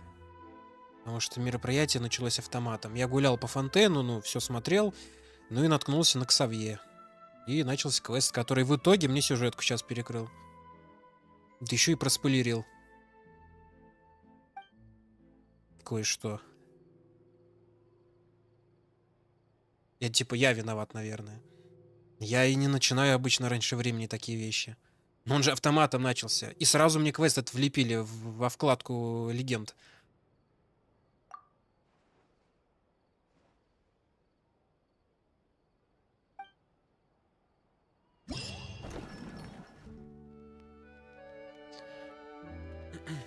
Да пройти-то понятно.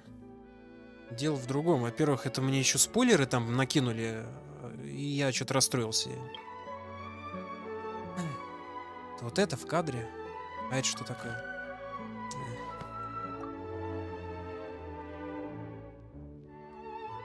Через 4 часа. Охерительная история. Оу. Это вот это?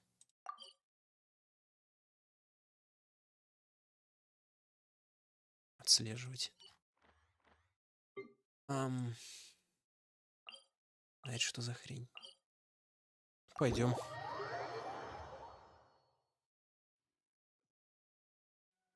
Не хочу я проходить этот дурацкий квест. Я уже говорил, он мне только все испортил.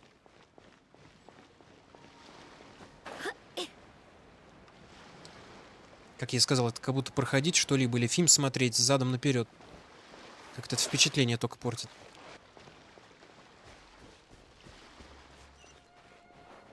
Блин, задание даже не выделилось.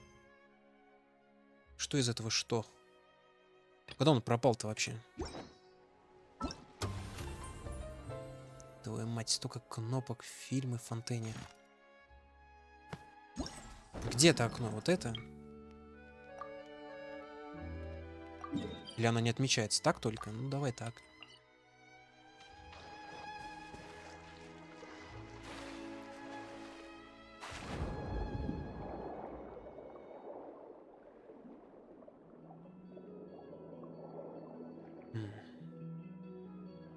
Ну, тут красота.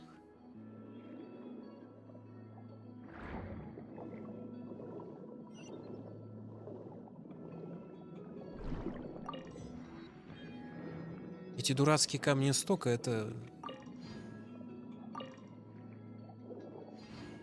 хренотень какая-то. А вот сюжет один раз. Так сказать, первое впечатление одноразовое, а камни эти да в жопу всех запихают, блядь, что изо рта повылезали.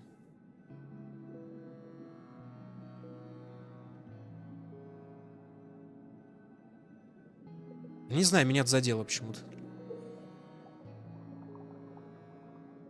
В игровом процессе в кадре необходимо снять несколько сцен в соответствии с требованием режиссера и объединить их в фильм.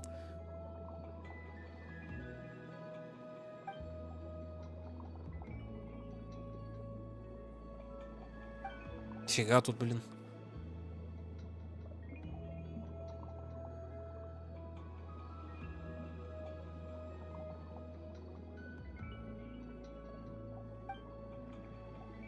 Чушь скач какой-то.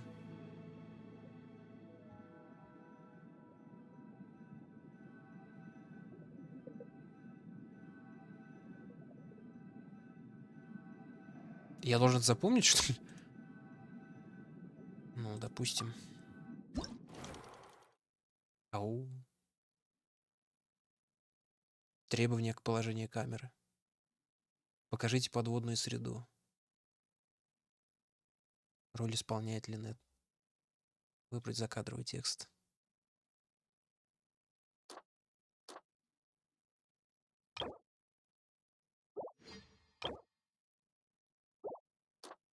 Хер его знает.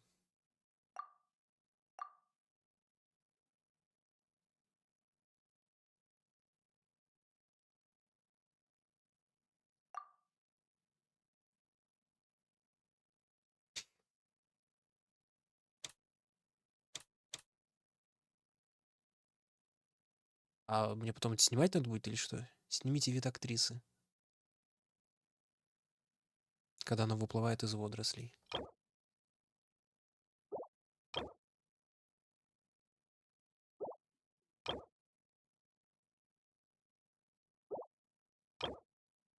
Давай вот это.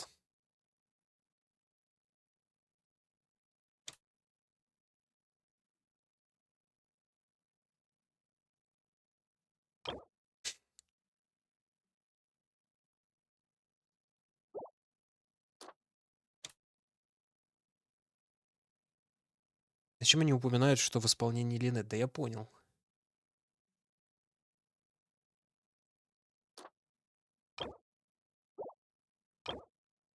Ну да, вот это давай.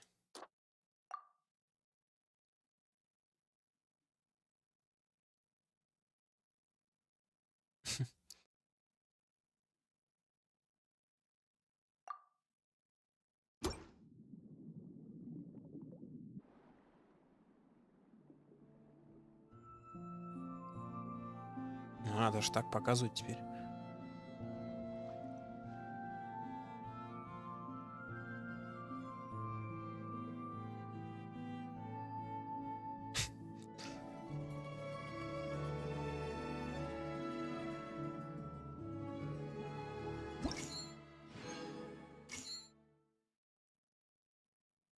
Можно повторить. Оценка, а сколько там надо? Ну, дела.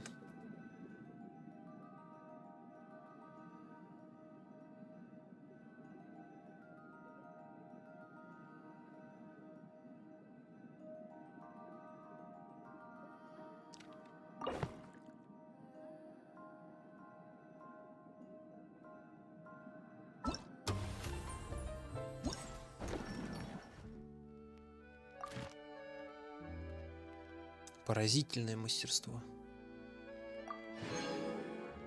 Театральные билеты. А это покупать там что-то можно? Пленка, жетон.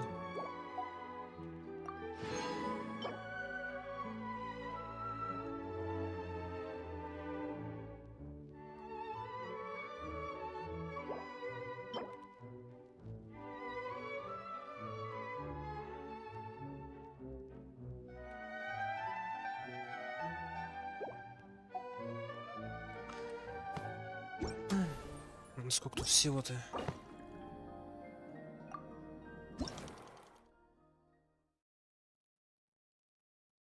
Положение камер. Прокрыть подводную среду, в которой теряется актриса. Плюс 20.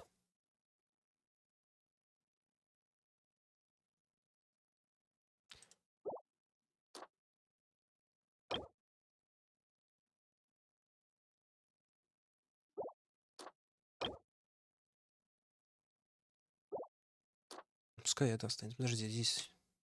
Тут только 10. 20. А, везде по 20 это максимум, типа. А что по поводу комментариев? 10.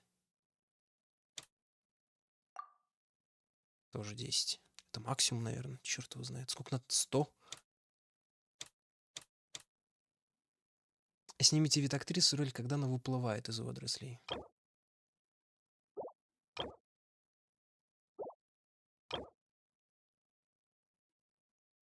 Это считается, что она выплывает? Положение камеры на среднем расстоянии от объекта. Масштаб и детализация средние.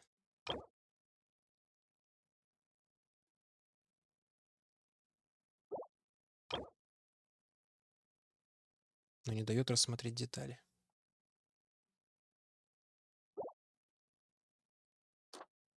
Что такое посмотреть сценарий?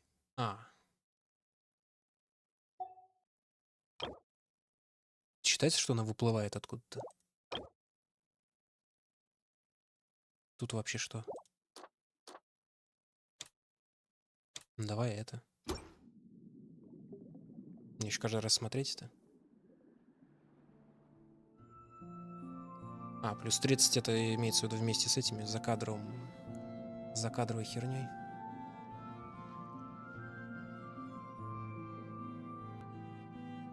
Ну и еще 30-ка 100 получится, да. Да ну, мне надо будет плавать с камерой, что-то снимать. Поразительное мастерство. Да уж. Вот это режиссер. Еще 30 ко мне дали. Надо же.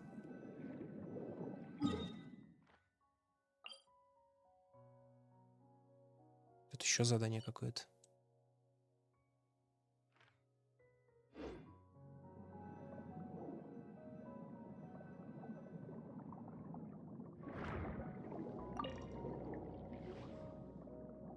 Это, кажется, для возвышения кого-то нужны такие штуки.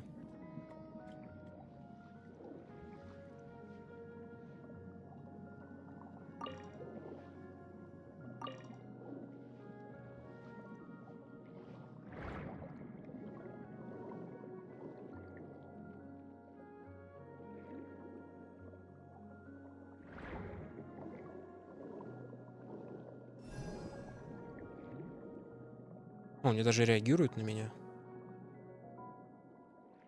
Ну да, чуть-чуть. Или мне кажется. А, не, они сами по себе вроде болтаются. Ой. Тихо. Это эхо-чувак, да?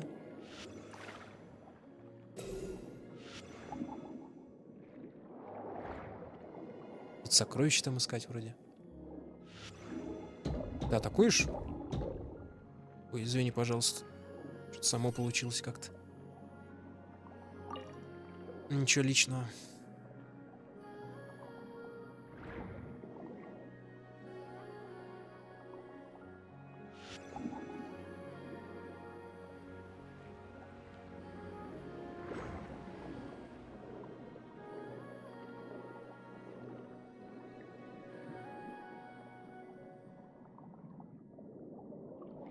Не, ну подводная тема тут, конечно, шикарная.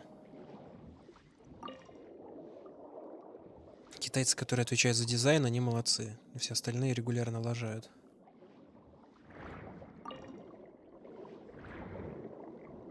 Причем любой дизайн мира, героев, все отлично.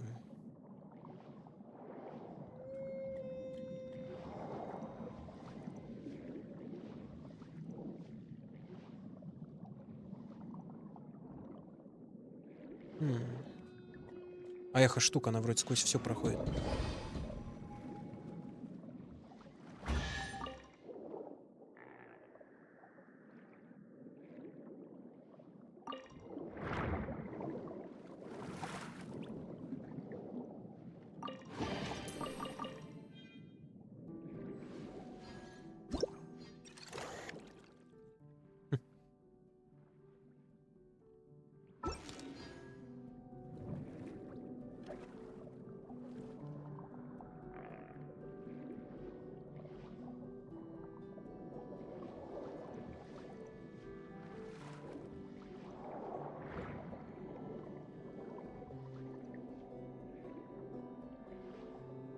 Так, это пещера уже какая-то. Оу.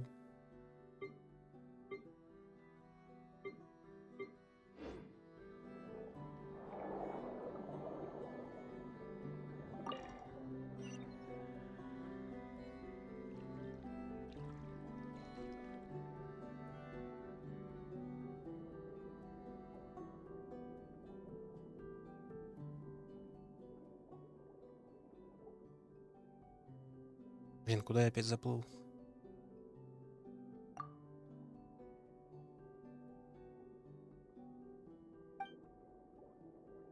Как мы под водой разговариваем?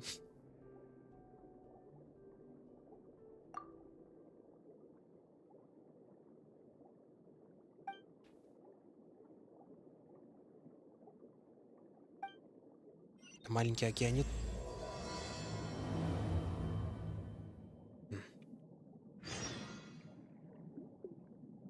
Что это квест из ниоткуда, просто так? Ну да. Да подожди ты.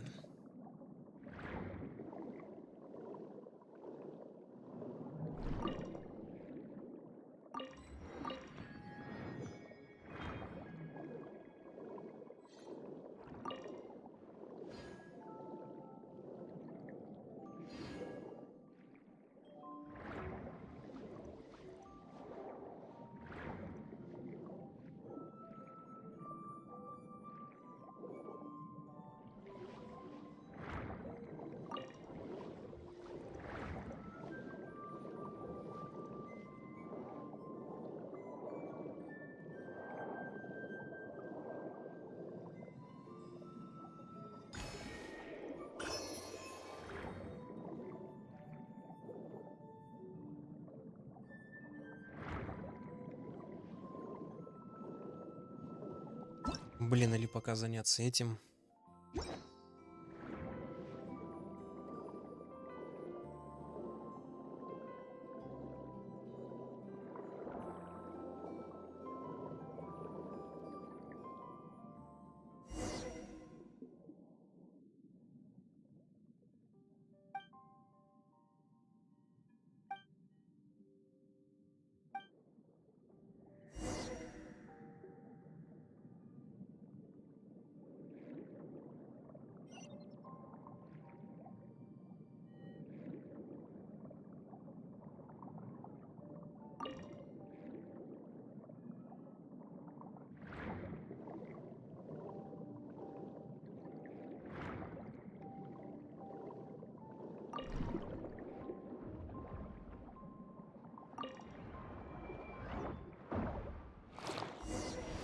О, тут и так бывает.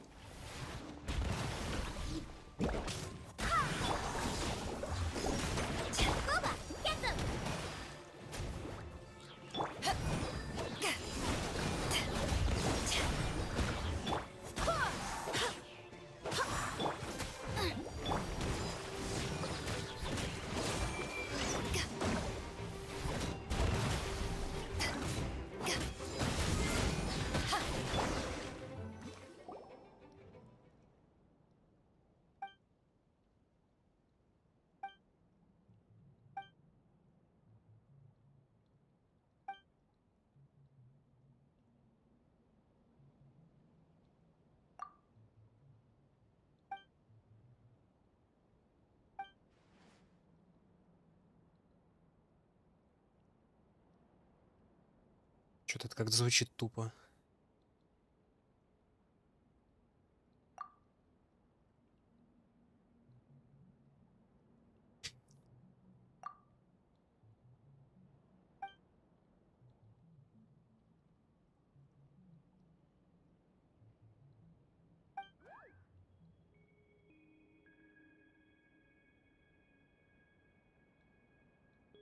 Следующий стрим по рафту, не знаю. В ближайшем будущем.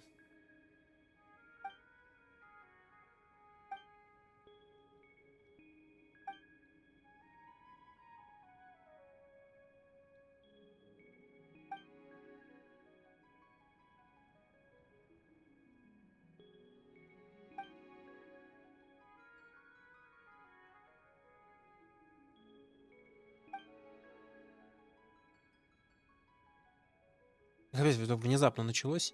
Я раньше не болтал так просто с этими сакианидами.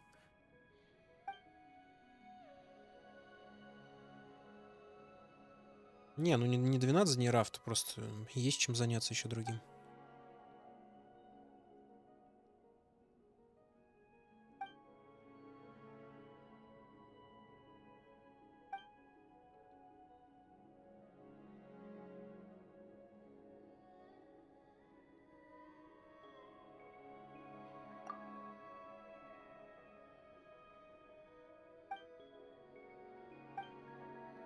Ну как? Сомнительно, конечно.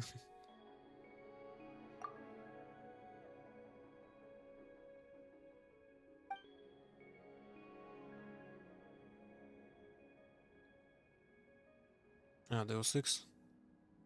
О, надо же. Обычно видосы никто не смотрит. Ну, пока что у меня есть, да, Deus Ex 1 и Deus Ex 2, который Invisible War. Следующий будет этот, ну, разумеется, это как его, Human Revolution. Ну, а потом Mankind Divided, разумеется. Просто сейчас я немножко занят по вечерам кое-чем, поэтому я не успеваю все делать. Надо еще видосы какие-то записать. Но Deus Ex великолепен. Мне всегда нравился Deus Ex и всем. И несмотря на то, что Invisible War ругали всегда, да нет, нормально, нормально. Музыка, как всегда, великолепна, сюжетка тоже нормальная. Но к ней придирались по другим поводам, типа это не совсем то самое, что было в первой части. Но, не знаю, нормально, приемлемо. Никаких претензий у меня нет. Хоть в плане геймплея неудобно, конечно, немного есть такое. Но самая первая часть — это вообще шедевр.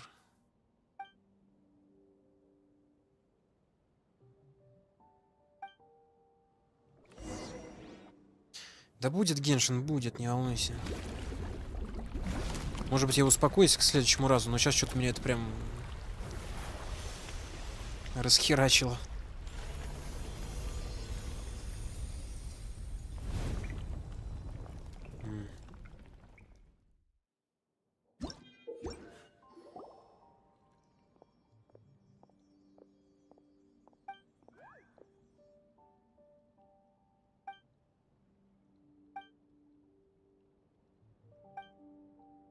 Какая-то дичь происходит.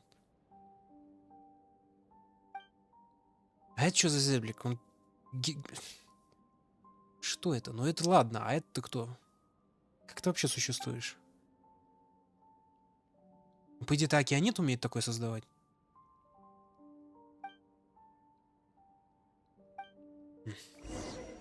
Ну дела. Единственное, только в прохождении Deus Ex у меня еще старый микрофон был. Ау. А, это турель. Ни хрена себе.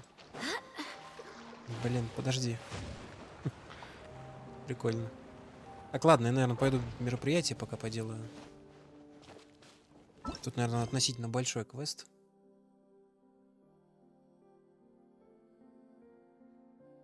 Где океанит редко увидишь. Ну да, логично. А, так, кино. Кино надо снимать. Мать бы его идти.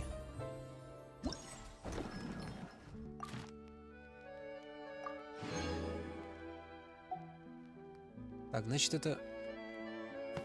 Для магаза надо. Где там магаз? Это что такое? Театральные билеты.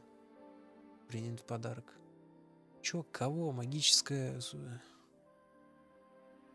400 билетов, 600. Оу. Ну, кстати, неплохо так отсыпают там. Так, а второе что? 160 есть. Таланты, таланты. А, да и все, просто всякие штуки такие. Возвышение оружия. А, ну это, наверное, для того оружия, которое там можно получить, типа. Это вообще бомжатская какая-то срань. Ну, допустим. Так, что я нажимал? Все время путаюсь в этих кнопках. Кадры. Давай следующий. Что это? Где это? Прямо на дороге. Давай. Что терять уже? Большой квест. Ну да, раз он там еще в синенькой рамочке вот такой.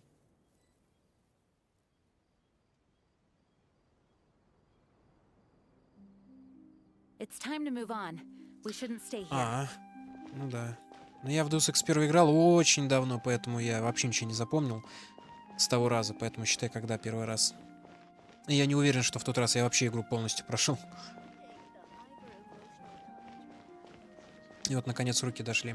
А Invisible War первый раз проходил, да. Human Revolution, не знаю, сколько раз проходил, может быть, около 3. Mankind Divided, ну, 2 раза, наверное, было. Так, подожди, куда я иду-то? Мать, я по метке иду.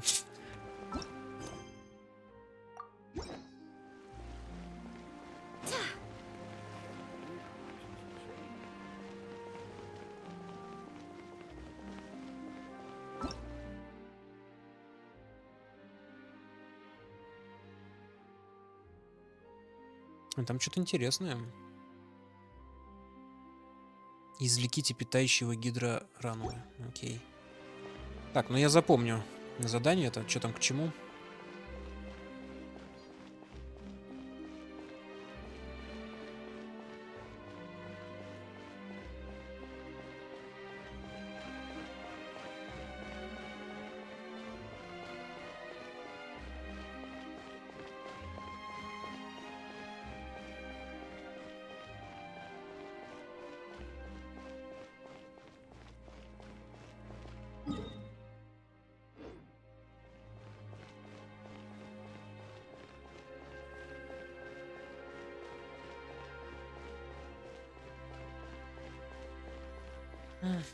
Давай.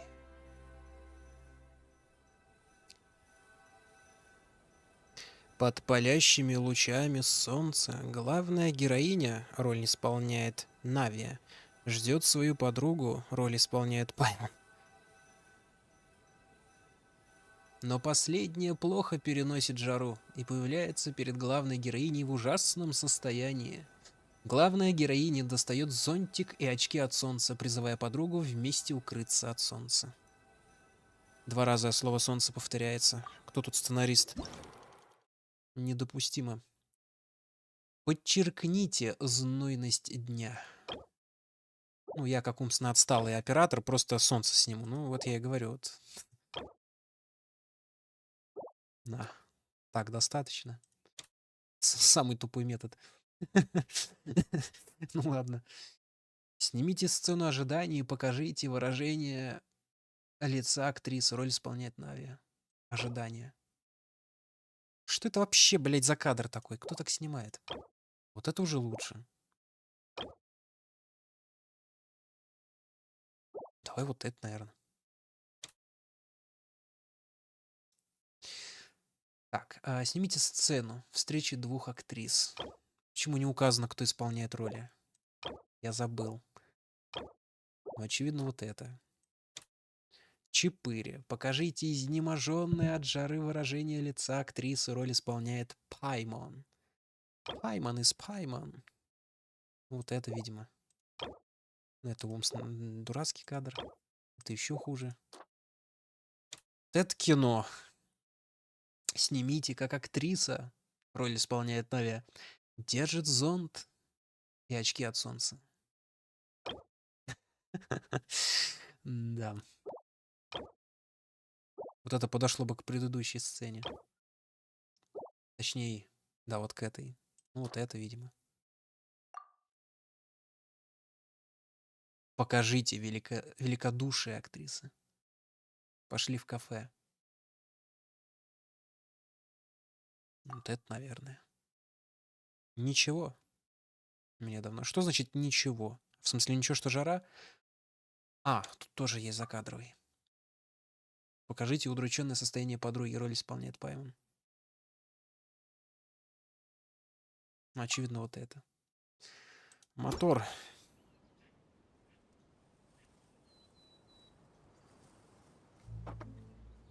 Кристофер Нолан, подвинься. И подержи мое пиво. Блин, ну событие классное, не спорю. Вроде как ничего делать не надо, но оно прикольное. Тоже знал, что китайцы мне так это подставят. Не, ну вот это красиво, да. Хорошо. Угу. Это легче, чем я думал. Так, хорошо, готово.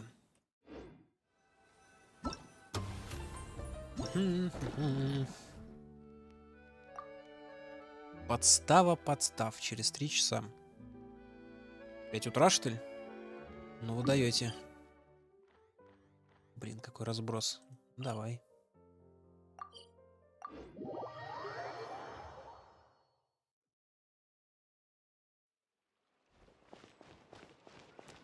В смысле, что наверху?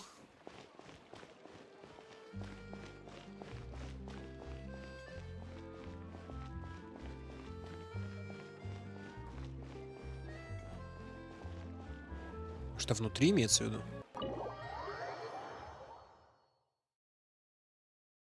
А, они же сюда собирались идти, правильно, в кафешку в эту, кажется. Нави с Паймон. Хотя тут какие-то бессвязные сцены. Сначала Линет где-то плавает.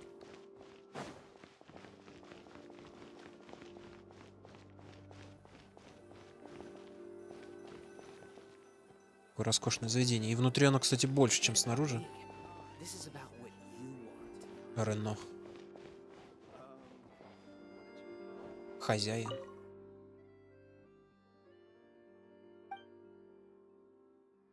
Привет.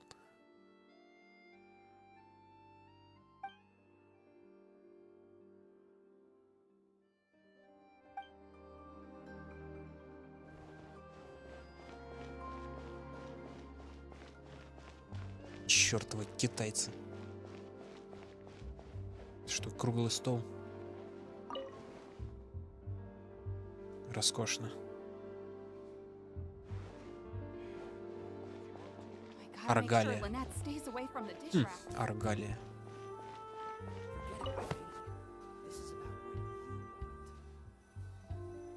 Роль исполняет Юймия.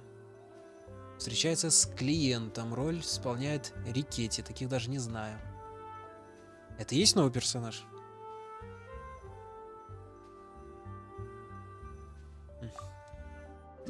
Холли Крэп.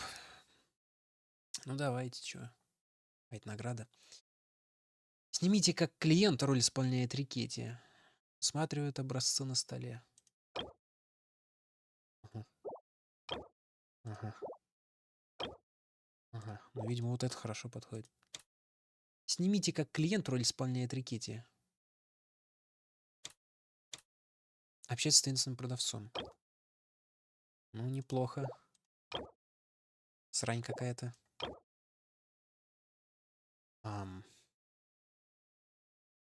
Наверное, вот это. Ну, раз таинственный продавец, правильно? Типа, покажите, как клиент обсуждает с торговкой, фейерверк, продажу товаров. Блин, хотя не знаю. То есть известно же, кто это. Не, ну вот это хороший кадр. Ну ладно. Покажите, как клиент так обсуждает с торговлей фейерверками, продажу товаров.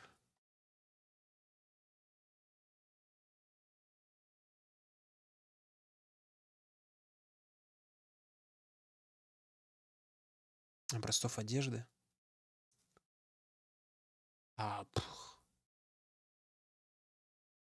Торговые палаты. Одежды.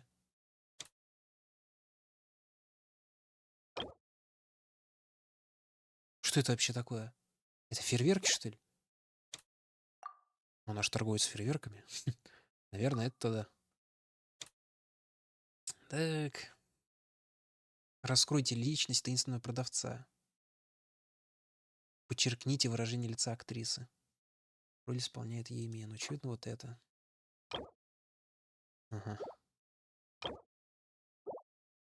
Горе-оператор. Демонстрирует клиенту товар с маркировкой.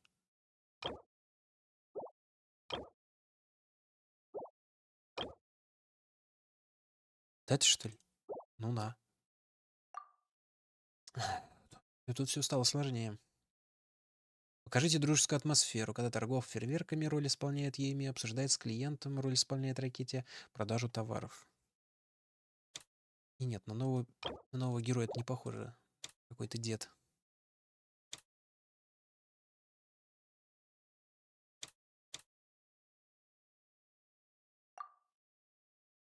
Дружескую атмосферу.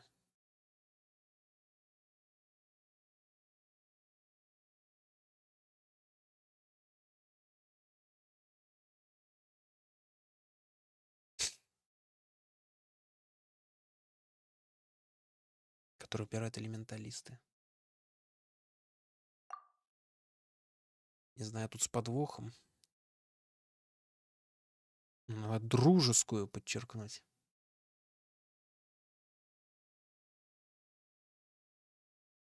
Но это нет.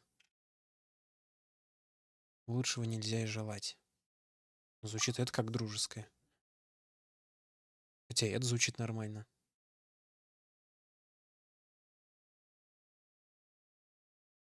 Ну она обсуждает, так что это. Снимите реакцию клиента, роли... Что двое договорились. Реакцию клиента. На этом мотиву.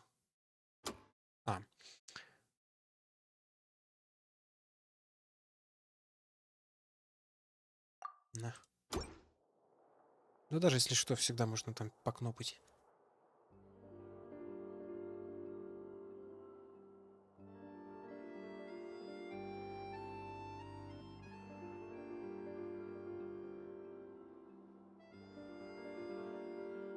Видимо, для максимального эффекта надо прям все идеально сделать. Угу. С избытком, блин. Так, все. И последний через 4 часа.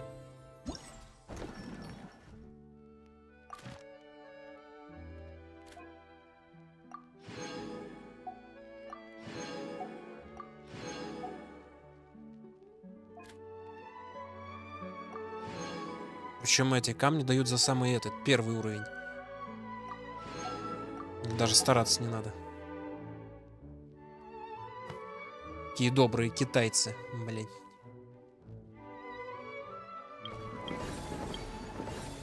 А мне еще 2 квеста, а тут 3.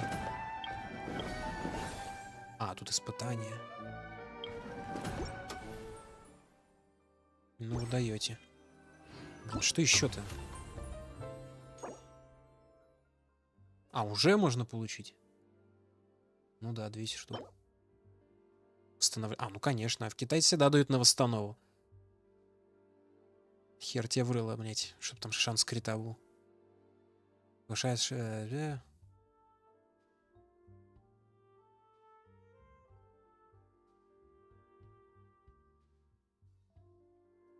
Чего?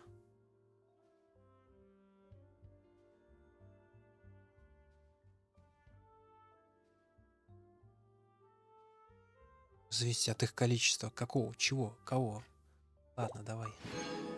Благодарю. 1000, 1500, ни хрена себе. Ну ладно.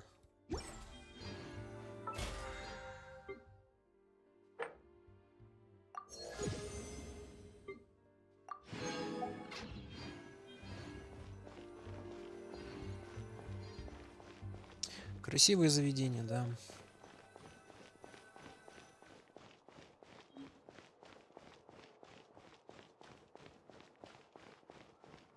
Я смотрю, в Сумеру и Фонтейне с сюжеткой прям напряглись. Тут она прям супер интересная. В Анадзуме и Манштате, разумеется, попроще, мне кажется, намного. У Яки новый костюм. Интересно, его можно купить или что? Где там магаз?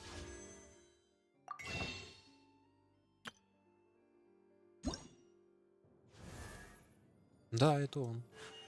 A blade embraces its duty. Круто.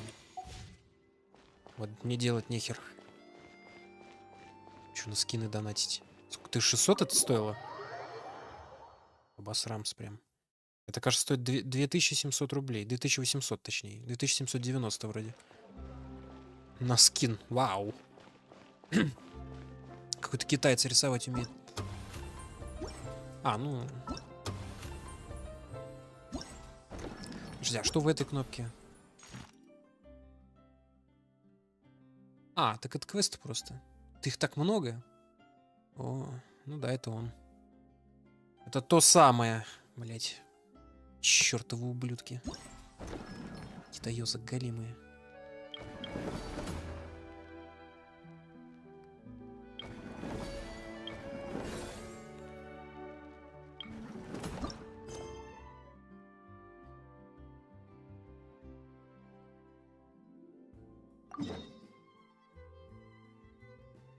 I do hope the Knights of Favonius are all working hard.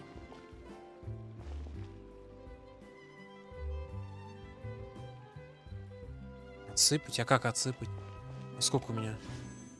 А, 13300. Ну... Они же не сами, ну... Нет, они сами накапливаются, но я их просто не трачу, что такого. А что, в игре можно отсыпать? Ну, давайте отсыплю. 160 каждому могу себе позволить. Сейчас я богат. Да сейчас баннер Райден по-любому у меня все заберет нахер.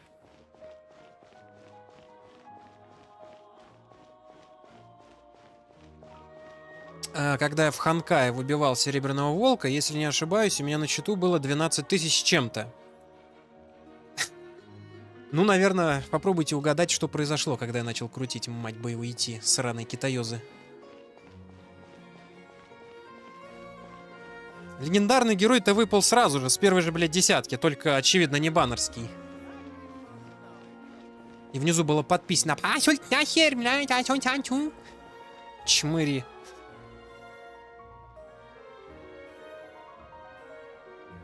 Советы дать я? Сейчас я тебе дам советов. Сейчас, подожди. Надеюсь, ты в Европе. Привет, Эксель. Ну или Эксель, хер его знает. А как тут что делать? Санта. Ранг приключений. 57-й. Ты издеваешься? Ты круче меня. Какие, блядь, советы? Или ты хотел просто это показать, как у тебя все круто здесь? Silly churl bit.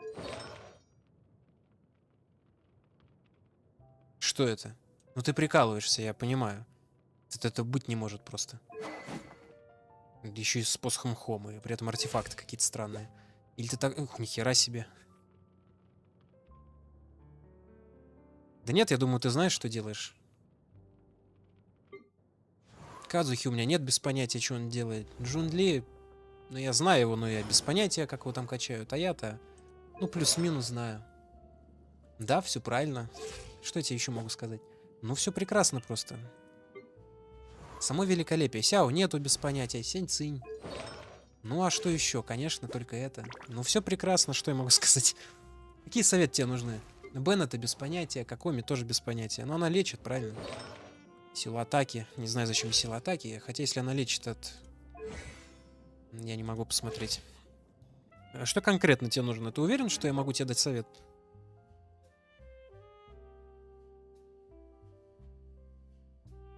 А, ты не видел ранга? Ну, да, у меня 45-й, я не настолько крут. Я, конечно, примерно понимаю, что как раскачивается, но только те герои, какие у меня есть. Все остальное я не изучал так детально, но, по крайней мере, Хута у тебя выглядит мощно.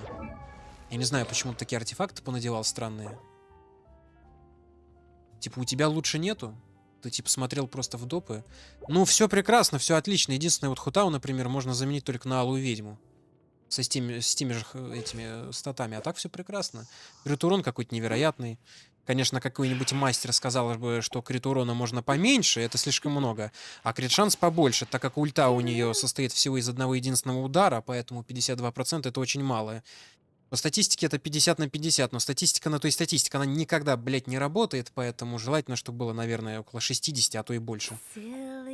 Поэтому для ульты 52 это мало. А крит урон, конечно, огромный, да.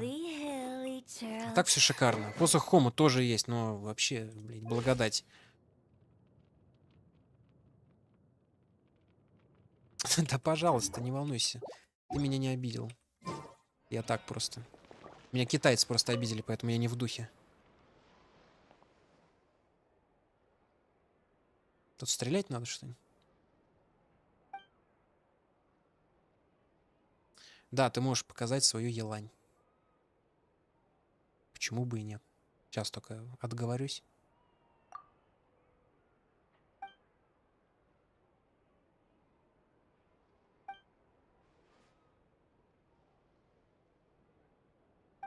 Да, спасибо тебе. Тоже удачного вечера, ночи или что там у тебя. Ну, у меня просто ночь. У меня половина третьего.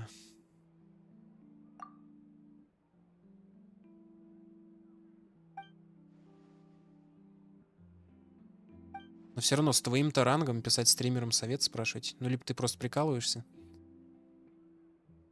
либо у тебя там какие-то свои мысли. Но я думаю, ты уже к этому моменту должен сам разбираться, что к чему.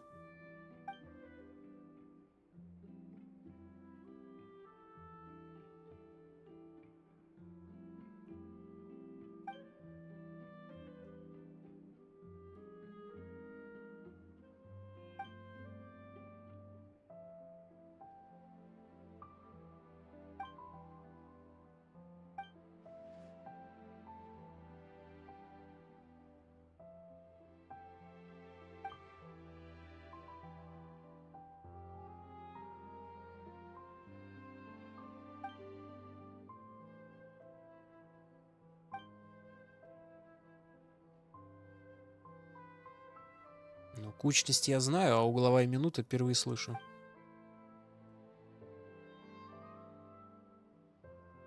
Капитан Шеврёс. А, это Шеврёс-то новый герой, я что-то слышал такое. Только она, кажется, фиолетка.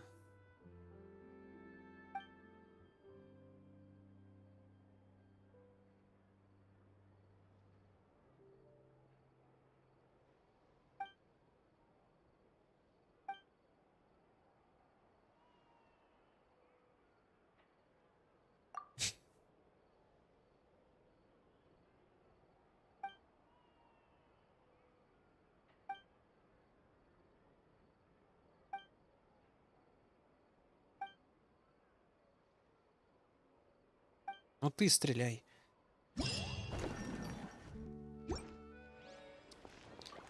Единственное, только... У меня нет елани, поэтому... А, ну раз у людей семерка первая идет, да, это типа это... Так, подожди, что-то не то. А 0 нету.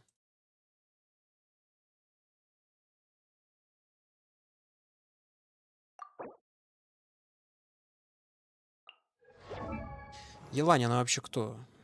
На саппорт или... Единственное, могу только заценить и поудивляться, как ты ее круто прокачал. Поэтому я не в курсах, что она делает. Увеличивает хп на 20. Скорость восстановления энергии.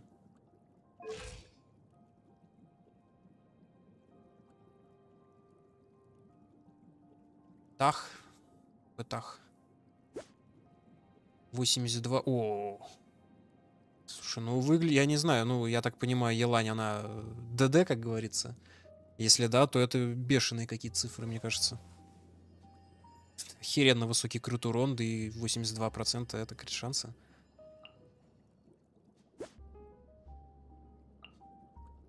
41 тысяча хп. Она от здоровья играет, что ли? Ну, выглядит знатно. Ну, я не знаю, даже что тут смотреть-то, тут и так понятно. Ну да.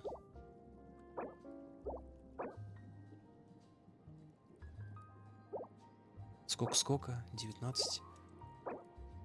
Ну, хорошо тебе попадало в дополнительные статы. В основном в крит урон прям бешеный. И тут крит... Ну да, понятно тогда, почему так много. Ну, выглядит замечательно все. Тут невероятный крит шанс.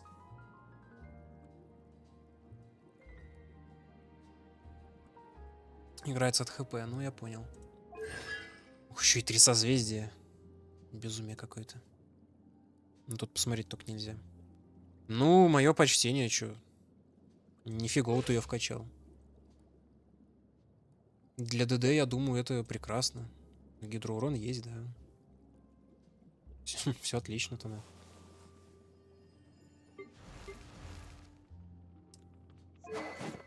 Я только в Хутау разбираюсь.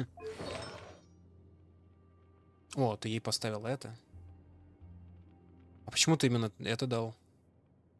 Я такой вариант видел. Почему не алую ведьму? Или просто у тебя это было? Ну да, хорошо. Вот, кстати, Хутау. Я не знаю, какая ульта у Елани, но вот Хутау бы 82% было бы вообще прекрасно.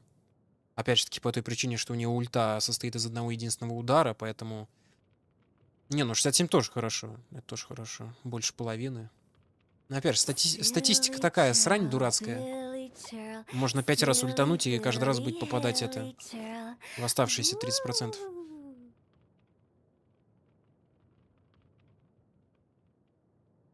А ты даже не донатил? А Еланя, она же правильно, получается, тоже это... Елань не стандартный герой? Она не в стандарте? И тут у тебя созвездие, ну ты безумец просто. Даже какой у тебя ранг? О, Мона. Ну, в Моне я шарю. Ну как шарю? Понимаю плюс-минус что-то. Эмблема рассеченной судьбы. И немножко гидроурона. Ну, у Моны ульта лютая. Может, у тебя и тут созвездие есть, нет? Прототип янтарь.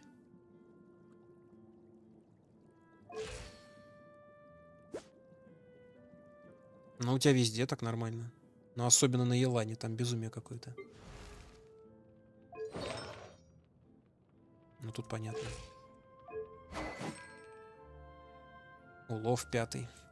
Ну, 59 ранг, конечно. Ты уж сколько играешь.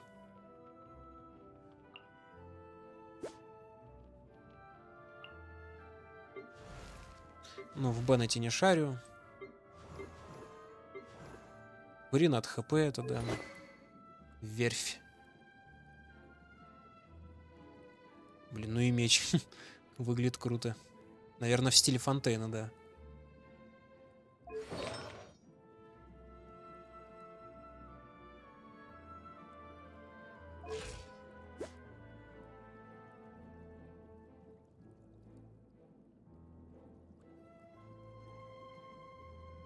А, выгодный данж. Я не помню просто, что с ним падает. Но он у меня... Да, ну кажется, он... Не помню. Но с чем-то он падает. Ну, прекрасно все, прекрасно, Елань. Да и Хутао отличная. Ну, у Елани, конечно, да, вот это безумно. Это очень много. Герои, которые от ХП играют, всегда обычно много урона наносят.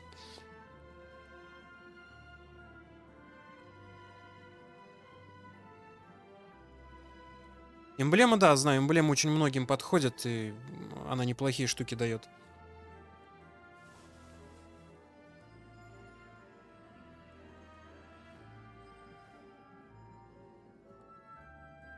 Ну, согласен, да.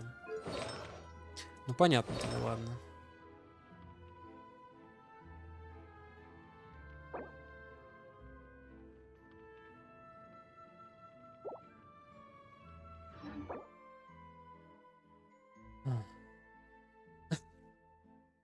Тебе Елань нравится или ты просто так? Так, где там, что там? Ну, понятно, да, вот он где падает. Ну да, тут 2 полезных тогда. Я его, конечно, подмечал, помню, да, но думал, кому это дать? Типа, кому это может пригодиться? Из тех героев, которые у меня есть, ну или, по крайней мере, те, которых я рассматривал, я думал, что не очень-то подойдет. Насчет Хутао не уверен, конечно. Просто я всегда думал, что Хутао ульта довольно важна.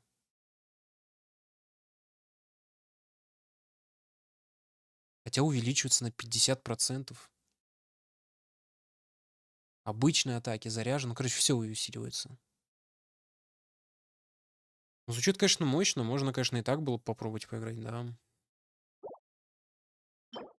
Ну, а это, да, это замечательная штука. Как я сказал, на мой взгляд, она чуть ли не каждому второму подходит. Вполне так.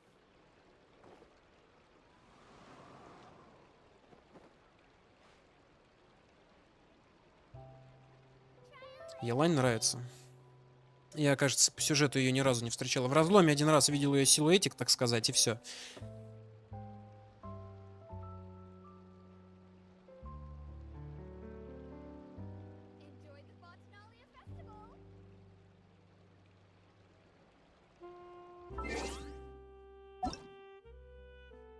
Но тут уж я с вами поспорить не могу по такому поводу. Тут уж я не шарю ни в Елане, ни в Фурине особо. Сейчас я просто не читал, что Верх делает.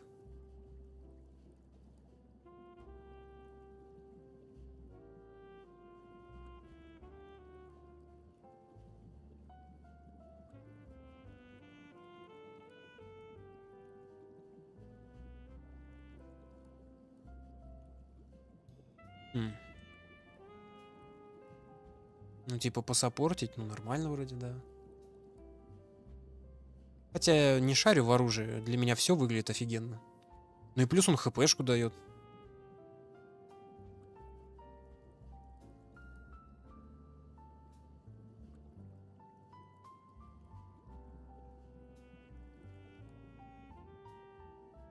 На 40.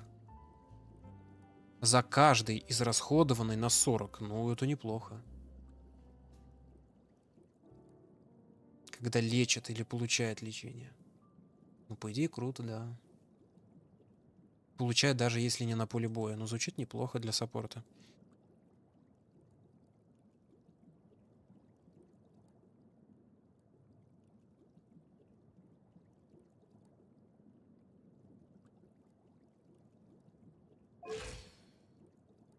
Я не знаю, Фурину вообще рассчитана больше на саппорта или на... Без понятия. Когда, я помню, был баннер с ней, я, ну, там, как это называется? Ну, короче, бесплатная ротация. Я за нее поиграл, она, конечно, произвела впечатление в первую очередь саппорта, но никак не дамагера. Хотя, опять же таки, у нее там все от ХП идет. Ну, не знаю. У нее тоже криты неплохие.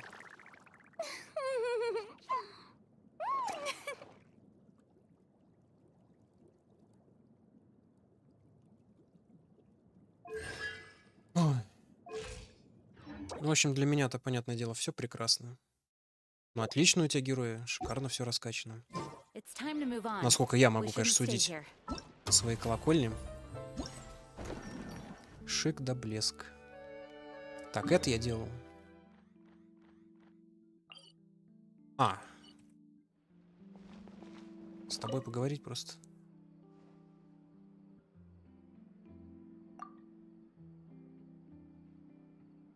А у меня и нет боеприпасов никаких. Чё, ранг не возвышаю? Я не знаю. Ну, когда-то давно я просто подумал, ну, сейчас все сильные станут, и меня кто-нибудь донагнет. Поэтому я не стал. К тому же мне никак это не мешает, то, что я на 45-м. Играть я могу, сюжет. Ну, я когда-нибудь возвышусь, не знаю. Просто как-то мне норм.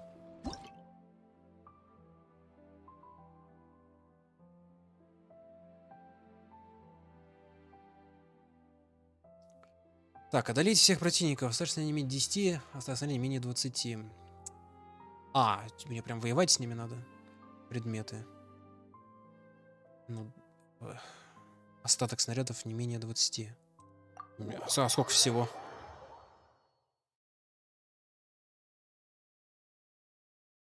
Ну, короче, да, нет у меня оправдания. Просто 45-й, ну, меня устраивает пока.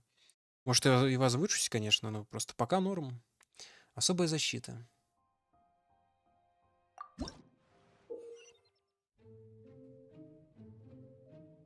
А, кстати, подземелья максимального уровня 90-го я способен осилить при этом.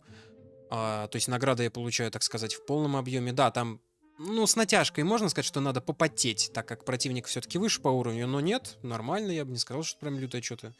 Единственное, только еженедельные боссы, да, ну, вроде как, короче, я не жалуюсь, пока норм. Даже если там немного награды могут быть похуже, или шансы выпадения более крутых наград поменьше, ну, не страшно. Доведу, например, еще каких-то героев до 80-го. У меня 80 уровня, только одна Хутау сейчас. Перейдите время прицеления, слушайте соответствующие кнопки. Прицелитесь по воротам, жмите кнопку выстрела, чтобы выпустить пули туда, куда наведены ваши очки. Какие еще очки? На некоторых этапах боеприпасы ограничены. Победите всех врагов, используя предоставленные боеприпасы. Замечательная история. Настройте чувствительность камеры по горизонтали. Окей.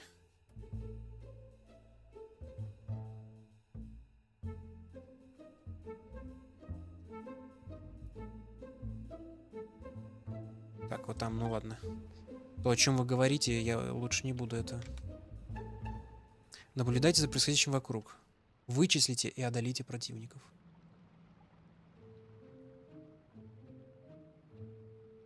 А что они мне сказали? Прицел какой? На правую кнопку. 50 снарядов у меня. А я ваншоту или как? Нифига, тут симулятор снайпера. Как это? Снайпер Элит игра называется? Тут будет еще показываться полет пули. И в рентгене прошибать. А почему мне он показывается?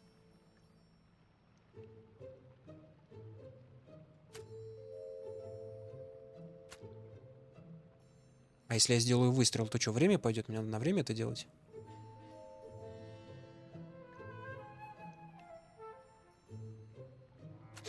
Ну, давай бахну. Нихера себе. Прям реально снайперка. 2 из 17. Или надо по стелсу всех?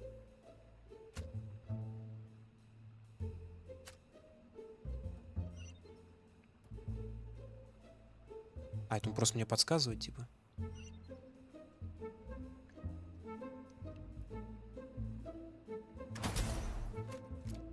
Они еще прячутся.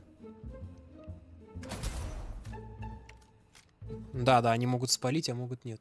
Не знаю, хедшот давать обязательно? Да, вроде нет. Изменился сценарий тренировки. О, там здоровый еще. Блин, так увидишь и даже не подумаешь, что это Геншин до сих пор.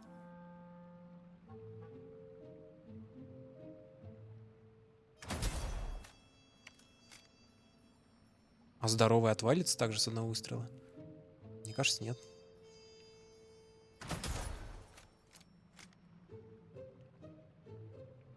Серьезно? А, это он за рыбой спрятался, блин.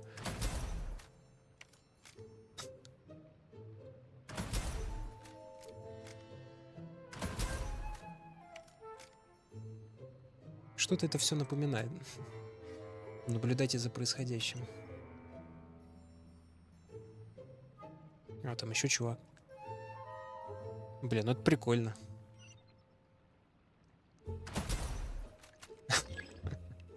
Изменился сценарий. Ну да, блин, ладно. Хоть китайцы и упыри, но иногда что-то прикольное придумывают. Вроде ничего особенного, но это прикольно.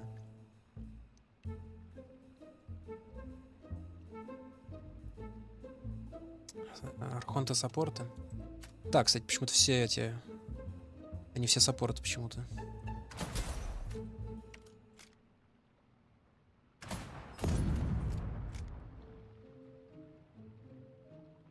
Так, еще 2 козла, у меня 37 снарядов.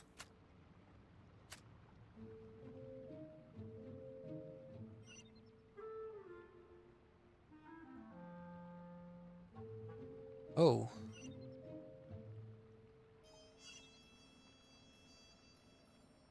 Спи вечным сном. Стой на месте, блин, упырь. Блин, могли бы добавить еще ветер, надо там это, следить за траекторией и так далее.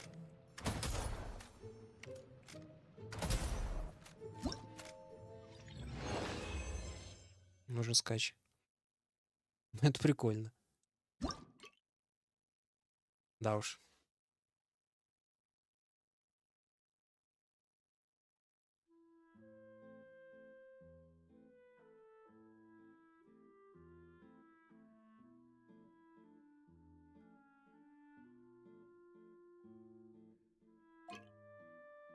Остаток прочности высокоценного груза.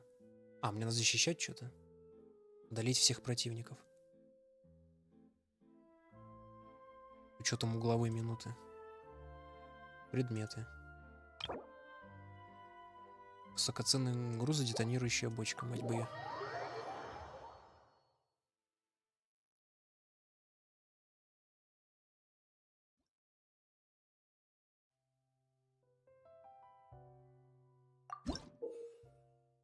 На некоторых этапах может появиться высокоценный груз. Победите всех врагов, защищайте груз. Ага. Ну, какая началась. А это вот это груз? А, ну у меня неограниченные снаряды, я просто могу херачить вовсю.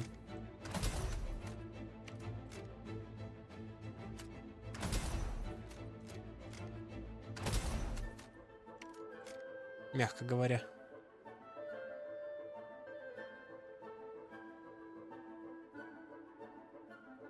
Какая игра поменялась, да? Снайпер элит. Интересно, а можно двойной выдать? Блин.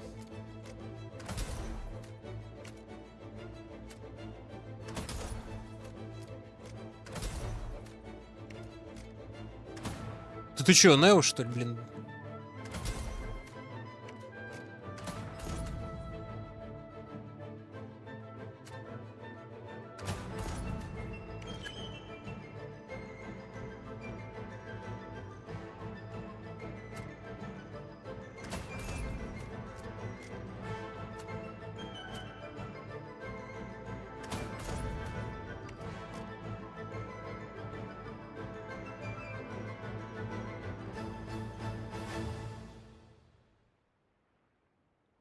Что-то мне это Warcraft почему-то сейчас напомнило третий.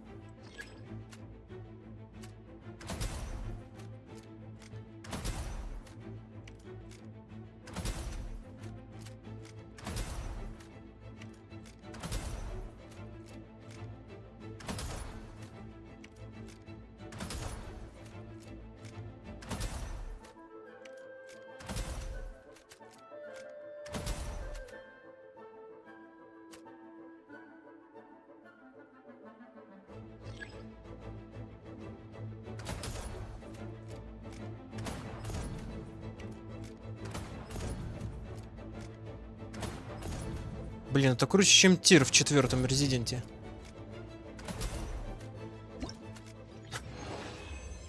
Намного круче. Был бы тир в 4-м Резике такой. Так весело.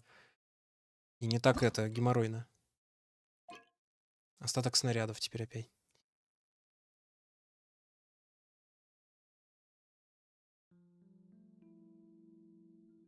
А, комментарий какой?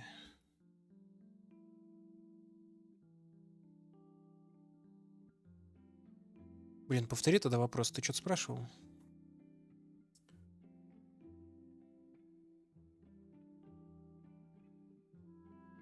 А, слить смолу. Да, наверное, да. Блин, у меня уж это без 10:03. Ой, а может в следующий раз тогда? Надо уже заканчивать мне. Мне уже поздно просто. Я не против, просто никто не предлагал, а я что-то это... Сейчас вот это достреляю, да надо расходиться уже. Телепорт. А, подожди, это реальные локации в игре? Они действительно присутствуют? Значит, та пещера с мостиками тоже такая есть где-то?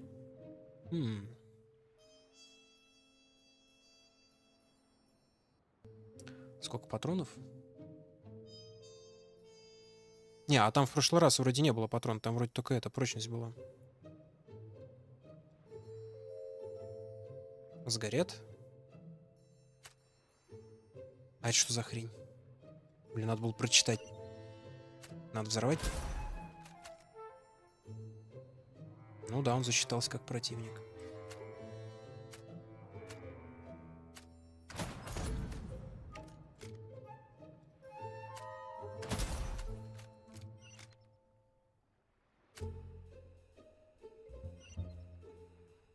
Че, он один стоит?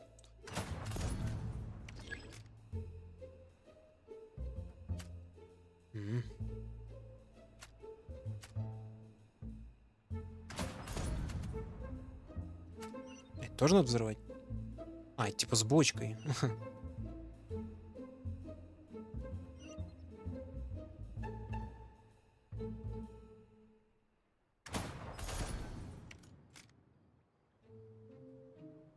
Блин, встали бы они друг за другом, чтобы пуля насквозь прошибла.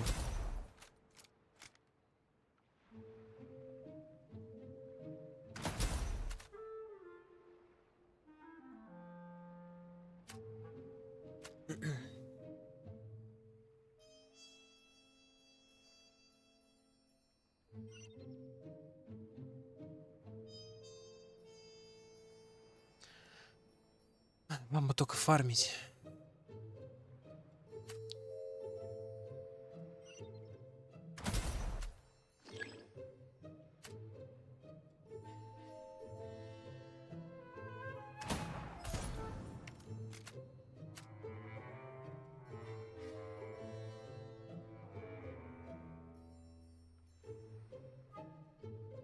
Блин, вернись, где был. Куда ты пошел-то? Нихер там гулять. Ближе. Интересно, если я по шарику ударю, бочка упадет вниз или нет?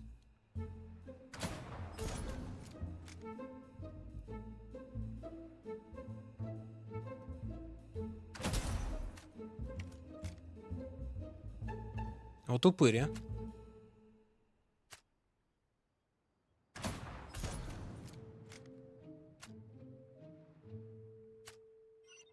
Интересно, насквозь пробьет или нет? Знать бы то, где он стоит. Или она не пробивается? А, он бегает, что ли? Вот ублюдок. Ты чё, блядь, делаешь? С ума сошел, что ли? Я пока отвлекся, он уже убежал. Смотри, какой хитрый. А, так это все. Последний откроется только через несколько часов. Блин, вот это было прикольно. Это даже круче, чем фильм снимать. Че, музычка такая забавная.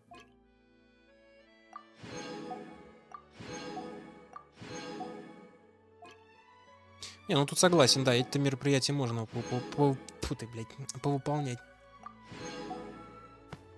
Да к тому же они забавные. Прервать тренировку. Так, а я... Больше ничего не могу. Ух.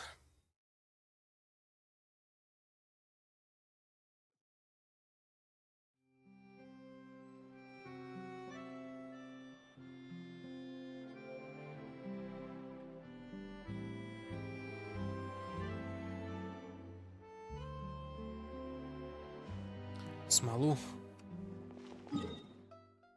Да там Т-132, вы чё? Смотрите, у меня нету густой. Я могу просто густую смолу сейчас сделать. Где она лежит-то? У меня 2 штуки как раз. И ничего и делать не придется. А до следующего раза уже успеется. Знать бы только, где тут алхимия.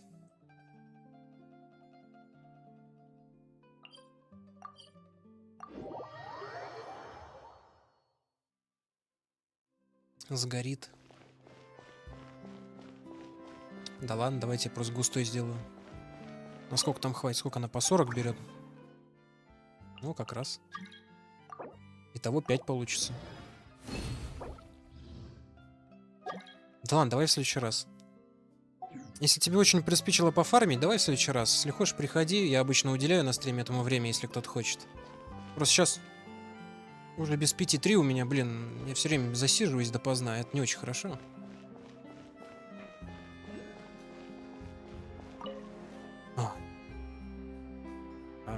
Несмотря на сегодняшний инцидент с китайскими властями, мать их, Фонтейн прекрасен, все отлично. Как будто другая игра какая-то.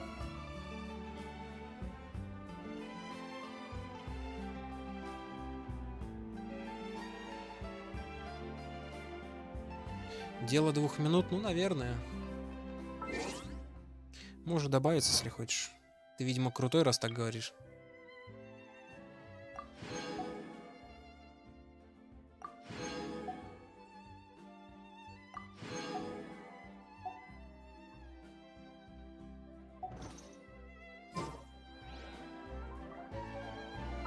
Че еще-то? А.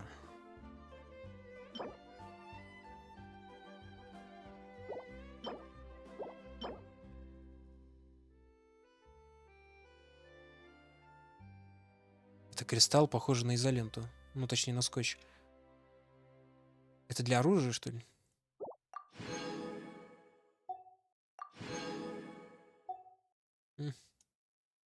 Нормально. Довольно быстро это все проходится. Что же делать остальные 12 дней?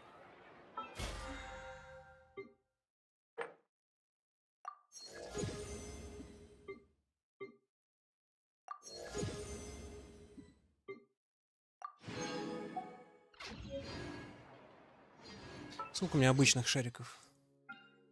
Охерительная история.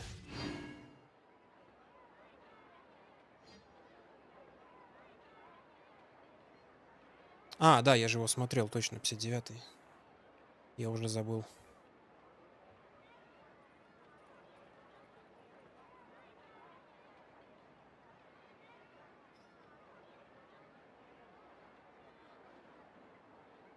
Ну, круто, да.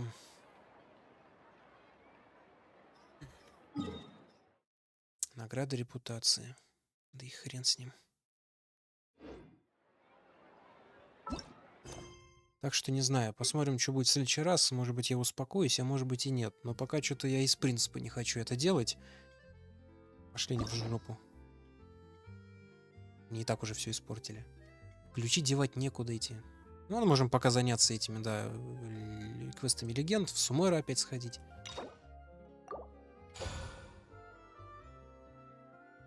Кстати, мне кажется, у меня 8 этих уже давным-давно, я забыл про это. Хотя эти ключи, блядь, все карманы забиты.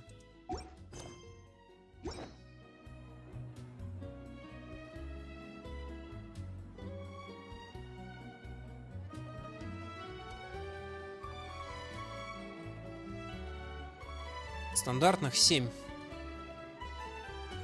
А как известно, я обычно 10 делаю.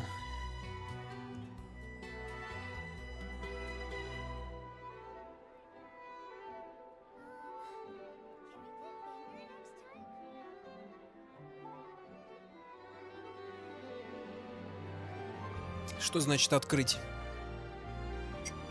Выбить в смысле? Да нет, ты что? Я же коплю.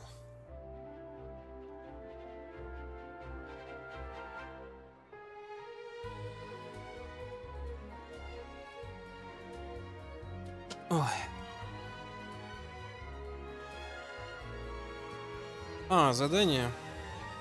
Да я все равно по порядку иду, что ты.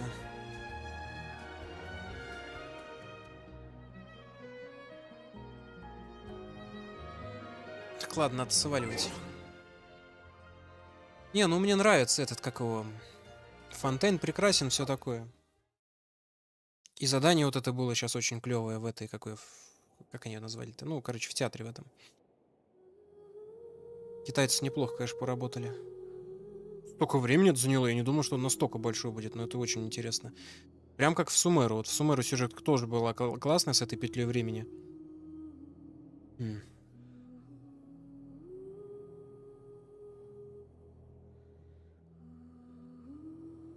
Ключи потратить, да?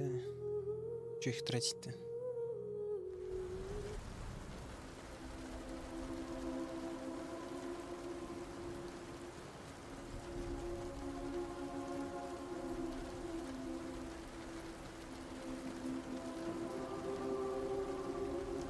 Ну да.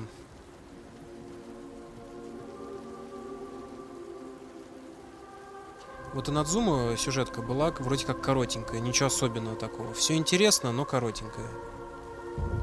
В Сумеру она офигенно длинная, и прям реально интересные штуки они придумывали. Вроде бы ничего такого, чего раньше я не видел, но все равно было интересно. Фонтейн сейчас тоже интересно и красиво, самое главное. На это красиво смотреть, интересно слушать, и вроде как, да, развилок никаких нету, от тебя особо ничего не зависит. Все варианты можно просто протыкать, но как бы я и не готовился к тому, что здесь РПГ лютое какое-нибудь, например. Или несколько концовок, да нет. Все равно интересно.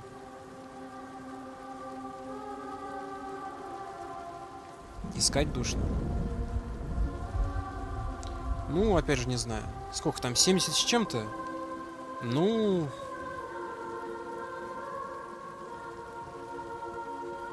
У меня просто взгляд на это другой. Если для меня что-то душно, соответственно, я не хочу этим заниматься, соответственно, я этим не занимаюсь.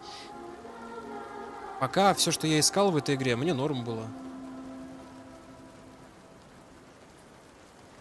Так что, если внезапно что-то надоедает, то я просто не занимаюсь этим. В отличие от каких-то временных мероприятий, ранары никуда не убегут. Так что залпом это делать тоже не обязательно. Как только надоест, можно чем-то другим заняться. Ну, в общем, для меня этой проблемы нет пока в этой игре. Никакой духоты ни разу пока для меня лично не было. Ни одной вещи, которую я бы называл бы душной, вроде, насколько я помню. Все отлично, мне действительно интересно и так далее.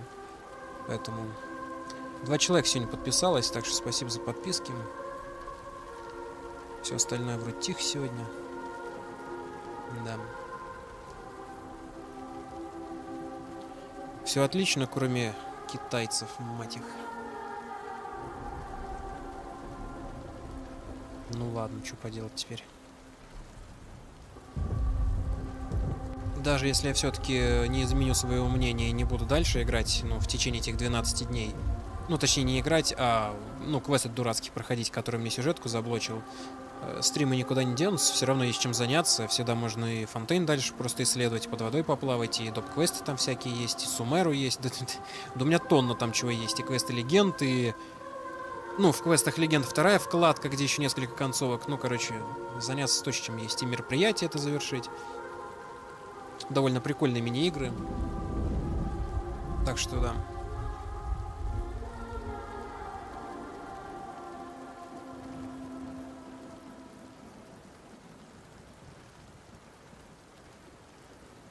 Ну все, тогда ладно, давайте, что. Что сегодня? Среда? Ну да, всем тогда хорошего дня. Сегодня что уже, 27-е? С наступающим всех, все такое. Не хотел события делать. Да, только зря я, блядь, начал. Ну ладно, как, я его не начинал, оно само началось. А я... Ну да.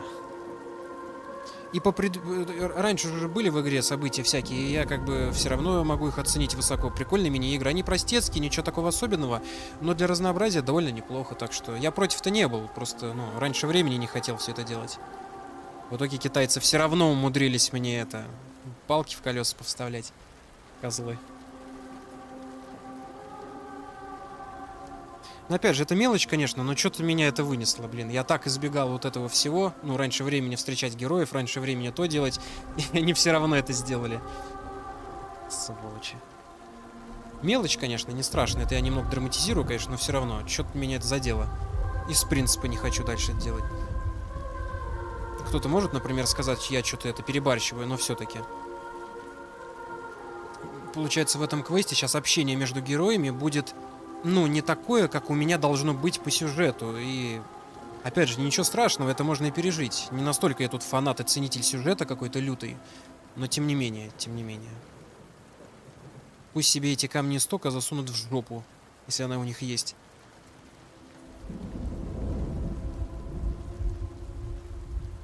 Делал бы я игру, я бы такой, ну, не стал бы устраивать, типа, чтобы квесты автоматом начинались. Зачем?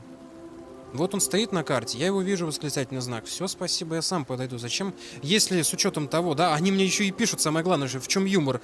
Мол, не начинайте здесь ничего проходить, потому что это может испортить впечатление. Сначала пройдите вот эти квесты. Я не нашел эту вкладку, но она была. Они даже мне квесты там указали, какие надо выполнить, чтобы, в кавычках, не испортить впечатление. При этом квест начинается автоматически. Мне-то откуда знать? Я просто пришел первый раз сюда. Я просто ходил и смотрел. Может быть, там на карте была отметка, без понятия. Опять же, не обращал внимания. Но мне просто интересно было. Я город смотрел. Он начинается автоматом и сразу перекрывает сюжетку. Это гениально. Это гениально. Ну ладно. Завтра стрим. А, четверг? Ну да, в четверг. Рафт, наверное, рафт попозже будет. Наверное, в четверг Геншин.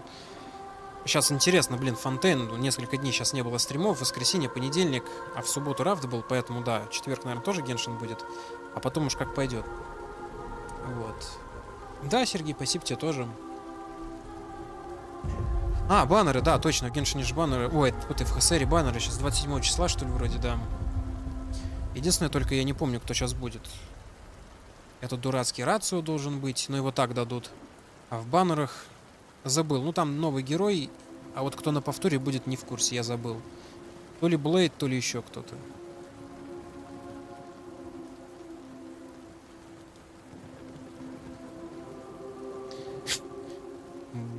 Ну да.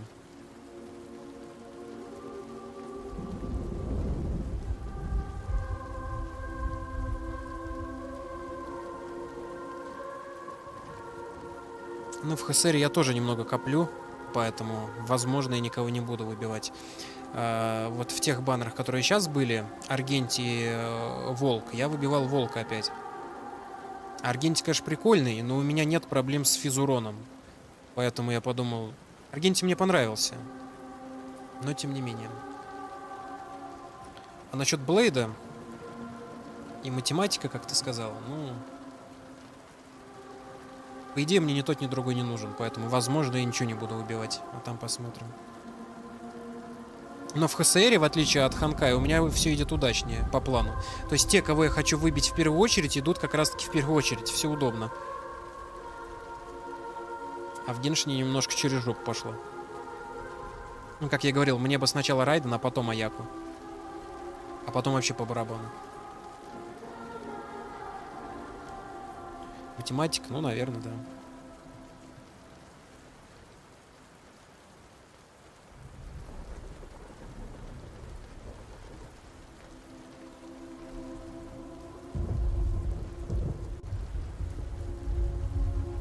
А, точно, Жуань Мэй. Я забыл. Во, точно, Жуань Мэй. Да-да-да. А после Блейда не знаю, кто будет. Кафка, наверное. Я только не помню, когда генерал должен идти. Генерал Лов Сэнджоу. Не помню, как его зовут. Я думал, он после Блейда. И только после генерала уже Кафка идет. Но может быть и нет. Вообще, кажется, генерал должен быть до Кафки. И только потом Кафка. А после Кафки... А я не знаю. А после Кавки, кажется, опять идет этот Даньхань, пожиратель Луны, вроде опять. Кажется, он идет после нее.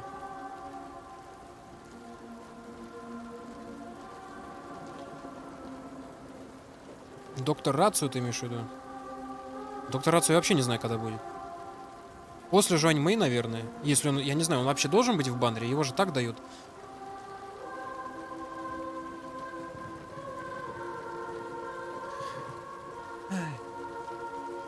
Ну, если доктора так дадут, то выбивать я его точно не буду еще раз для созвездия. Хотя он мнимая охота, это звучит круто. Звучит круто. Из мнимых героев, кажется, у меня все есть. Даньхань, пожиратель Луны есть. Вельт есть. Кто еще? А еще кто-то есть? Еще кто-то есть. Даньхань, Вельт. Блять, не могу вспомнить. Кто-то еще вроде был. Для Консты Сиган. А, ну это да. Ну посмотрим, какой на себя. Ну, как я и сказал, мнимая охота, это звучит круто. Вообще... Хотя, с другой стороны, у меня есть Даньхань, пожиратель Луны. У него урон довольно большой, на самом деле. Даже удивительно. Урон неплохой. По крайней мере, лично я не наблюдал у себя проблему с мнимым уроном. Единственное, с чем я бы мог сказать, у меня есть проблема, это, наверное, холод, потому что Герта-то есть. Только Герта эрудиция, когда цель всего одна, вроде как урона не хватает. Хотя Герта неплоха против одного, но босса все-таки выносит, она не подходит для этого. А этот, как его, Яньцзинь, или как там его, охота на лед, у меня его нету. Поэтому... И с огнем еще проблема.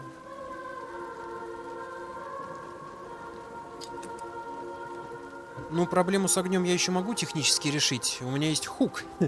Остается только прокачать. А так да. Черного лебедя. Надо будет глянуть, что он из себя. Хотя я раньше времени не смотрю. Без понятия, что он из себя представляет.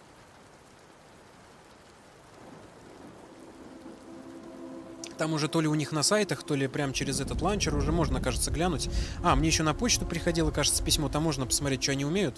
Но я как-то раньше времени обычно не смотрю. Баннер появится, разберусь. 2.0. Ну, пускай.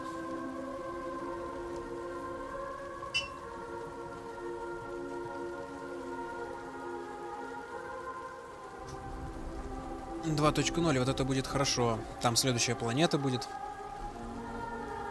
Ульта кайфовая. Ну ты не спойлери дашь такое. Сам потом посмотрю. Когда придет время.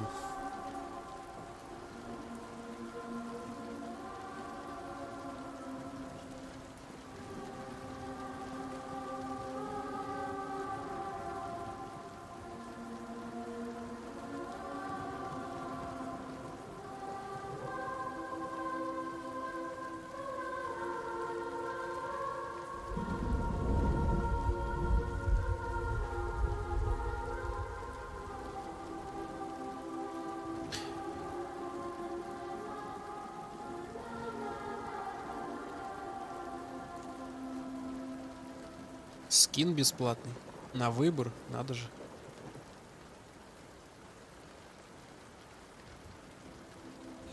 Ну, я не изучал, конечно, этот вопрос, почему они героя бесплатного дают. Ну, предположу, что просто ханкаю это игроков привлекать. Кто еще не решился. Те, кто в Genshin, например, играют, но в ханкай не шли. Не знаю, насколько это хорошая реклама, но, наверное, из-за этого. Черт его знает. Я слышал, то ли вы там в чате что-то писали, то ли я где-то вообще в интернете видел, мол, некоторые недовольны этим. Мол, почему в ханкай бесплатные герои, а как же мы, фанаты Геншина? Ну да.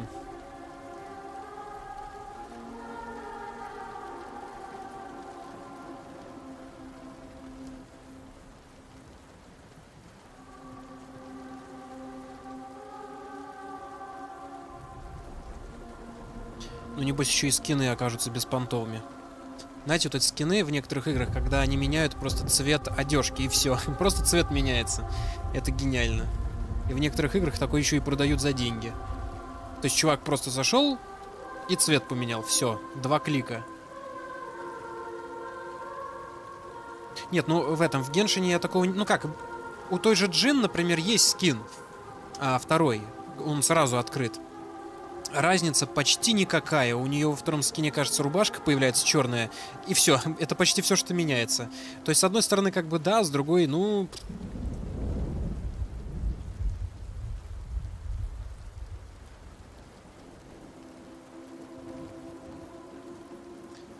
Ну, в магазе, да, более-менее еще.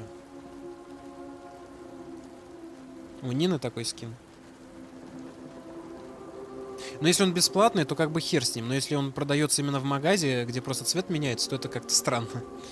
Как-то жалко немного отдавать за такое деньги. Я так смогу такой скин сделать, блядь. Цвет просто поменять.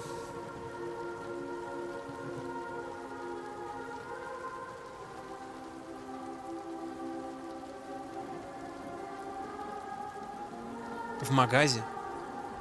Тогда это туповато как-то. Там были скины такие, действительно прикольные. Прям очень сильно все поменяли, задизайнили красиво. Вот помню, у Джин костюм в магазе есть, и он вроде бы меняется. То есть не просто цвет поменялся, а реально прикид другой. Но все равно он какой-то беспонтовенький. И ее стандартный наряд и то детализирование и красивее выглядит, чем второй. Знаете, какой-то летний там. И вот у некоторых героев есть такие скины странные. Они вроде бы и меняются, а вроде бы, блин, стандартный даже круче. В нем больше деталей в стандартном и так далее. И в итоге сидишь и думаешь, блин, а что тут покупать? Вот в Overwatch первом помню, ну, мне особо нечего сравнивать. Вот в Overwatch первый я играл, вот там крутые скины есть. Там тоже есть скины, типа, такие дешевенькие, где просто цвет меняется, но есть реально крутые. Вот действительно хорошо. Вот в Overwatch, в Blizzard очень хорошие дизайнеры есть. По крайней мере, были, сейчас не знаю. А там от души.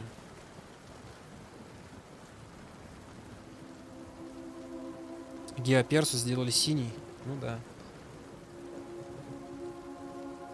Да, ладно, давайте тогда. Как всегда, спасибо, кто был. 12 лайков тоже спасибо и все такое. Спокойной ночи еще раз. Хорошего вам дня.